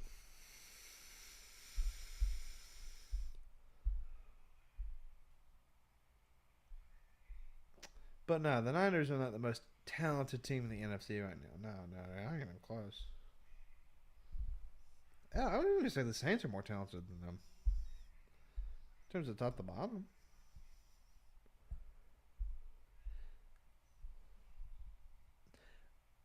He didn't win a lot. Jermaine Johnson doesn't win a lot of reps a lot. And the ACC play, he had really good senior ball, but he didn't win a lot. And he's just old. He's 23. He's going to turn 24 in the season. But I mean, if you haven't noticed, we haven't had an edge taken since the top 10. And I think that has a lot to do with next year. Because next year it's just a deep edge class. So, it's a lot of things. Is Malik seriously going to follow second? Maybe. I doubt it, personally. But then I thought he would be picked by now. And we've only had one quarterback taken in, which is strange. So the pick is in for the Packers. The corner's taken. Jermaine, I don't usually like guys over 22. I'm going to go George Pickens. Nope. Fucking shit. I got it wrong. Quay Walker.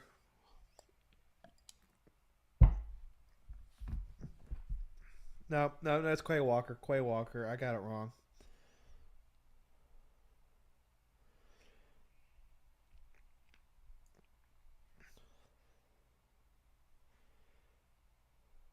So that Chiefs pick, by the way,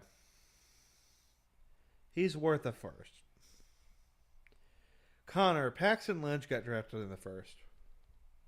And he was a guy a lot of people considered was a unanimous first rounder.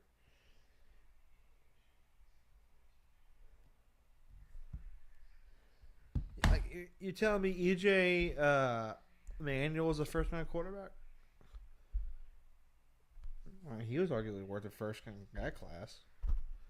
I mean, sure, he probably shouldn't have gone that high, but he was. He was considered the first round quarterback of that class. Telling me Julian Love is better?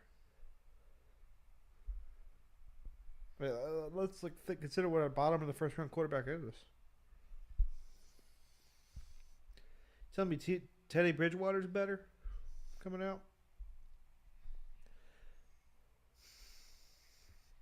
So Quay Walker went off the board. So we got Baltimore at 23. Jermaine Johnson's still available. It's probably who I wouldn't expect EDC to vote. You just traded a wide receiver away. Now, I like Devin Duvernay and James Prochet. No. If the Denver didn't pick him, Dallas was going to pick him. There are like 3 other teams that year who wanted him in the first for the 5th-year contract alone. It's not just a Denver uniquely fucked up situation. No, he is not. No, the fuck he is not.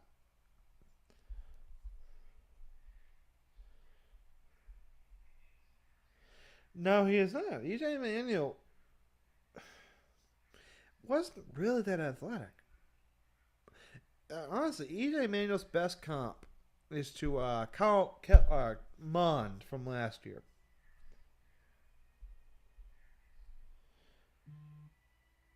Oh, so the Bills traded up 2 picks to get above the Cowboys, which probably means it's for a guard. So, Tyler Smith, that's my bet.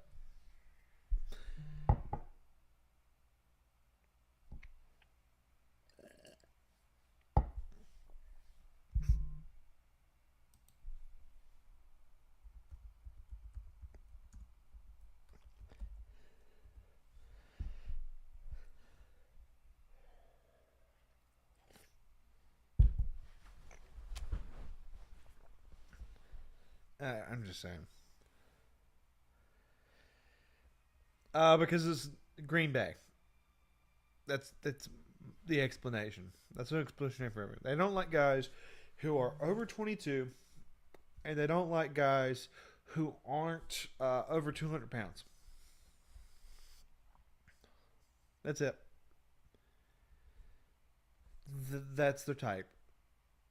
Long arms, under 22, and if it's a wide receiver, over 200 pounds.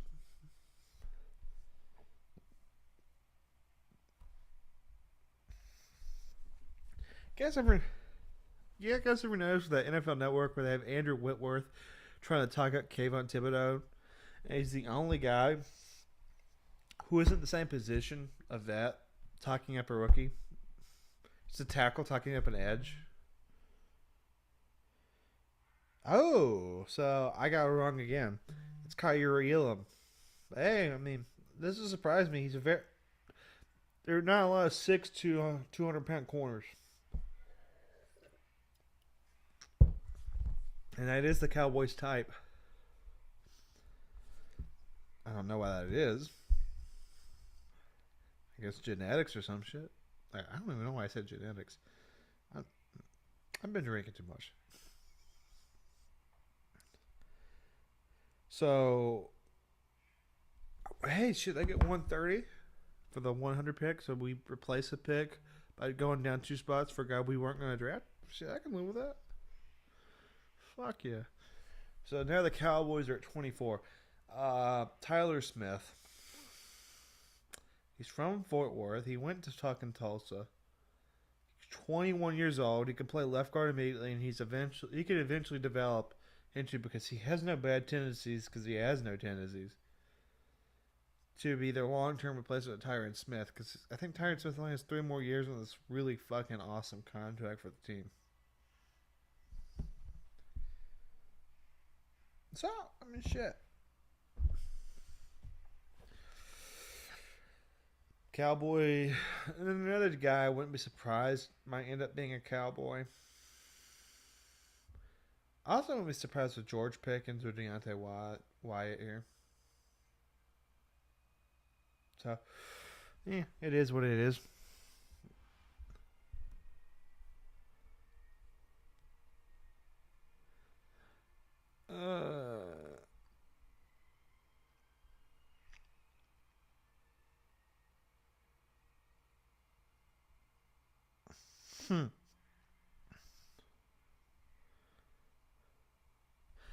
So, again, it's kind of weird. You know, what's the chance that... Well, actually, the Jets can't trade up. They already lost all their capital trading up for Garrett Wilson. They're not even trading up for Garrett Wilson. So, I'm confused. I wouldn't be surprised if the Jets try to trade up for Jermaine Johnson. I mean, that would be kind of the schmoo for them. Damn, I'm already almost down a second glass. Fuck. Shit. But if the Packers traditionally are a second round wide receiver team, like the Steelers. The Steelers are another team that almost always drafts in the second round for receiver. They rarely draft a guy in the first. I mean, shit. Second round receivers for the Steelers usually are like Juju, Deontay Johnson, the Oklahoma State guy who I'm blanking on the name, Washington something, or their last name Washington.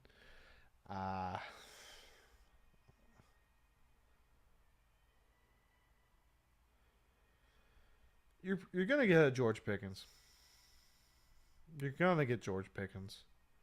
I don't see him falling out of second. I think. Oh no, it can't be possible because we've only had one quarterback taken. If we had no quarterbacks taken, we might be looking at like a 1982 draft situation that hasn't like happened in a long fucking time. Even if I think it happened in '82, because there might have been 1 or 2.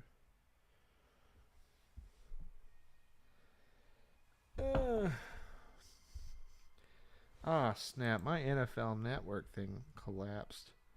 Let me refresh it.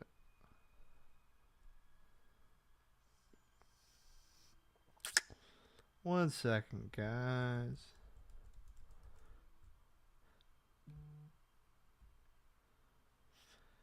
Well, Devontae Adams, it was because he played for Fayetteville State. Or Fayetteville State, sorry. Fresno State, my bad. Completely different. And Randall Cobb was because he was a quarterback. And he was a bottom of the second round guy.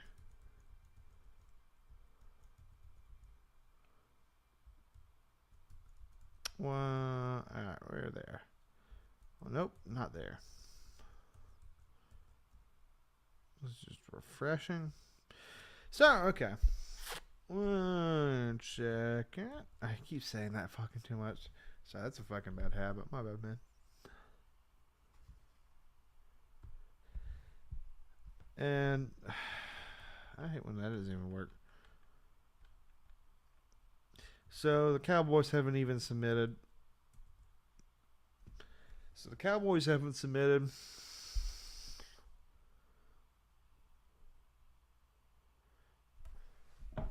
I mean, they could go a few different directions. They really need depth.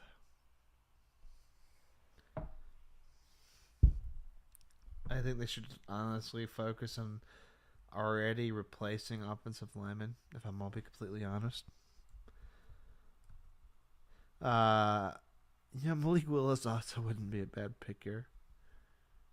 I know they paid Dak, but hear me out. Like, I think in 2 years, Dak's contract becomes movable. And you get 3 discount years after you already build back a team.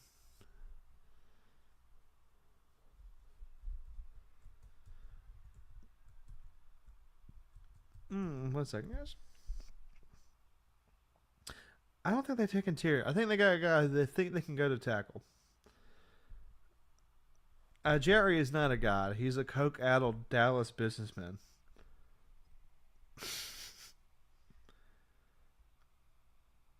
One second, guys. But no, Jerry.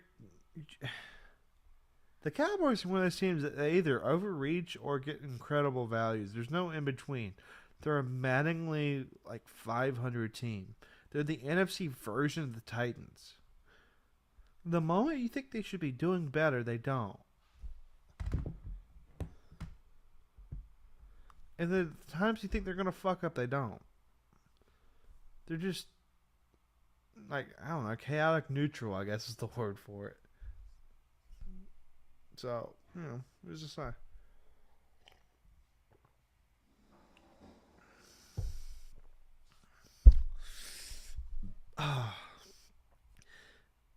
No, I like Jackson Hill. Jackson Hill's a slot. They don't really use a lot of hook players, to be completely honest. He has very good length. I think he has 6'7", 6'8" foot wingspan. But he's not really a corner, and they don't really use. They rather honestly have a linebacker, a traditional an overhang linebacker than an actual slot safety. To be honest, at least with how they've been running that defense as of years. Considering they haven't picked yet, they're probably waiting for offers.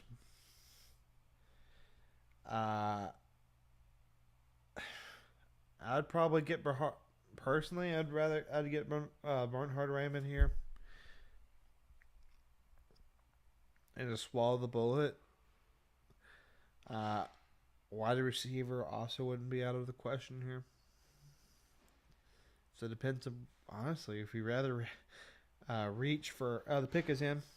Depends if you rather reach for Pickens, who you think could be comparable, or at least another outside guy with CeeDee Lamb, or Raymond to be the future of left tackle.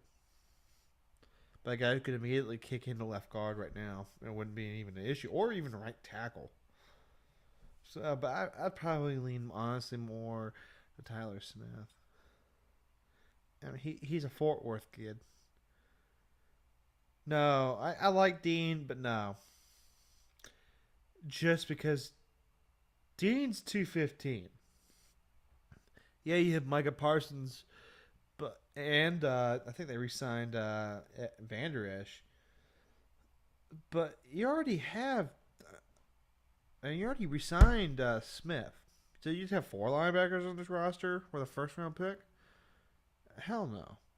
And they don't even have a big defensive line. The problem with Dean is he at Georgia, he had the luxury of Jordan Davis, Deontay White, and then Jalen Carter. That's like the greatest 4-3-1, if not nose, outright zero in the fucking country, maybe even ever in college football. No, hell no. Like, honestly, a team that would be perfect for Kobe Dean would be the Giants. Because you already have 3 guys who can plug in the middle, and you just got an edge. Who can be a base 5. But no, the Kobe Dean's a guy. Like, he's only ended up being a second rounder because he's 5'11", maybe even 5'10". Tyler Smith, I called it. Let's fucking go. I don't have to take a drink. I told you, Fort Worth kid.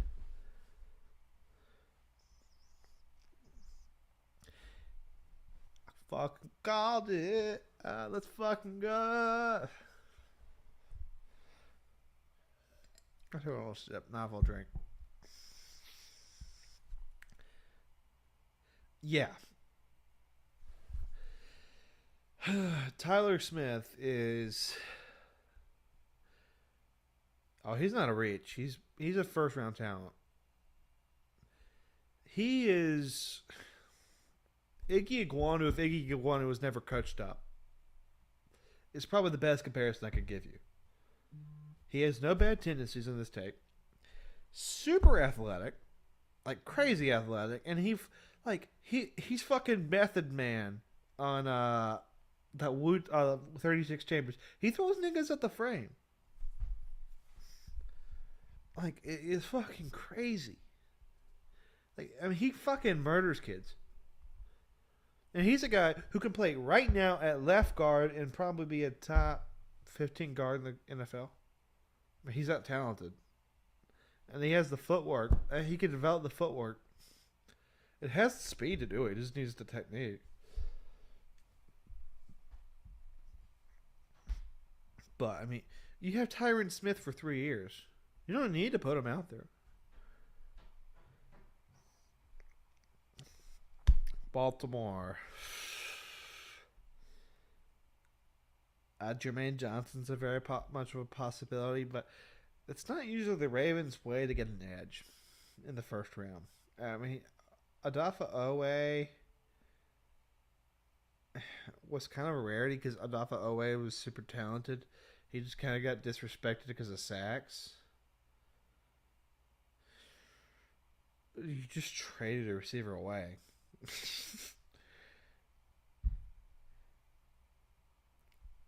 Andrew Booth makes sense here. I don't see it being center just because they just re-signed Macari. And the rumor has been Macari's going, like, they expect Macari to be a top 10 caliber center. And he can also play right tackle if need be, and they like him. And usually they like to develop centers. That's just been how Ozzy did it. It's how EDC's been doing it. They don't really. I love Linderbaum, but Linderbaum's not a power guy. He's not a gap power guy. He can do all the zones, and I don't want to say he can't do power. He's just not like. He's not gonna maul people. I love Linderbaum.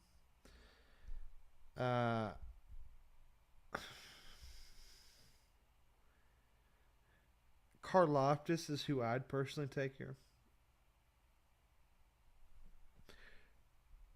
But knowing their history, if they don't trade again here, or they don't get another offer,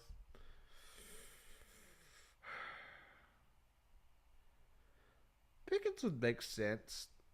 I don't see them doing it.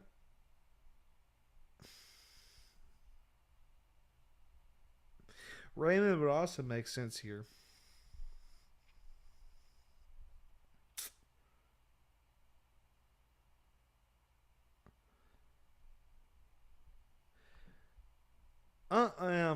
honestly, I'm just gonna say it. I think Daxton Hill, because you have a defensive coordinator. Like he was the defensive coordinator for the Michigan Wolverines last year. Hill's a Michigan kid, and he immediately becomes your slot one. And you have Hamilton Hill, Peters, Marlon Humphrey, and Marcus Williams. That's a massive upgrade in the secondary. I mean, that might be like single-handedly the most talented back end in the entire NFL. If you just did that. And you have two critical pieces who are very flexible in what they do. At strong safety, who can also be a weak, like he could be a blitzing linebacker and play on the edge if you need to on a couple snaps a game. And you got another guy who's a slot who can do the exact same thing, but also to be a better fit at a free safety in a couple of years. So, I mean that's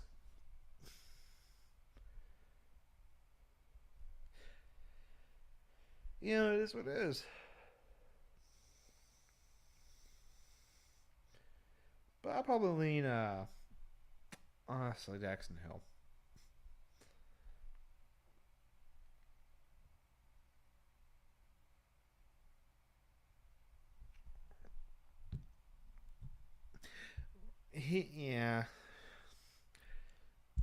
Roger shit. The guy who just got re-signed by the Buccaneers, Auburn guy. I thought he would be a first rounder. He wasn't.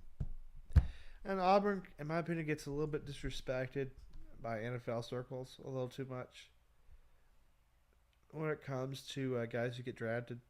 But with Roger, I mean, at the end of the day, it's a height, weight, length league. And if you have short arms, it doesn't matter the position, you get roasted. I mean, he should be a first rounder, but he won't be. But, yeah.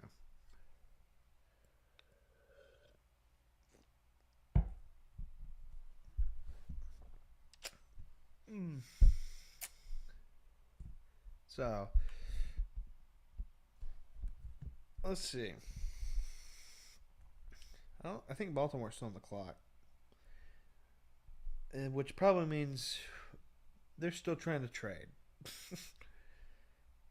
Because that's what I mean, shit. They don't have to be here. And honestly, they'd probably rather get a third day 2 pick. No, it's just Jermaine Johnson's old. Jermaine Johnson's old, and he only has one legitimate year of being a starter. Because he was buried in Georgia before he transferred to Florida State. And then even at Florida State, his 1 year, even when he could completely pin his ears back, compared to Karlaftis, compared to Arvin Aketi out of Penn State, who was another 1 year wonder out of Penn State, who originally came out of Temple.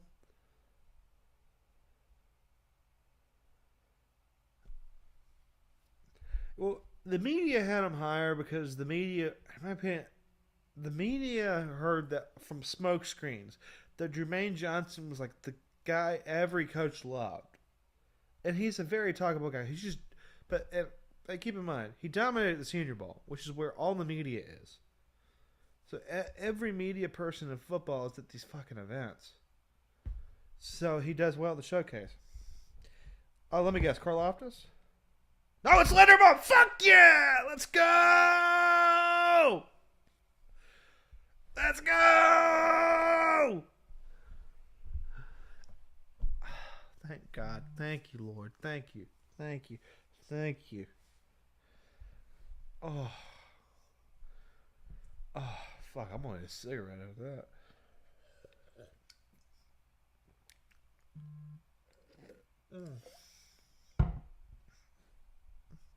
By the way, they just traded up with the Titans. Whew. Whew. Fuck. Oh.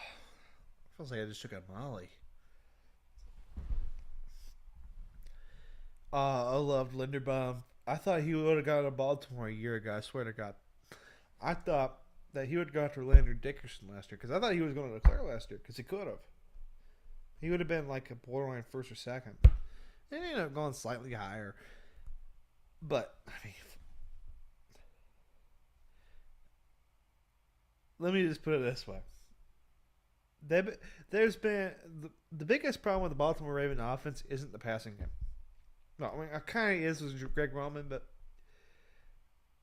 they haven't been able to run as efficiently. And that has a lot to do with the changes they did in the interior. And they don't have good communication. Linderbaum fixes a lot of it. Also, the other thing that Baltimore likes to do in the run game is they have to run to outside because you have Lamar Jackson, J.K. Dobbins, Gus Edwards, and then potentially another third back that they're probably going to draft this year because I don't think they're going to re-sign Justin Hill.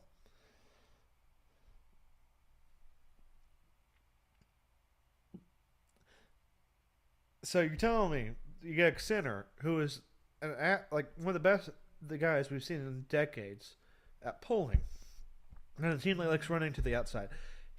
This is a perfect fit for what they want to do because they're like the Baltimore is such a counter based team.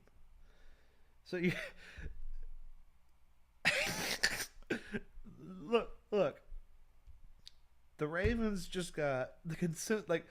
There's two positions that they had consensus top ones. Safety and center. Baltimore got the consensus best safety and the consensus best center. I know they're not the most valuable positions. But... Oh. Jermaine Johnson, by the way. I called it before I saw the pick for it. I'm not drinking for this one. Jermaine Johnson, because the Titans were going to trade him because they didn't have enough day 2 picks. The Jets had 2 picks to give. It's Jermaine Johnson. This is where Jermaine Johnson stops falling. And honestly, he's the kind of guy the Jets want because the Jets already have Carl Lawson.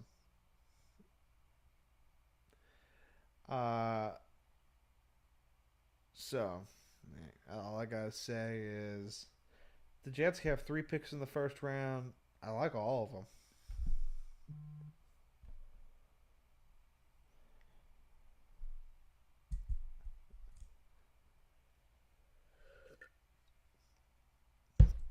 It's Jermaine.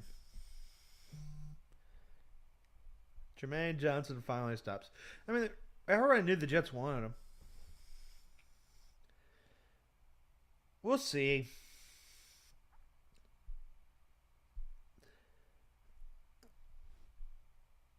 I mean, the Jets are definitely hitting the needs very hard. The question is for how much.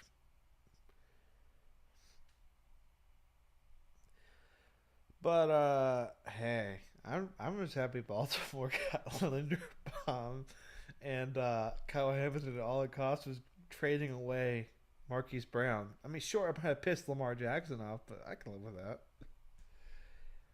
I mean, 'cause I think at the end of the day,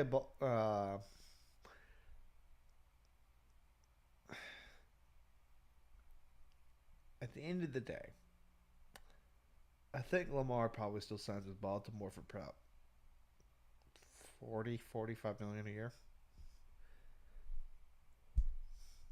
Probably a good chunk of it guaranteed. 30 to 40 million a year guaranteed.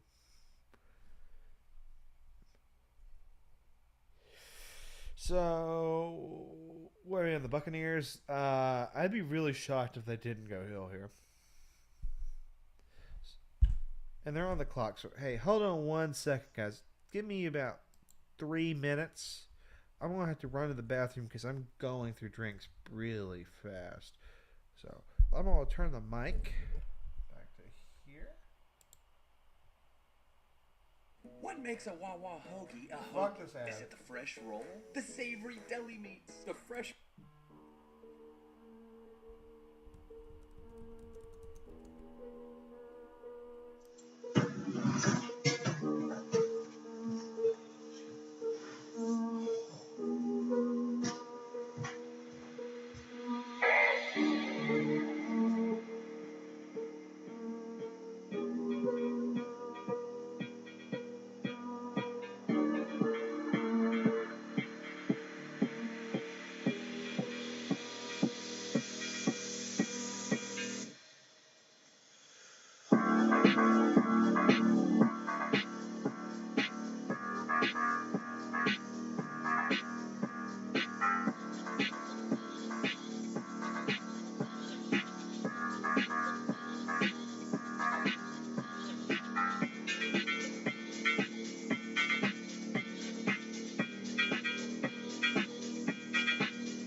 All right, I'm back, guys. Hold on a second.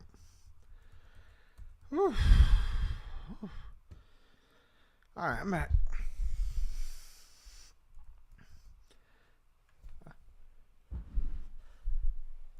Damn, I got a few weapons. So, home run draft for the Jets.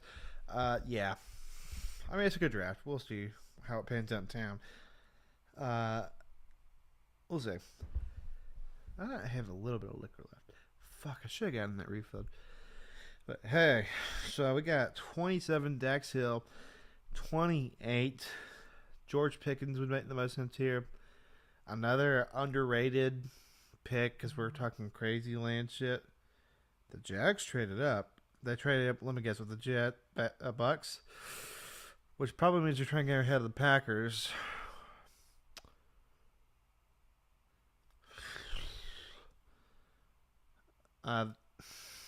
So if the Jags traded up, I'm probably going to go George Pickens still. Then again, I'm big on George Pickens.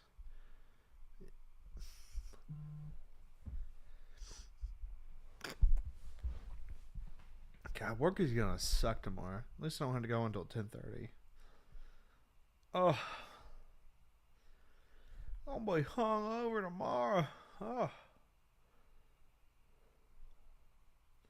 Shit, let's not drive all the way down. 40 fucking minutes. But hey, I'm just happy because I think Baltimore got concluded their night and they didn't even have to do much. So, hey, I'm happy.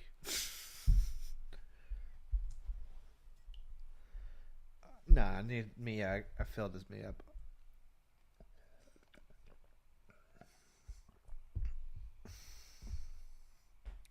I don't think the Patriots would draft Pickens because they just traded for the former Louisville guy, the guy from Miami. I'm blanking on the name.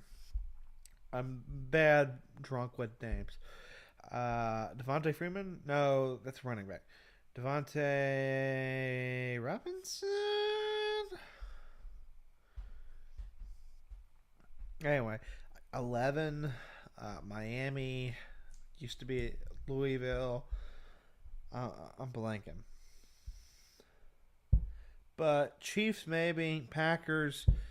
The only receivers that kind of match the Packers historically, it's him, Alec Pierce, who's 6'3", 220. Kenneth Allen the third or whatever. The Notre Dame Kevin Austin something maybe. Really athletic Notre Dame receiver who didn't do much production wise. Tanner Connor and Jalen Tolbert. Oh, so it's not Pickens for the Jags, but it's Devin Lloyd. They traded back up for Devin Lloyd. Which hopefully that was worth trading up for because I don't know where you train up for a linebacker in this class. Just because. This is such a deep damn fucking class. Why would you trade up for Lloyd? Like, you couldn't wait there at 33 and get a Chad Muma or Christian Harris or Troy Anderson or trade down and get Troy Anderson. You couldn't get. You couldn't get Leo Chanel or Darian Beavers or Malcolm Rodriguez in like the fourth or Mike Rose. No, I like Devin Lloyd, but I don't know. Linebacker and quarterback, I guess. I don't know. It's a weird class.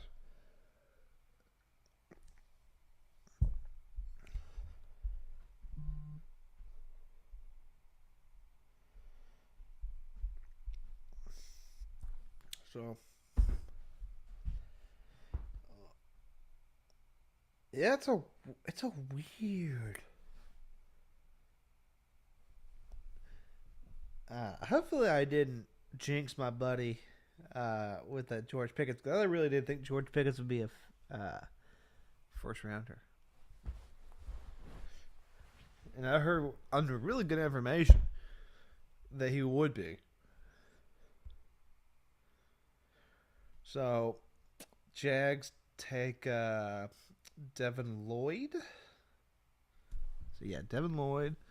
And then what we got? Packers.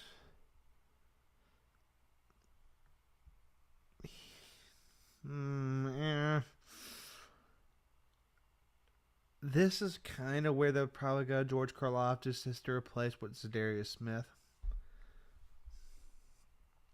And the Packers are just one of those teams that almost never drafts in the first with receiver.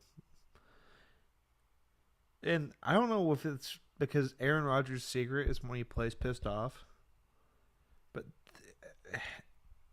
the Packers are the thriftiest team in the entire NFL. No, I don't know. I don't know why they are. Well, I can have a theory. It's because they're a small market, and they don't like paying bonuses at all.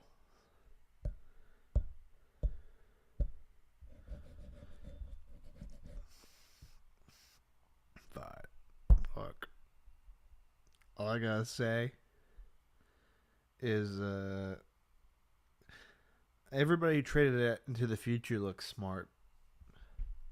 And this isn't a bad class. This is going to be a class that in 5-6 years will probably looked at more fondly outside the top 10 than any other year, in my honest opinion, especially in days 2 and 3.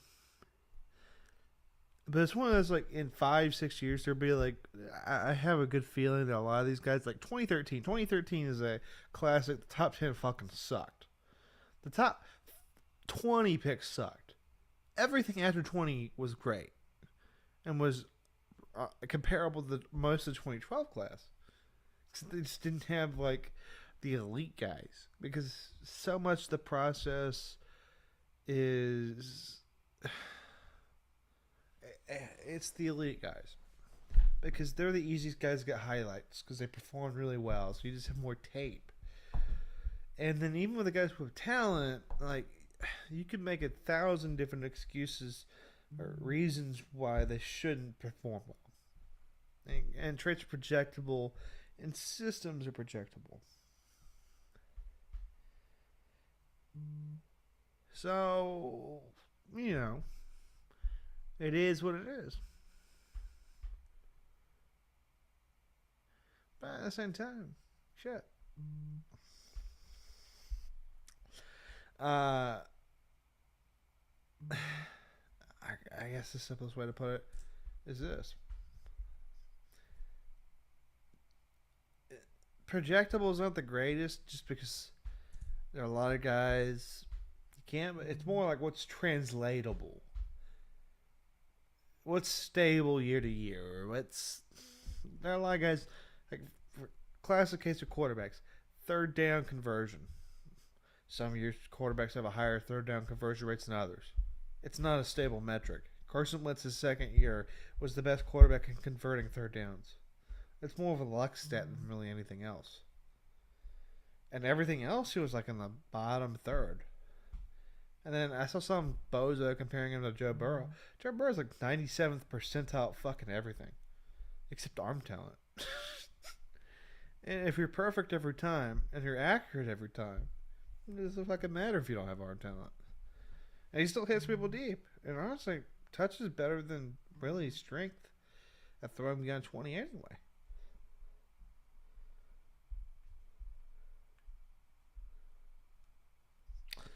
So, hold on one second, guys. I'm going to refresh the NFL Network because it froze.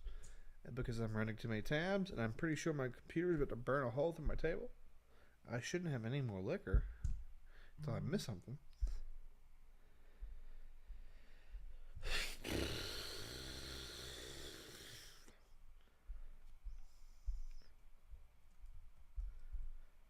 All right.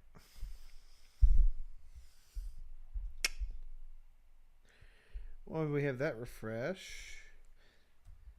If you have any comments, please send me anything. Also, if you want to send anything donation wise. There is the description through the or a link in the chat or description of the a link in the description through Buy Me a Coffee if you want to send me any beer money. You don't have to personally, most because I don't like to pay e-fags either, and I would consider myself one in that category, except I'm a very bad e-fag. Alright, we got this pulled up. 1 second. Oh, whoop, whoop, whoop.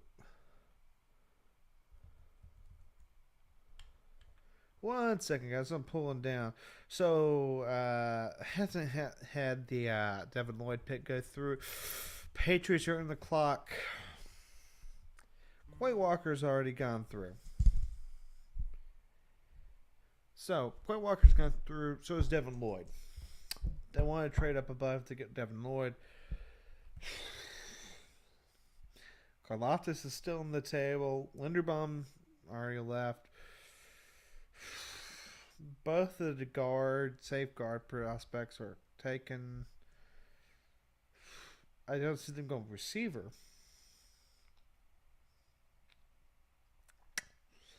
I don't really see them going tackle either. It's not usually the Patriot way. The Patriot way, I thought like a couple times, it's usually like been developing second and third round guys at like offensive line, and they've had a tradition of really good offensive line coaches.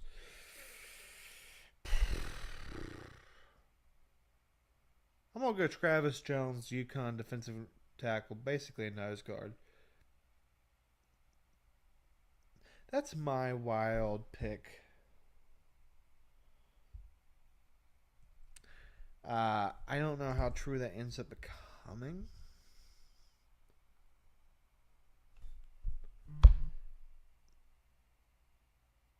I mean, the best value's been Baltimore at 14, if I'm going to be honest, Connor. Kyle Hamilton was a top 10 pick.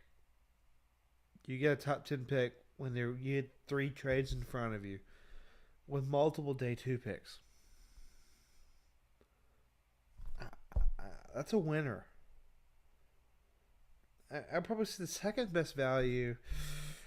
Let me go back and look at it. I mean, honestly, the second best value also might be Penning to the Saints at 19. Because you didn't have to pay for that. You didn't have to pay to get a developmental tackle who has very high potential.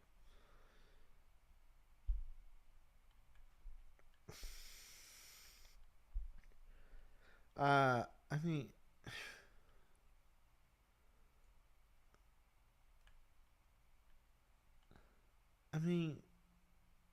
Tyler Smith. At the end of the day, it's Trevor Penning, because you got the better of the 2 tackle prospects taken in that range since then,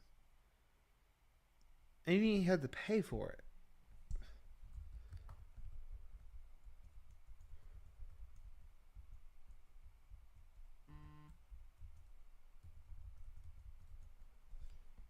And don't get me wrong. I like Tyler Smith. I've been projecting him for the last 3 fucking weeks to the Cowboys. But I mean, fuck. Penning is the guy that people, if you would have taken him at 9, nobody would have doubted you. There were some people who would have taken him at Penning over Charles. Oh, good God. Fuck Bill Belichick.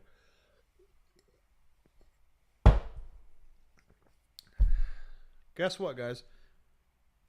Cole Strange, from the legendary football powerhouse known as University of Chattanooga, is going 29th overall.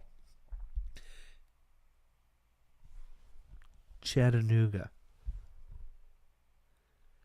A guy who, let me remind you, was considered a consensus 3rd round pick. Maybe 2nd round on a very good day. Goes 29th. So you're telling me they were that desperate to replace Karras, the guy who just went to become center at I want to say Cincinnati.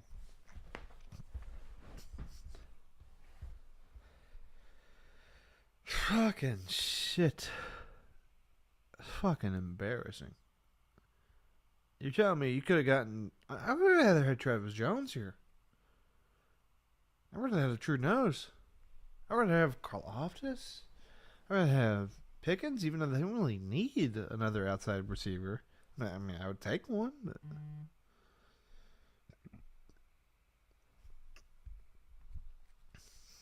Hold up. I'm all surprised with people in this group chat.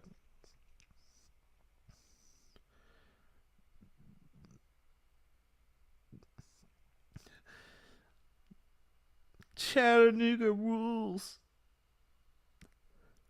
No offense to Chattanooga, great place, but it's not a football powerhouse.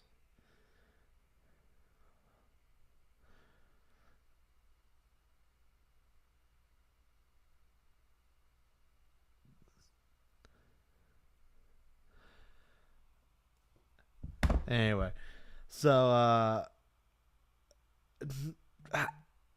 don't know. I think there might be an element of Bill Belichick where he's gotten a little too full of himself. And I kind of get why you would want, because you can argue Carl Strange is the second best student in his class. And I thought they may be desperately. I mean, this is maybe like a. We thought Linderbaum would be here, and we believed too much of the hype. We didn't think Baltimore would trade their own receiver to get a Linderbaum. But if that's the fucking case, you wouldn't try to trade down?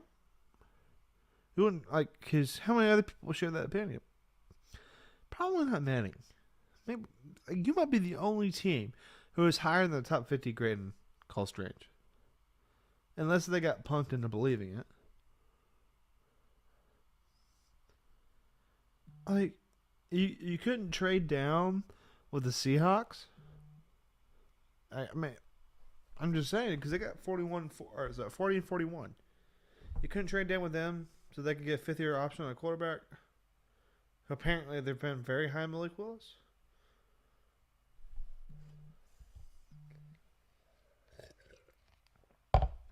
I mean, it's fucking bizarre to me. And the Pickens in with the Chiefs, which probably means they sprinted to the card to get George Pickens, which is fucking crazy to me.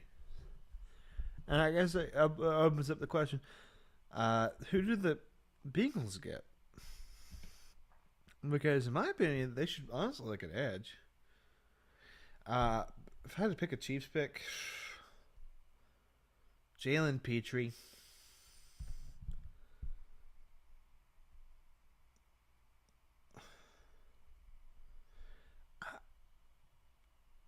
I don't know. Crazy shit.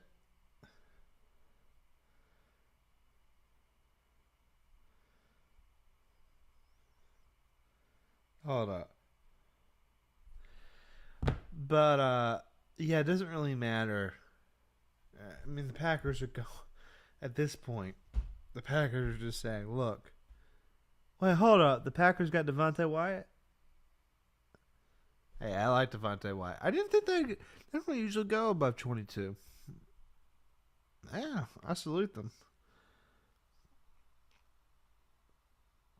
Damn, I was talking so much shit about the Patriots pick. I didn't even notice that they got Devontae Wyatt. The Bengals need an edge, but I don't know if they get one. Like, no shit. Like, I don't know if they need one. 1 second, guys. Just refreshing one of these channels because it's dropped resolution. I got one watching. I don't know if only one watching.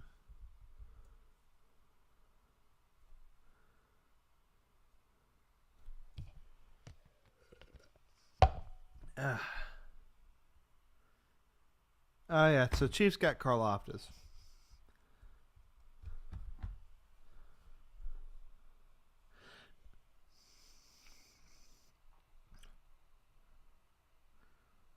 So we got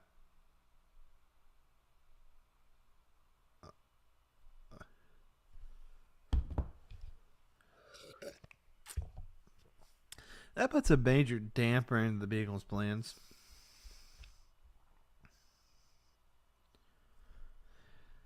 So you're telling me So the Bengals got.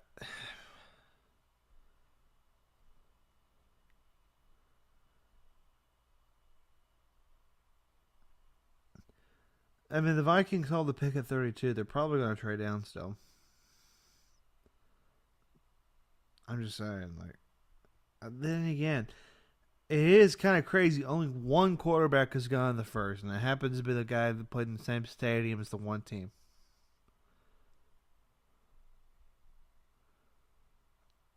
Which is, I mean, again, crazy to me because Cole Strange went 20.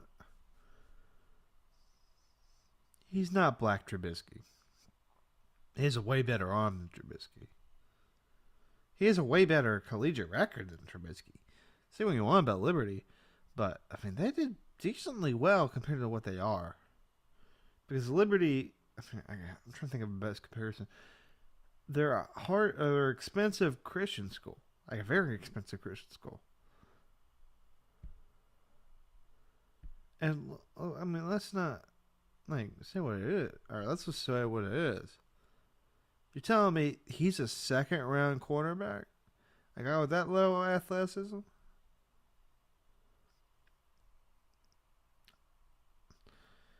I mean, unless everybody thought he was like everybody else was low on him, I don't see why he fell this far. Then again, Sam Bradford and Baker Mayfield are the proof that fifth-year contracts ultimately hurt teams more than they help them. And most quarterbacks who are worth the shit, or like end up being well worth an elite grade, usually tend to be guys you sign in year 3 anyway. That's just what usually happens. I don't know. And even the extra year of control, like, by the time you hit that 5th year, if you don't have a long-term deal by year 4, he's not a third. No. Second rounder, maybe, but not a third. A third rounder is like what was it? Something Cook, the Michigan State guy. He's a stereotypical third round quarterback. Russell Wilson was the third round quarterback. An undersized but hyper talented guy.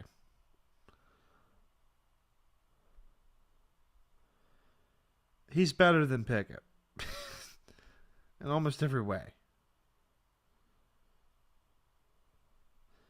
And no, there's like, I'd rather have Ritter. Ritter, in my way, is basically Kaepernick.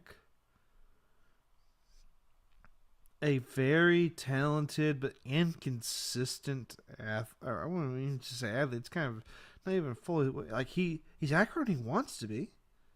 He's just inconsistent. And that has a lot to do with just not being really coached very well on terms of offense. Chiefs at 30. Already picked. So Bengals already in the clock. Raymond would make sense here. There's a long-term guy at right tackle. La'el Collins only has a couple years probably left in this league. Travis Jones would make sense. Arnold Ebiketie would make sense. The Clemson corner would make sense.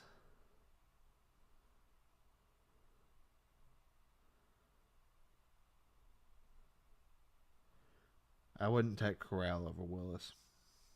For all this shit, you'd probably tell me Willis doesn't do well. You could argue the same points with Corral. He was just an SEC team. Corral had an overly friendly college offense. He had one of the best offensive-minded people in college football with him. He also was kind of let down by the talent around him at a large amounts of the season. But on a physical standpoint, Corral is lesser in almost every way.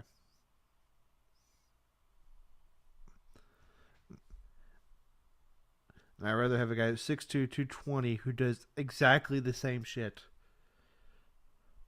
who also has a better arm. The accuracy is negotiable.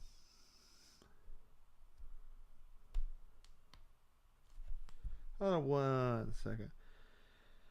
So Daxton Hill goes at 30. I don't have enough liquor, but I don't really feel like going to the whole translation or transition shit.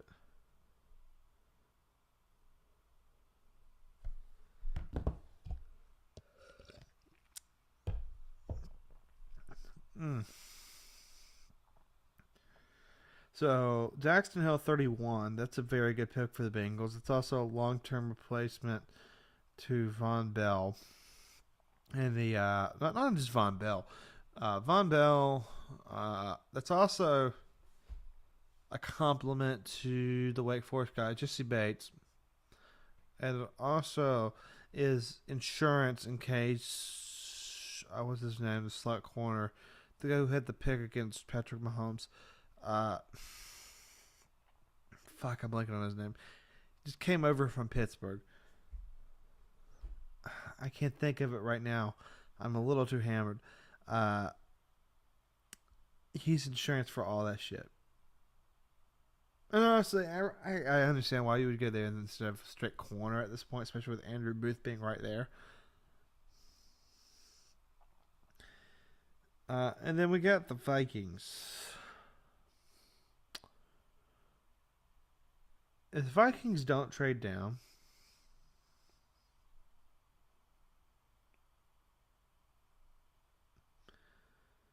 I don't know. I thought Pickens, Thielen is only getting older.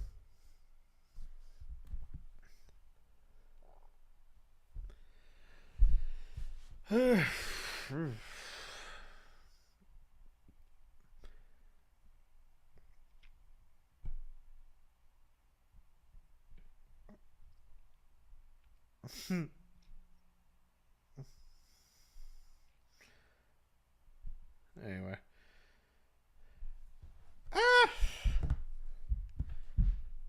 So, I mean, honestly, I could see the Vikings going quarterback anyway.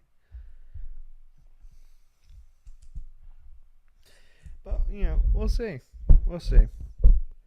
I don't know if I'm holding the mic like this, but it makes more sense. I'm going to drink a lot of water tonight. So, for all those still watching, thank you so much, by the way, because we're about 5 minutes away from wrapping up the draft. A special shout out to everybody who's listened and shared. Thank you. If you donated anything, I might have not read it. That's all good. I already gave my shout out to Ethan earlier. By the way, I'm planning on having more stuff, especially by midsummer.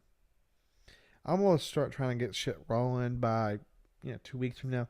I still need a lot of practice with OBS and all the other shit. I am still very raw. And keep talking about myself. And it doesn't fucking matter because you only want content. Everyone only wants content. Because everybody has a fucking personal story. Content is a very specific thing people look for. Which is why I say this. Within very short time, I will be posting more stuff, particularly more about USFL, if it doesn't get fucking shut down.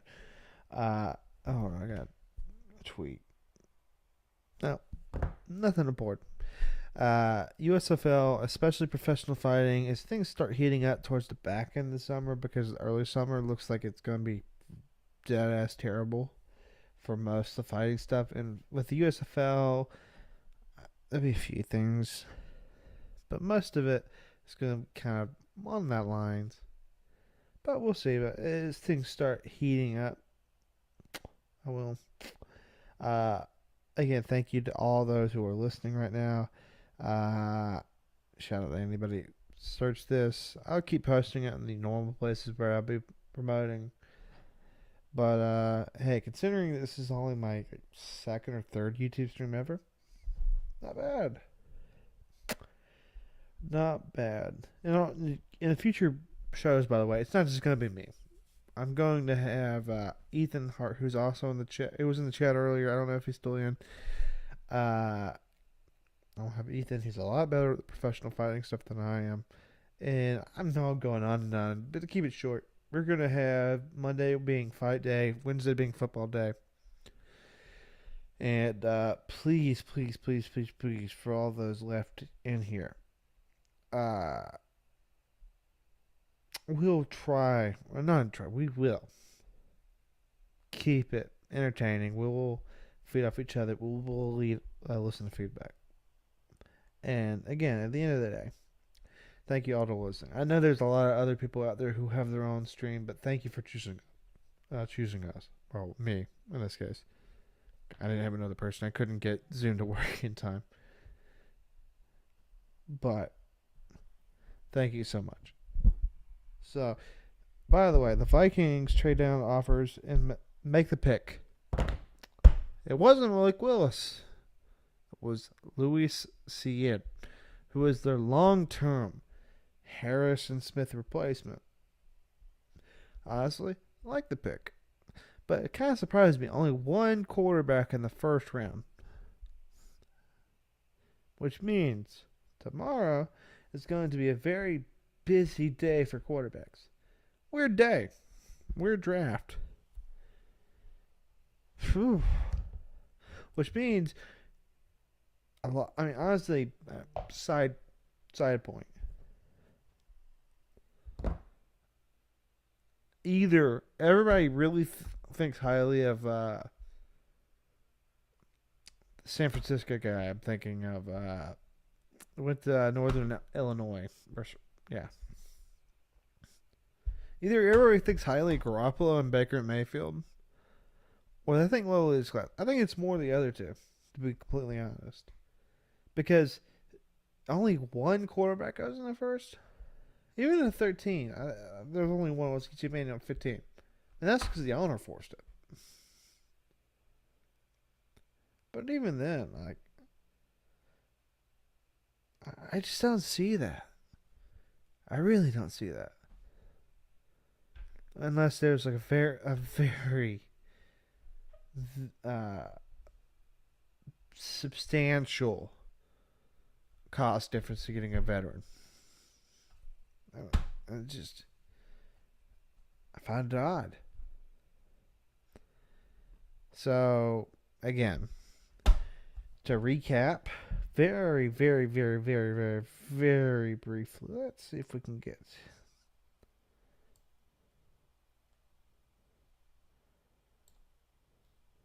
One second. Excuse me. Let's run down the first night, which honestly I forgot. I stopped counting drinks. Hayden Hutchinson was second overall. Trayvon Walker first. Fair draft pick by Walker, number one. But it's kind of what we were expecting after all the shit that's been kicked up in a week and a half. Hayden Hutchinson 2, home fucking run. Derek Stingley 3, very good pick. Jets go Sauce Gardner, guarantee that they get corner. Everybody likes this pick. Kayvon Thibodeau, safe pick at 5. Nobody really faults the new regime going safe here. Ike Iguanu, the best tackle, goes to the team who needs to tackle the most. There was nobody available for a trade down. Makes it Evan Neal, maybe a little higher than Cross, given his recent medical, unless that turned to be overhyped. Drake London, don't really get that pick. Charles Cross, I like this pick. I really do. Jets, Garrett Wilson, I get it. I get why you would want him. Denzel Mims never really panned out for them, and I wouldn't be surprised if he gets traded by in a couple of days. Ultimately, when you have Elijah Moore and you have Corey Davis who got good money and you just re-signed Barrios, He's kind of a very good in between those. He can be the perimeter guy. Chris Olave, way overpaid. Jameis Williams, in my opinion, this is still an overpay. I like Williams. I think he was the best receiver of this class. I wouldn't pay that for him. Jordan Davis, a little bit of overpay for a nose guard, especially with how good this class is, but I get it. Kyle Hamilton, fucking home run. Houston Texans, Kenyon Green, I think they're played a little too much to be safe. The team formerly known as the Washington Redskins, I don't know what the fuck they are doing. I don't know. I don't get. They panicked. Zion Johnson, he's safe. That's all I can say. Traylon Burks, you just wanted another SEC guy who is big with long arms. I don't get that pick, personally. Trevor Penning, good solid pick. Kenny Pickett, I don't think it's a good pick. I still think you drafted a guy who will still probably end up being the fourth best quarterback in your own division. Maybe third on a very good day. Trent McDuffie, I thought he was a top 15 player. Quay Walker, good player. Kyrie Elam, good player. You need another guy to go with Davis White. Tyler Smith, hometown kid. Makes nothing but sense. You can develop him to be your left tackle in the future. He also provides a guy at left guard or right tackle. Immediate starter. Good pick. I like that pick. Ravens with Tyler Penning. Or Tyler Linderbaum, my bad. I like that pick a lot. For a team that likes to put their centers in motions and screens, they're going to get good use out of him. Jermaine Johnson. Everybody was afraid they would do it at 10 or 4. They did it at 26. They didn't even have to trade too much to do it. Good pick. Devin Lloyd, 27 of the Jaguars. A little bit of an overtrade in my opinion. 28 Devontae Wyatt. Surprising, but in my opinion, it was a top 20 talent. Irregardless of off field. Cole Strange, horrible fucking pick. I don't know what the Patriots were thinking. Karl Loftus, 30. Very good pick by the Chiefs. They got bailed out by the fucking Patriots in particular. Daxton Hill, Bengals, good pick. Vikings, especially with that 2.5 bet on those safeties, great pick for those bettors. But seeing, he's a guy who could fit a little bit of everything what the Vikings want to do. He's a very good. Well, if you can't get a good offer there, that's not a lot of picks you can fuck up beyond that. So, anyway, that's my rundown of all those little picks. So, thank you so much. So, real quick, I think you're still there, Connor. Actually, you're not. My bad. Well, I'll save it. I'll put it up there in case you come back for any reason. Highest first round grade. The Vikings. They traded down, got a good value, and they still got a very good, valuable position of need at 32. And they still have, 2 or 3 picks tomorrow? No, they got 4 picks tomorrow. No, it's 3 picks tomorrow. 3 picks tomorrow. So the Vikings are living pretty large. So I'd say Vikings. They didn't even have to trade up to do it. Because, even with Baltimore, they still had to give up a third on top of Marlon. Or not Marlon. Top of. Anyway, but hey, thank you so much for everybody who stayed in this far. Hopefully I'll see most of you guys later. And hey, y'all have a good night.